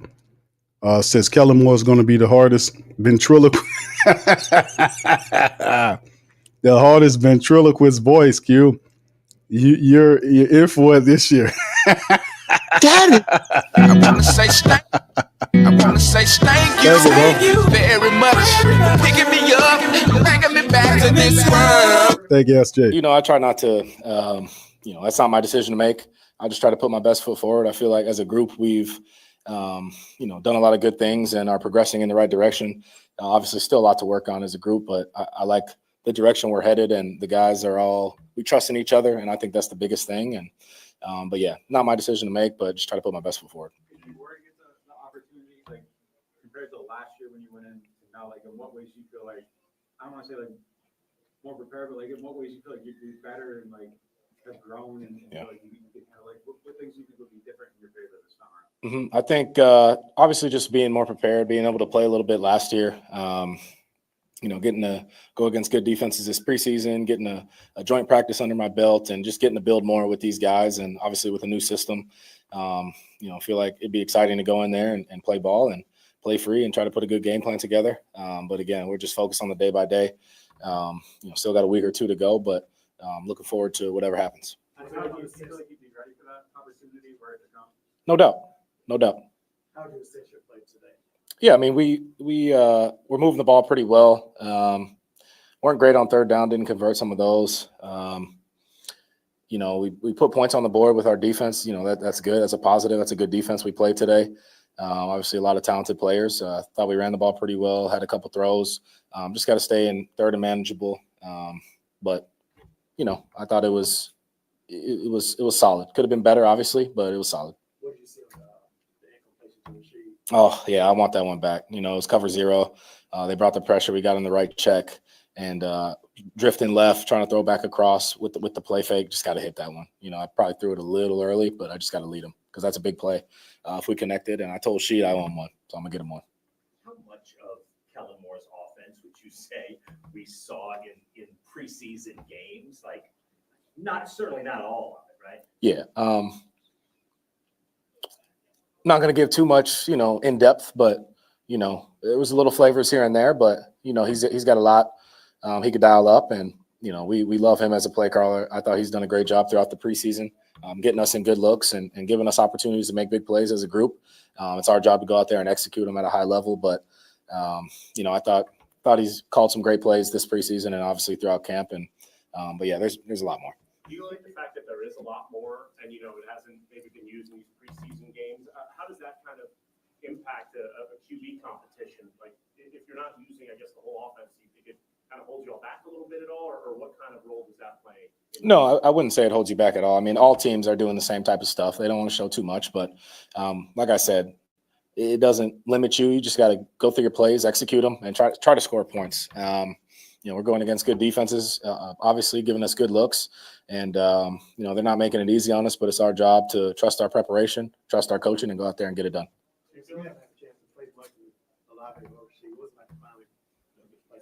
Yeah, it was good. I mean, they created some separation. We had a few completions to those guys today. After that, the attempted QB sneak, we had a pretty good play dialed up for Olave. That was, I was dang near positive it was going to be a big play. But, we didn't convert, so we didn't get to call that. But it's good having those guys out there. They're healthy. They got through the preseason healthy camp. They look great. You rely on those guys. They're great. Those are just guys that have played, obviously longer than a lot of the other guys, but obviously very talented. We got guys on each, ones, twos, threes that could all separate, all talented in their own ways. And I think Kellen does a great job of scheming to get those guys open. What do you think of the fact that the QB competition is going, so deep into the preseason? I really have no thoughts on it. I just kind of show up, do my best, put my best foot forward, and let the rest take care of itself. You have put your best foot forward, and you said that earlier, but like the product you've shown is, I guess, the best. I mean, there's always room for improvement. That's a good question. I feel confident in what I've done. But again, there's obviously more out there to get, and we're looking forward to doing that. How much do you think a 6'5" receiver will help on like straight down red zone stuff like that? No doubt. Just got to be around him a little bit this week, and obviously physically looks very capable to do a lot of things in this offense. Even Sean Payton came up to me and said, "Man, you guys got a hell of a receiver." He speaks really highly of him. So, I think that speaks volumes. Seems like a great dude, and excited to build with him, get him going. What's the dynamic like with you and Tyler right now? I mean, I know y'all competing. What's y'all's relationship like? And eventually, one of y'all is going to take the backup role. How do you think that'll play out for whoever? Yeah, we know what situation we're in. I mean, we're both pros. We handle it like pros, and I wouldn't say it's like a toxic QB room at all. We build together. Me, Tyler, Hayner, we all do a good job collectively as a group and with our coaches of, we're all trying to play well when we go out there and lead our team to points, and we push each other, which I think is good. But yeah, we have a good relationship. How disappointed would you be if you are being the starter? That's a good question. Again, I kind of control what I have to, and I guess that's kind of my answer for it. I don't got much on that one. Spencer, having on the relationship with Tyler, has it been everything that you thought it would be? I mean, both of you guys knew each other since high school. Yeah, we briefly knew each other coming up, just kind of mutually. So it's good to be around him. I think we work well together. I feel like two talented guys. And, I've enjoyed my time here, and, the work's been great. Do you think you got that first down on the sneak? I thought so. I thought with going forward, I thought I got it. I thought I kind of got face masked a little bit to the left, but every call doesn't go your way.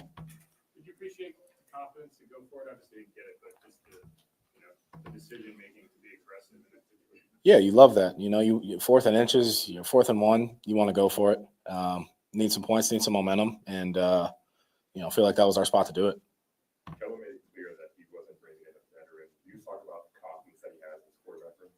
I think that's great. I think we got capable guys in this room, and we got playmakers around us to where we can make plays and win games. So I got confidence in him. He's got confidence in us. You can't beat that. Got to love that confidence from your coach.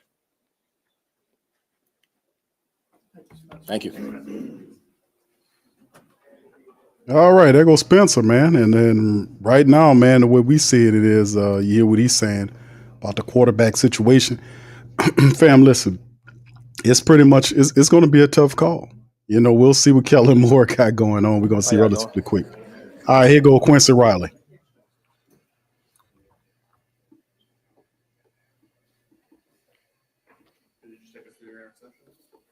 Coach put us in a great call. I know I had high help over me, so I know I can be aggressive, anything low.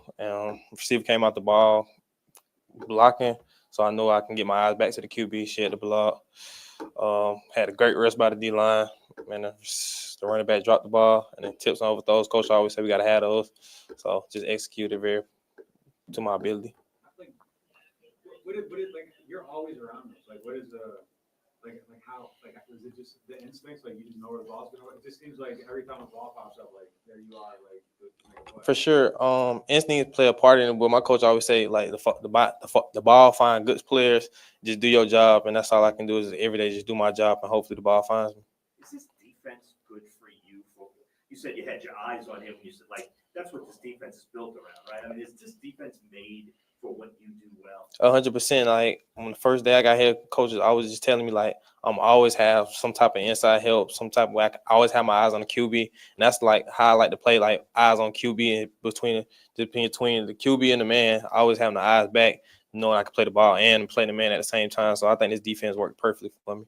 Mario just complimented your play style, but how do you evaluate how preseason has gone for you? It's been a very good learning experience for me. Coming from college and now to the NFL, it's just been taking whatever I can from the vets, coaches, anybody, just each day, each game, just getting better each game. Whatever I got to do, and just to prove to be the best I can for this team. So I think it's been a great learning experience, and I'm enjoying it. Are there ups and downs of camp, and did you have to push through any of them? I say for sure, that's just anything with life, especially with camp. It's a real grind. It's all day. So you got some days you feel I'm kind of sluggish. Let me just bounce back. And but the days that you really get better on, because now you forcing yourself to really lock in on whatever you got to lock in on. So I think them days help me get over me just being competitive or just me just being a good player. What was it like after the interception, seeing how excited all your teammates were for you? It seemed like you got mobbed in that end zone a little bit. Of course, and just everybody's always celebrating. That just made me happy. When someone else make a play and the whole team just celebrate, it just let me know that we together and we enjoy each other. We enjoy each other making plays. So that's the thing you can help. You can really just watch from a good team. Everybody always happy for one another. Hey, Quincy, you spent this time of year with Tyler. What have you seen from him as far as his growth from growth wise, I just see him just really just locking in.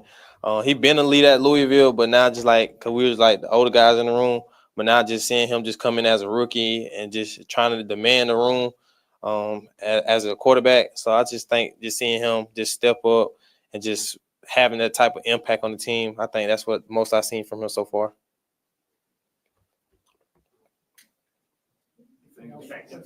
I appreciate y'all.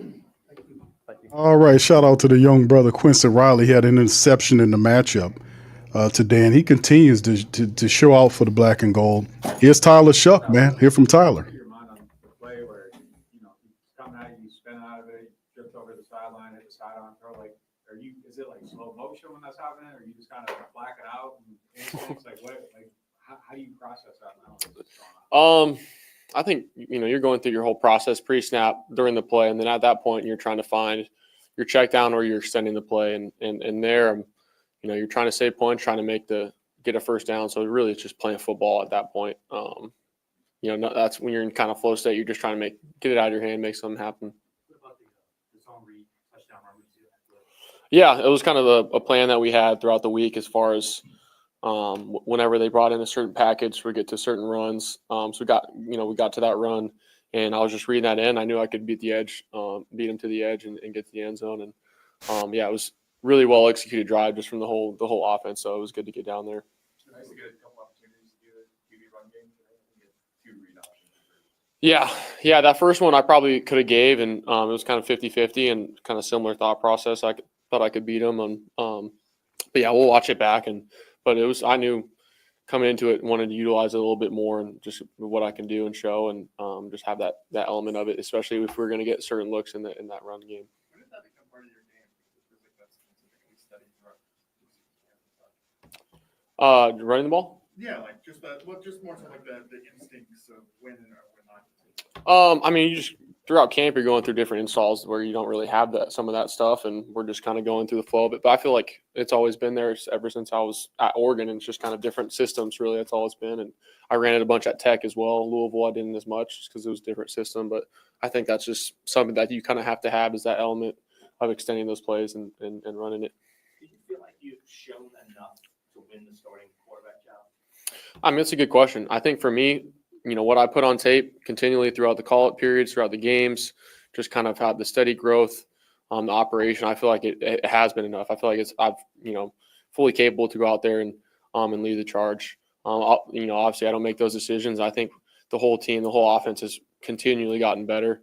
But for me, I feel really comfortable going into week to week, and I'm just excited to get to work on Arizona and see what we're going to do. What are the next couple of days like for you? Like, what is your personal process? Because the announcement's coming soon. Like, do you get overly nervous about it? Like how do you put that aside and not just worry about it or think about it? Yeah, I think like it's what you said. You've put in the work to this point, and it's a continual process. You can look back at every single moment where you maybe had a mistake, but those mistakes were necessary to kind of get to this point. So it's and I'm going to continue to make mistakes, and that's part of it. So I think the biggest thing is just, I feel like I have nothing to lose. And that's kind of the mindset I have to remind myself with, is I wasn't really supposed to get drafted at a certain point. I wasn't supposed to be here. A lot of people are still going to doubt me. And I'm just happy to go out there and compete with all the guys. And I think we have that same mindset where we're being doubted and we love it. So we just kind of have that attitude, and whatever the case may be, just go attack it. Along those lines, there was the fumble today. You're not trying to be like, just don't blow it up. You're not trying to just be like, I don't make any mistakes. No, that was just playing there. We had the exact, look what we wanted. Everything was going good. I was going to rip it to Tipton on the back shoulder, and they went to invert. I had him beat on that flat defender. So the DN made a good move and had knocked the ball out. That's just kind of part of it. It sucks, but I think the whole O-line played really well, especially the whole game. We just got to finish on some of those penalties, in the red zone and stuff like that. But it was good. Tyler, do you ever find yourself looking for hints or reading into things that might tell you which way this quarterback decision is going to go, even if you don't mean to, maybe just like who was with the ones that day or something a coach said? I think they've done a really good job of just giving us, I feel like both equal chances as far as reps and times to take control of the room, or times to share the different roles. And I think they've done a really good job as far as splitting that up and having certain days. So today, one guy's going to get these reps with the ones, then we'll rotate. So I think they've done a good job. That also, it's hard because you don't really get a certain flow, but I think that's part of it. And but for me, it's human nature to want to do that. And like I said before, the biggest thing that I've kind of learned is just operating wise and controlling your reps. I think I've done a really good job at, finishing the past couple weeks of doing that and just having fun with it. How do you evaluate your preseason performance from your plays, your command, decision making? How do you evaluate all of that?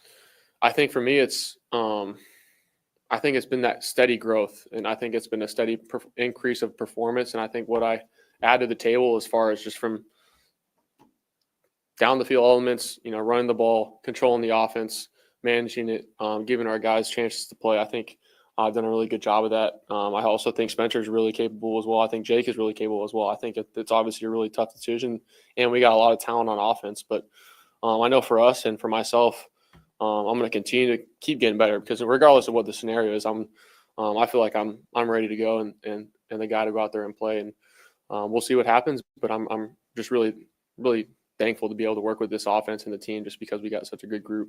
When you're looking at a box after a game, what are you checking out first, or where your eyes going to go? Like a box score? Yeah. Oh, it's just kind of like notes but yeah, some box scores. Yeah, I mean, yeah, it's a little bit of it too. But I think for me, you're looking at the whole story. Like obviously you got all the quarterback stats, completions, all that stuff. But there's a story in each every one of it. There could be a better ball placement here, or we had maybe an incompletion there, and you're doing the right decision. So I think after you watch the film, that's where you kind of get the true answer of it. Yeah. Yeah, he's a beast. I think his savviness is what stands out to me. One, in the run game, he's really a power runner, but he's got kind of some finesse, and then he's also extremely capable in the pass game, as we've seen. This kind of practices running some of these choice routes. He's been getting open almost every single time, and then obviously in the pass game, he's making people miss. So I think he's going to be really good for us, especially being behind AK and kind of seeing. I feel like there's similar capabilities there. I know you have active fans, but do you feel like your background and the ebbs and flows of your journey to get here, could help you with the adversity that might come if you were the week one starter, and there might be some hard games, and there's 4 or 5 hard games right at the beginning of the season. Yeah. Do you feel like you're maybe callous to some of the emotional turmoil that rookies go through? 100%. I think that's why I was drafted here, was to kind of understand that coming in here, and I understand the stigma. You have to come in and be in an offense that previously had Drew Brees and a lot of really good quarterbacks and a lot of just a extremely well done culture in the whole city of New Orleans. But for me, I understand like we talked about, it's about continual growth. You're not going to come in and be a Super Bowl team week one. You have to believe that and you have to operate it that way, but you're going to continue to climb and see what happens throughout the season. Like you said, there's going to be ebbs and flows, and I feel like mentally and physically I'm equipped for it. But we'll see. I think the biggest thing I learned throughout this whole camp and preseason process is you just, learn what you could from that day and then take it and apply it to tomorrow, and you'll be better off. And that same kind of thing, both of your touchdown drives this preseason have come immediately after turnovers. What do you make of that? Is it just coincidental? Is there something to be said for kind of locking in after a bad moment, not kind of unraveling? What do you think of that? I think for me, it's just a continual effort. And for me, I really am trying to be really intentional about communicating on the sideline and getting up in the O-line's face. And we're going right back down the field and we're going to score, giving them a headbutt, whatever it may be, just like you said, maybe not locking in, but just having that urgency. I think regardless of the drive, bad things are going to happen. You're playing football, you're throwing a ball here and may get tipped or intercepted or sacked or, whatever it may be. So just operating wise, that's the biggest thing. And that we had, I think 3 or 4 conversions on that last drive for third down. And it was just really well done. So by the whole offense, I think to your point, it's just, that's part of the game and you got to answer the bell. We've seen a lot of the changes in on slot throughout camp, and then today, 4 or 5 attempts to drop it down. Is that thought about within the play itself, or is that just kind of a feel thing in the moment? A little bit of both.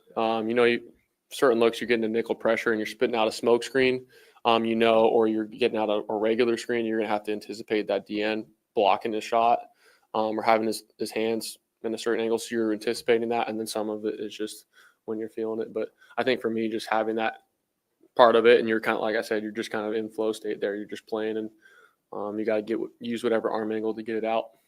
I might have been asked this the other day, but so apologies if you were. But do you feel like this competition is as close as challenge? Yeah, I mean, I think both of us have done a really good job as far as just week to week, day to day, just competing. That's been the funnest part. Is just certain days, to your point, Catherine, like you said, there's going to be a good day from Spencer, a good day from Jake, a good day from me. Maybe just we're all similar, but you kind of like you don't want to get caught up in that because I feel like for me, I've just continually gotten better. I feel like that growth is the one thing I've been proud of as far as. Everything's not gonna be perfect, but that's one thing I have learned throughout it. And but yeah, we'll see. I think it's obviously close because we haven't made a decision yet. But I'm just really happy, and I think whatever the case may be, I'm gonna really, like I said before, attack that whole process. What was the growth point for you from the ground game play last week? Like, what do you take from that? How do you grow from that? Yeah, it's kind of a twofer. You might be in the end zone, you might not be. Take a sack. We got beat on it. So I think the growth part was just making sure we get the O-line call communicated beforehand, so you're not in that situation.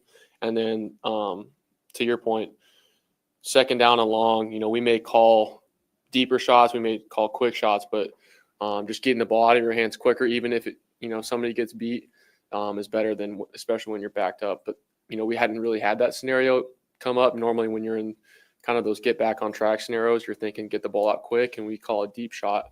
That was good for me to see. If it's not there, then you just kind of have to burn it or just take the sack. So you're not thinking that, but it was good to learn from. Why did you keep the game ball after your touchdown? Ben brought it over. He said, "You want to keep it?" And I was like, "Sure." I was like, just running it, and we'll see. Probably give it to some fam or something like that. But it was a cool just moment running it in, stuff like that. That's why you talked about practicing patience with you all, considering the youth of the competition. How important has that aspect been for you? For me, it's a brand new offense for everybody. So I think understanding that we're not going to be at level 300 right now when we're installing some of these plays, and we're kind of continue to grow to that, but understanding that this is the first time you're in that play, and this is what we're trying to get done. So you can't get frustrated if it doesn't work out exactly as you think.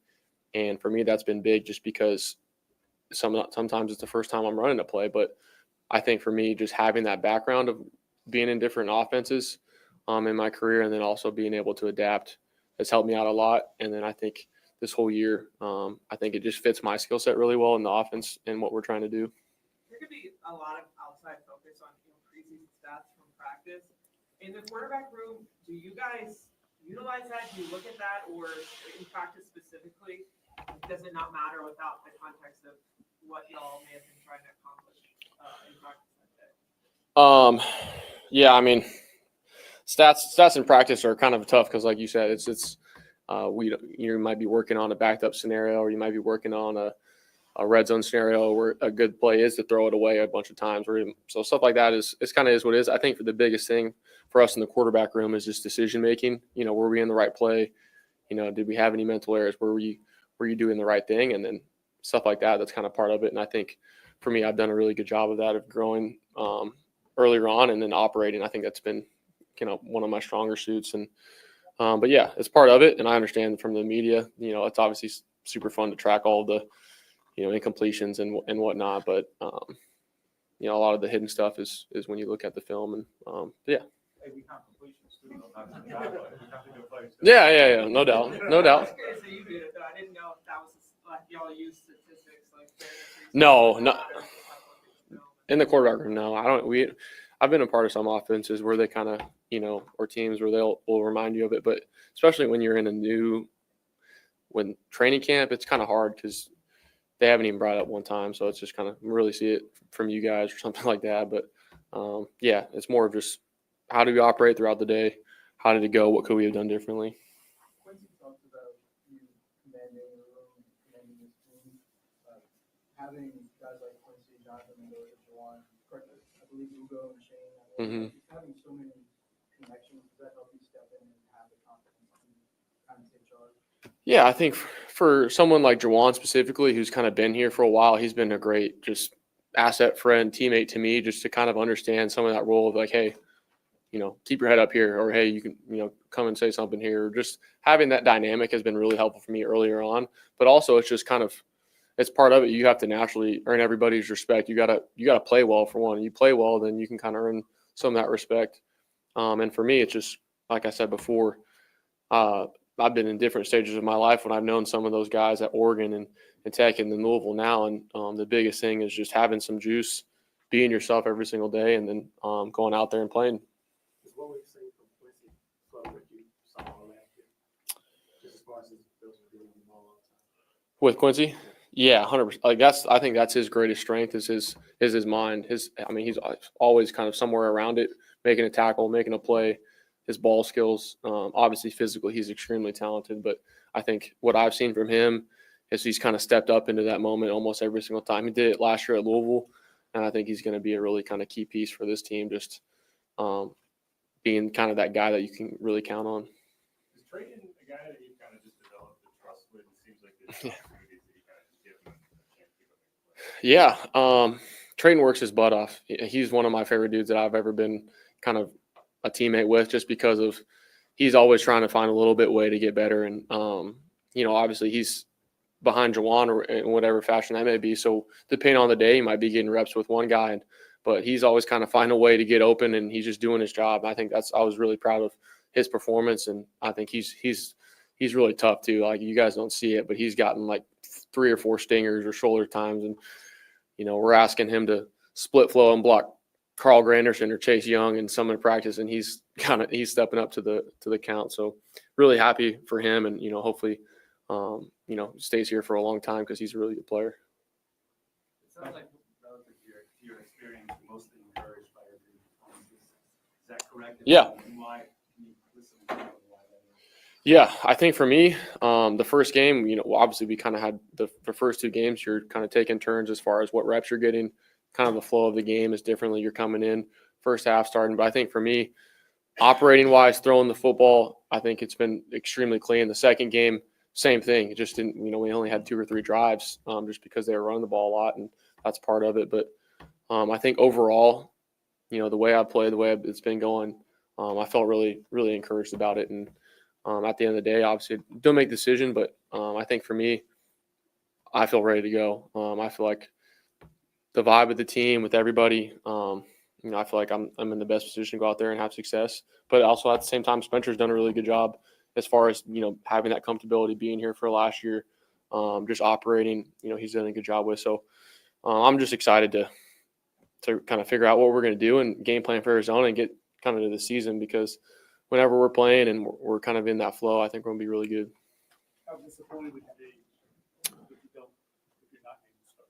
That's a good question. I think for me is, a competitor, you're going to be disappointed, but understanding that, you're going to do everything you can to stay prepared, to stay ready. But at the same time, I feel up to this point, I feel like I said before, like I'm ready to go. But I don't make that decision. It'll kind of cross that bridge when you get there. But I'm just excited to come out of this game and operate. And obviously, we didn't get the win like we wanted to. Kind of finishing this preseason strong, but I think we got some momentum to kind of look forward to. Thank you. All right, there go Tyler Shough in the wrestling, man. A lot of really wordsy on that one, man. We heard from a couple of the players, man. Let's see if they got anybody else left, or that's the end. Feel like that might be the last one. But it's anybody's battle at the QB position. To be honest with you, we'll see how it holds up, man. But it's very interesting to say the least, man, for what the Saints got going into Week 1's action. I mean, I think it's a pretty positive thing that we have the schedule that we have, man, to be honest with you. I think that will definitely help, an agreeable schedule with some people that's trying to improve their teams. And we open up against the Arizona Cardinals to start the regular season off in 2 weeks. So that's quite the amount of time between now and then to kind of iron out the team and make sure everything is sufficient. so that you could put your best foot forward. But man, I think that's I'll flash back to the interviews momentarily if there are any more, fam, for the Saints as well. So let me just kind of bounce this forward, man. We're gonna go over this right quick. Shout out to Brother Ross. He did tweet this that Kellen Moore spoke about the injuries. Just to kind of recap it, Landon Young is dealing with an ankle. Remember, he was carted off. Shane Lemieux has an ankle too. Remember, he walked off really difficult off the field, but he did walk off on his own power. And of course, Christian Boyd is dealing with a hand issue. And I think Kevin Banks Jr. wasn't Kevin. One of the juniors was dealing with something as well. So yeah, I think that's the end of the press conference there. But yeah, it's a very interesting thing, fam, to be able to be real with you, that we had to see and deal with here, and now we facing down some injuries and all this kind of stuff. So, man, all I could say is, man, it's going to be interesting. All right. Anyway, as we keep it going, man, let's kind of push this thing forward and just let the family members know it's tuning in after the broadcast.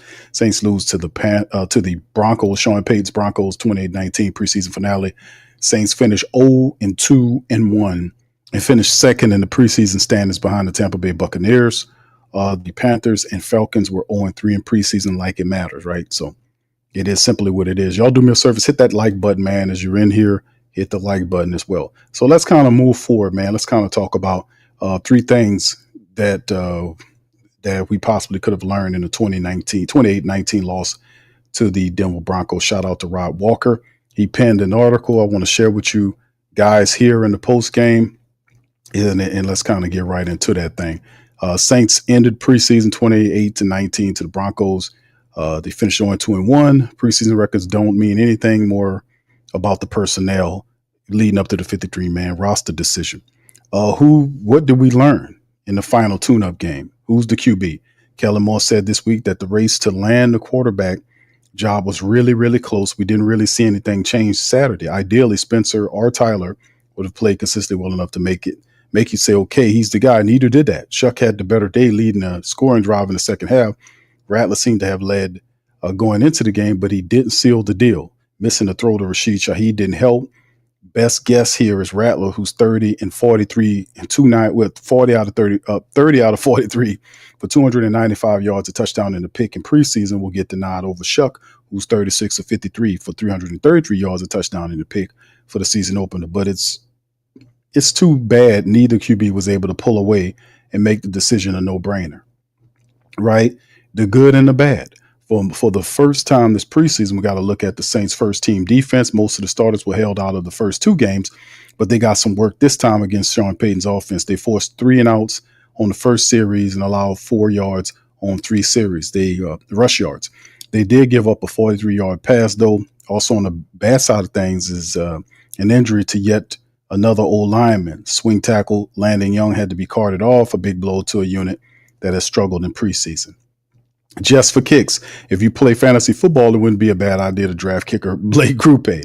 2 years ago, the Saints had a training camp battle between Grupe and Will Lutz. The Saints chose Grupe, a decision that many, me included, questioned, but Grupe has proven himself. That's been even more evident this training camp, one of the better ones we've seen from a kicker. Grupe made 3 field goals, including a 56-yarder. Saturday, he missed just 1 field goal throughout the entire training camp, and that miss was in practice when he just happened to start raining right when it was time for it to kick. With the way the Saints offense looks, Grupe may be counted on often. All right, so shout out to Rod Walker, man, for putting in sharing some game about things that we possibly, could have learned from this preseason. So also shout out to Saints War. John Sigler was able to pin this together. Series injuries updates, final Saints preseason game. How about a look at the, we kind of looking at this thing as well. Like this basically talks about the injuries to the offensive line, Landon Young, Shane Lemieux, not Christian Boyd with a little hand issue. So we did know Will Clapp, Nick Selderberry, and all the Lemieux and all these other guys. But, we have to kind of get this together, lickety split, because to be honest with you, they got time before they decide to move in a direction where we could pick up some players to kind of help or whatever the situation may be, especially the offensive line. we knew that the offensive line was going to have issues right away. Now, some of the guys that we talked about are hurt. Landon Young, the guys that kind of undersold this thing, are hurt and banged up. So we don't know exactly how it's going to end. But in the end, the bottom line simply is that the Saints got to find better backups. Let's move into this article right here, man. 53. This is the final because this was going to come down to, and we'll probably do a show about this tomorrow. And I'll make my own prediction. Final predictions for the New Orleans Saints 53-man roster plus the practice squad, right? 53 players will be on week one's roster. Who does Saints Wire have doing it? That's all, folks. Saints have played the 3 preseason game, held dozens of training camp practices. Now it's time to make a difficult decision before Tuesday's roster cut deadline. Depth chart of 91 names is about to be whittled down to just 53. So who will make the cut? After looking at the team's head coach Kellen Moore and the defensive coordinator Brandon Staley have built on their previous stops and taken everything we've seen into summer this account this year, here's our final take at 53 players who will be on the field in September. What do you guys think about this? You put your comments in the section below and see if you agree with Saints Wire's interpretation of the 53-man roster. Quarterback Spencer Rattler at the top, Tyler Shough, and then Jake Haener. No brainer there. I agree with that. And then you talk about the practice squad. They believe Hunter Deckers, all signs point to Rattler starting week one. Does it would be just in the capacity of an emergency quarterback who might get into the games if something happens to both Rattler and Shough. With the emergency third quarterback rules in effect, it's worth holding into Haener, looking out for Hunter Deckers to return on the practice squad after bouncing in and out of training camp roster this summer. How about the running backs? 4 keeping Elvin Kendra, Velas, and Devin Neal. Roster cuts: Cam Akers, Clyde Edwards-Helaire, Marcus Yearns. Practice squad: Clyde Edwards-Helaire. Again, only one of Moore's previous team registered more than 3 running backs in week 1, the 2023 Chargers, where he coached under Staley, who kept 4. Neal had a good game against the Broncos and looked comfortable as a rusher and receiver. He tackled well on special teams. He should make the team. Clyde Edwards-Helaire would be our pick for the practice squad. How about the tight ends? 3 of them: Jawan Johnson, Jake Stahl, and Trayton Welch. Roster cuts: Seth Green, Jacobson, Matavo. Pup list: Foster Moreau and Taysom Hill. Practice squad: Matavo. This group is set. Hopefully Moreau and Hill can return soon, but Stoll and Welch both have some nice moments. The left tackle position: 2 of them, Kelvin Banks and Landon Young. That will change now with Landon Young hurt, so Barry Wesley will, I guess, fill in. The only question is Young health. He was carted off with a leg injury at halftime, but the training staff didn't remove his shoe or apply a brace, so it's a little encouraging for now. We'll be optimistic, and hopefully he's healthy enough to play in 2 weeks. We'll see. Left guards: 2, Trevor Penning and Dylan Radunz. Roster cut: Shane Lemieux and Easton Kilty, the undrafted rookie. Shane Lemieux on the practice squad. No changes here. Penning probably won't be ready for week 1, but the Saints signed Radunz for a reason. Lemieux should stick with the practice squad, but don't look for him as the team's 9th offensive lineman. The centers: McCoy and Lou Fortner. Roster cuts is Mike Panasuik. Practice squad: nobody. Remember, the Saints went 1-11 in games McCoy missed or exited early due to an injury. Last year, the Saints may prefer stashing Fortner on the practice squad, but they traded for him for a reason.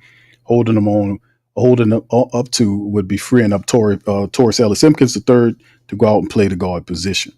Right guard: Cesar Ruiz and Simpkins.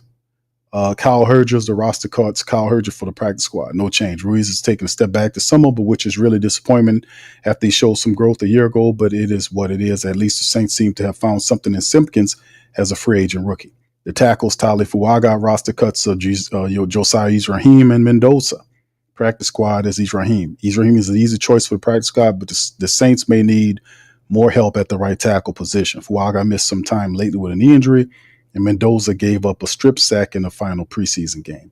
5 wide receivers: Chris Olave, Rashid Shaheed, Cooks Tipton, and Devon Valley. Cedric Wilson Jr., Pettis, Kevin Austin Jr., Roderick Daniels, Moochie Dixon on the cuts. Practice squad: Cedric Wilson, Pettis, and Kevin Austin Jr. There probably isn't room for 6. Both Wilson and Pettis get bumped down to the practice squad after Saints traded for Valley. Cooks needs to make more plays to keep Tipton off the field early in September. Special teams: Kai Kroger, Blake Grupe, Zach Wood, the long snapper. Roster cuts: Matt Hayball, Charlie Smith, James Burnett. Kroger has taken a lead in the punting competition, and Grupe kept it from ever looking close to a place, just blowing out and making sure he keeps Smith way behind in the dust. Blake Grupe was excellent. All right, so you got Kai Croker. Nose tackle position. Divine Gocho, we know Christian Boyd suffered a hand issue. They don't think it's going to be difficult. Cuts are Ridgeway on Omari Thomas for the rookie team. Boyd's another injury situation. Watch, he left the preseason game and went to the blue tent on the sideline, being escorted to the locker room. But if he's healthy, should be a backup nose tackle. He's consistently brought pressure in the preseason games and made the most of his reps. But Divine Gocho is going to dominate the snaps at that position, no matter who the backup is. Defensive tackle, the tree technique. Brian Bresee. Bresee is looking more like an all-around defender this year. He looked good in this game. He played a lot of 5 technique defensive end when the Saints worked him out 3-man front, but he should see a ton of snap regardless of the formation. All right, how about the 5 technique? Nate Shepard, Jonathan Bullard, Vernon Brockton, Cuts Jonah Williams. Shepard is starting defensive lineman, plain and simple. Nobody has emerged who could push him out of the lineup, but both the veterans here behind him could hang on with the practice squad, and that probably should if the Saints only are keeping 6 interior defensive linemen. 7 technique, edge rusher. Chase Young, Carl Granderson, Cam Jordan, Chris Rump II. Cuts, Isaiah Foskey, Fadil Diggs, Jasim Davis. Fadil Diggs for the practice squad. The trio at the top played well. Young and Granderson brought some pressure. Jordan blew up in early run play. Rumph has outplayed Foskey and the 2 rookies all summer, and it's an easy choice, but Diggs could make the team too. Linebackers, DeMario, Werner, Stutzman, Ford, Nephi Sewells. Cuts are Stahlberg, DeMarco Jackson, Tyreen Powell. Practice squad is Stahlberg, DeMarco Jackson. The 5th linebacker spot is one of the toughest cuts on the roster, but Sewell seemed to be playing ahead of Stahlberg and Jackson, who was still on the field late in the 4th quarter of the preseason game. It wouldn't be a shock to see one of them make the roster instead of giving value on the special teams. 6 safeties, who are they? Justin Reed, Julian Blackman, Jordan Howden, Jonas Sanker, JT Gray, and Ugo Amadi. Cuts are Burgess and Elliot Davidson. This group is set. The only question is whether Burgess returns for the practice squad or whether Alante Taylor can heal up in time to start in week 1, in which case Amadi will start in the slot. The cornerbacks, 5 of them: Alante, Kool-Aid, Isaac, Rico, and Quincy Riley. Rajon Wright, Jaden Price, and Dallas Beanham. Practice squad is Rajon Wright. It's really tough to cut Wright. He's just made plays at the right time. The Saints will lose a 2026 4th-round pick if Yidam plays more than a third of the defensive snaps this season. So you'd like to see a younger guy like Peyton or Riley climb ahead of him in the depth chart. So that's the predicted 53-man roster provided by Saints Wire, John Sigler. Shout out to him. Calling it out. So what do you guys think about this? Y'all put it in the chat. Let me know how you guys feel about the 53-man roster. Right? And of course, we're going to do another one tomorrow. We'll put together one for our Sunday stream and kind of put it together as the Saints got to will it down, man. They got to will it down. All right. Big ups to the fan. What's up, Uncle Who Dat? 5. He says 5 just might be the ceiling, Josh, but I'm only 1 in the pool of 15 that's taking over. All right. Big ups to the fam. Stephanie, what's up, Steph? All right. Big ups to you. What y'all guys think about the 53-man roster? Who makes the cut? I know John Sigler has Isaiah Foskey on the cut list.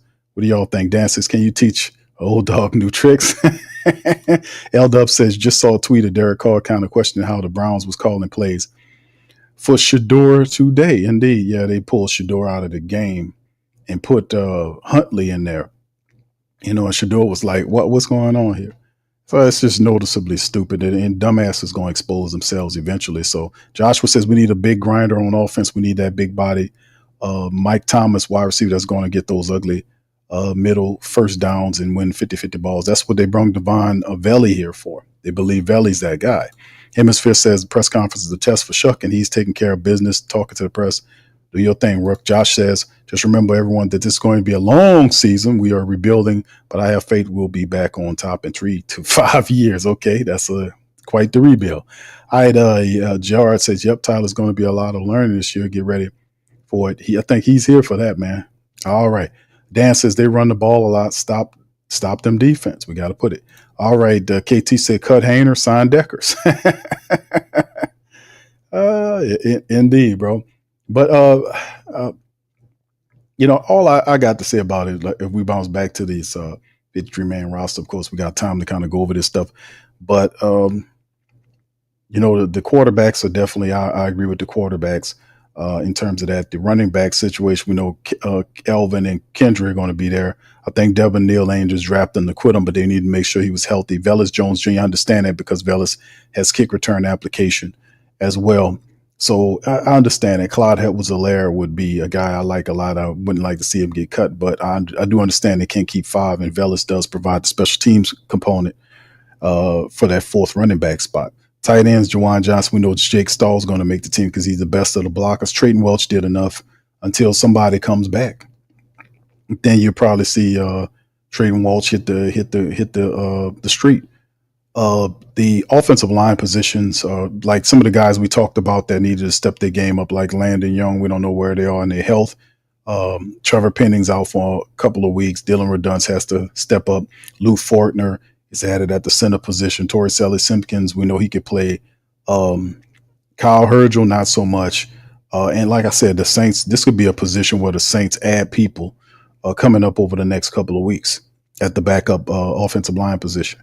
With all the injuries hitting them, with Shane Lemieux and some of these guys they were counting on, like Landon Young, Shane Lemieux, all these guys getting banged up, that could pivot. They could pivot to free agency or even trying to claim release players, however it goes.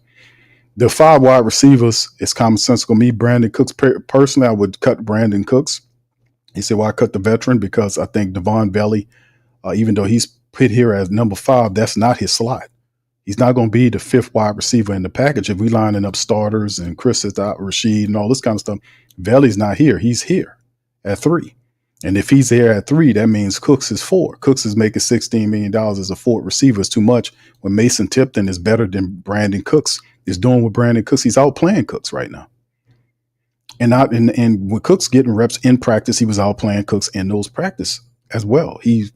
Mason Tipton has outplayed Brandon Cooks during this training camp in preseason. He really has. Now they linked his Cooks' stuff in there, but you seen Cooks out there, he wasn't doing nothing. But when Mason Tipton gets in the game, he makes stuff pop. He makes catches, he got speed, all this kind of stuff.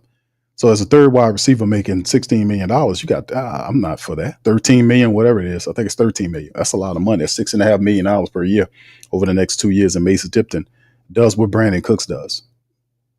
So I would put Dante Pettis there to have an extra kick returner there. Who's the kick returners?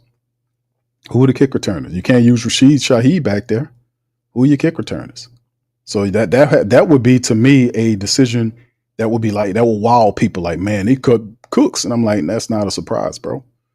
I mean, he ain't really doing, he ain't really, putting himself out there in no kind of way, bro. Plus Mason Tipton, like I said, Mason Tipton's a better wide receiver, and he's doing everything Cooks can do. Basically the same player. They both have speed. They both Mason's a little taller, matter of fact. Now Cooks is a veteran, but I'm trying to put together a team where they have some duality on, and you need somebody to return kicks, and that guy don't do that. Cooks don't do kicks, punt returns, all this kind of stuff. So I disagree with that. The Kai Kroger and the James Burnip thing, I don't know. That's kind of a toss up, similar to the quarterback position. Y'all decide on that. Everything else is pretty much in line. What I would agree with, except for we'll see what he got Isaiah. He got what's his name, Foskey released, and I think Foskey doesn't get cut. We'll see. I could be wrong. And the reason why the Saints will keep him, because I don't see the Saints putting a man in the street. That's a high 2nd round draft pick the Saints picked up, and they're gonna cut him like that in the street in the start of his 3rd year. I just don't see him doing it. They don't like showing that optic. So, but we'll see if I'm wrong on that. All right, anyway, and then the linebackers, you see the linebackers, DeMario and all the Stutzman, Jalen Ford, DeFi Sewell. I'm not mad at that at all. I do like Isaiah Stallbird. It's close between Stallbird and Sewell. If I had to get down to it, I probably would choose Stallbird over Nephi Sewell, but I like both of them equally. The 6 safeties, Blackman, Reed, but we know that Howden and Sanker, JT Gray, Hugo Amadi, mostly would be like a cornerback to me. He'll be here. So actually 5 safeties with 6 cornerbacks. Alante Kool-Aid, all these guys are going to make it. Peyton, Rico Payton and Quincy Riley played good. So yeah, I agree with all of this. So it's just 2 things that I agree with here. So, I mean, you guys tell me in the chat what you think about it. All right. So anyway, with that being said, man, listen, this the end of the preseason, man. We're gonna get down to the nitty gritty and figure out exactly what we need to do. Moving forward, man. It's gonna be interesting, man. It's gonna be very interesting going into the rest of the season, man, to see how the Saints handle changing up. Because man, yeah, we got 2 weeks to kind of iron it out. Once he picks his starters, they got to get to work right away and build this stuff up, man. Because they got an opening game against Arizona. I'm not expecting them to be perfect, but just put out a really good effort. That's what I'm looking forward to. All right, anyway, man. All right, KT says, Q, you cannot tell me that Kellen Moore doesn't look like Leave It to Beaver. Okay, KT. All right. I hear you, bro. All right. What's up, brother? Prime says cut Hayner, sign Jameis if he become. I don't know if the Giants will turn him loose, bro. I don't think the Giants are going to turn him loose. To be honest with you, brother, I don't think that's going to happen. All right, but Velus Jones Jr. returner. Pettis is mid-Q. Yeah, but you're going to have one returner? And then Pettis, actually, he works well as a wide receiver. So I don't know if I can agree on that, bro. I'm trying to get versatility to my roster. I have people here because this, that, and the third. I'm trying to get guys to contribute because we're going to need that. Joshua says, just remember, everyone, this is going to be a long season. I got that one, Josh. Thank you for that one. All right, Mr. O, how you doing, sir? Says Ridgeway should make the 53 and not get cut. All right, Elijah said 3 to 5 years. Hell, that's why I said, he's he patient, boy. He patient. All right, KT said, I would bring in Terrence Moss Jr. as an insurance policy for Vela. We need another big physical receiver. Okay, all right. And also shout out to KT. Kellen Moore looks like Leave It to Beaver. I'm trying to say thank you very much. Picking me up, bringing me back to this one. Oh, damn, Leave It to Beaver. Good Lord. Not Leave It to Beaver, huh? Not Leave It to Beaver. All right, it's gonna be some good players out there for us to grab indeed, man. We're gonna see. All right, Elijah says, Q, you know damn well Mickey isn't getting rid of Fossey. Oh, I told him. I tried to tell those goddamn guys, yeah. I tried to tell him. God damn it. Yeah. I'm not getting rid of Foskey. He's a young player. He just needs time. That's what I'm saying. It's the politics involved. If that's the case, we knew that Peyton Turner wasn't equaling up to nothing. Why we ain't let Peyton Turner play?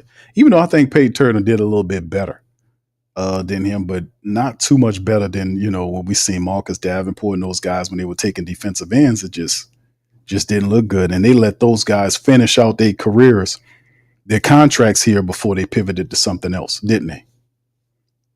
That's why I said they're not going. He got a guaranteed contract on the third year, and they talking about cutting him. Won't happen. Won't happen. Mickey will veto that shit. He gonna veto it. They're like, oh, hold on, that guys just need more opportunities. The second round pick, they're not gonna put him in the street like that. But we'll see if I'm wrong. We'll see. We ain't got long to wait. All right. Anyway, man, let me get ready to go. Mr. says Giants may cut Russ and keep 3 QBs. Indeed. We'll see what Jameis says. And I don't think even if that happens, the Saints are not interested in any veteran quarterbacks unless injuries hit, or they do something different. But they've been very consistent on that point. They have not relented on that. They stood 10 toes down that they won't turn one of these guys into a quarterback. And that's what we've been seeing.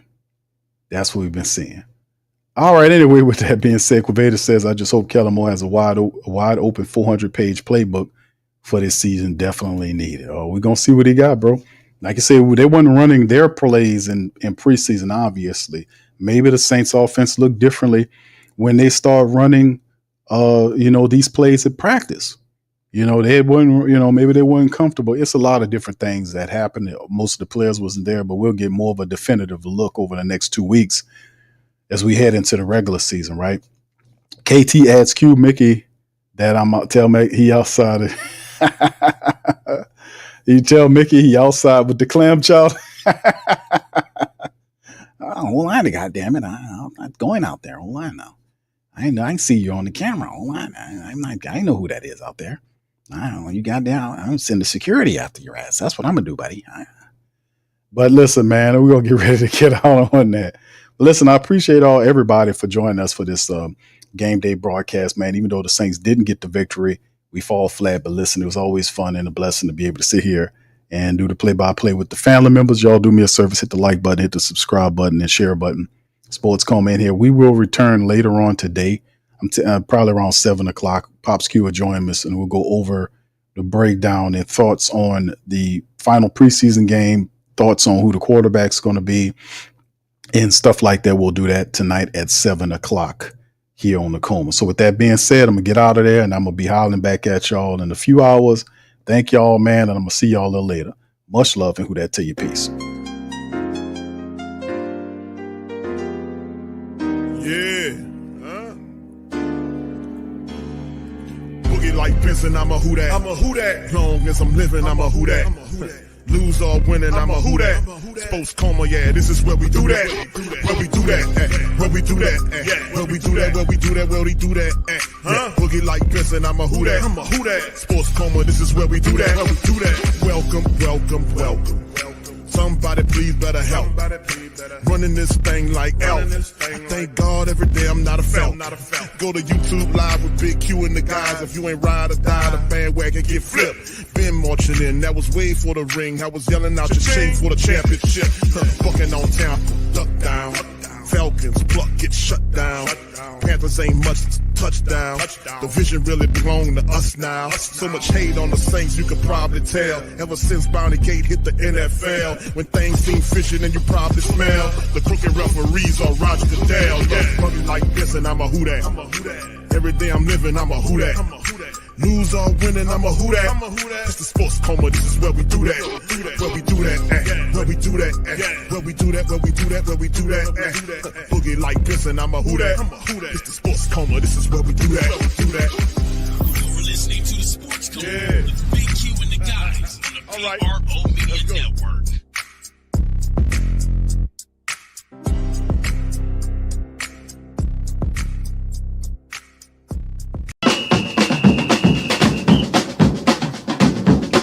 Say they gon' beat them Saints. Who that? Who that? Who that say they gon' beat them Saints? Who that?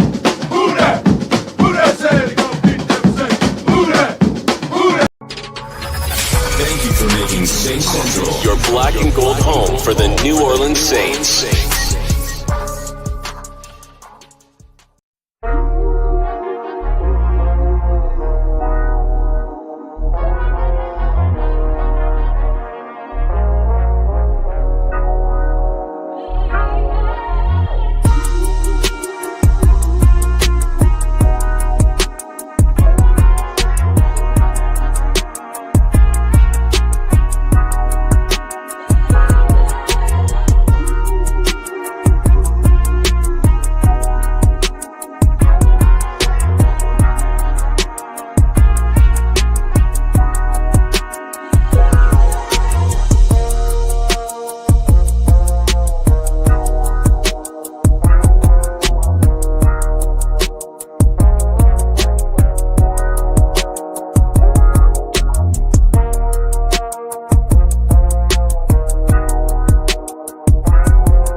WhoThatDaily.com. That's right, the WhoThatDaily.com. Your one-stop shop for everything New Orleans Saints, New Orleans Pelicans, LSU Tigers, even the top flight boxing news. So if you're a Who Dat and you're looking for a place to stay up on your team, WhoThatDaily.com is your site. The WhoThatDaily.com for the sport Who Dat in all of us. That's right, the Pro Shop is the platform store where you can go and buy all the latest merch to support the platform. Available at the Pro Shops, we have dozens of hundreds of products available for you and your family. Unisex tees for men and women, hoodies and sweatshirts, tank tops, kids and baby items, long sleeve tees, mugs, pillows, wall art, bath bedding, face masks, phone cases, stickers, bags, fanny packs, socks, hats, and many other items. Please feel free to check out the Pro Shops. The link is in the description section below. Remember, it helps the platform continue to grow. Check out the Pro Shop and Who Dat too.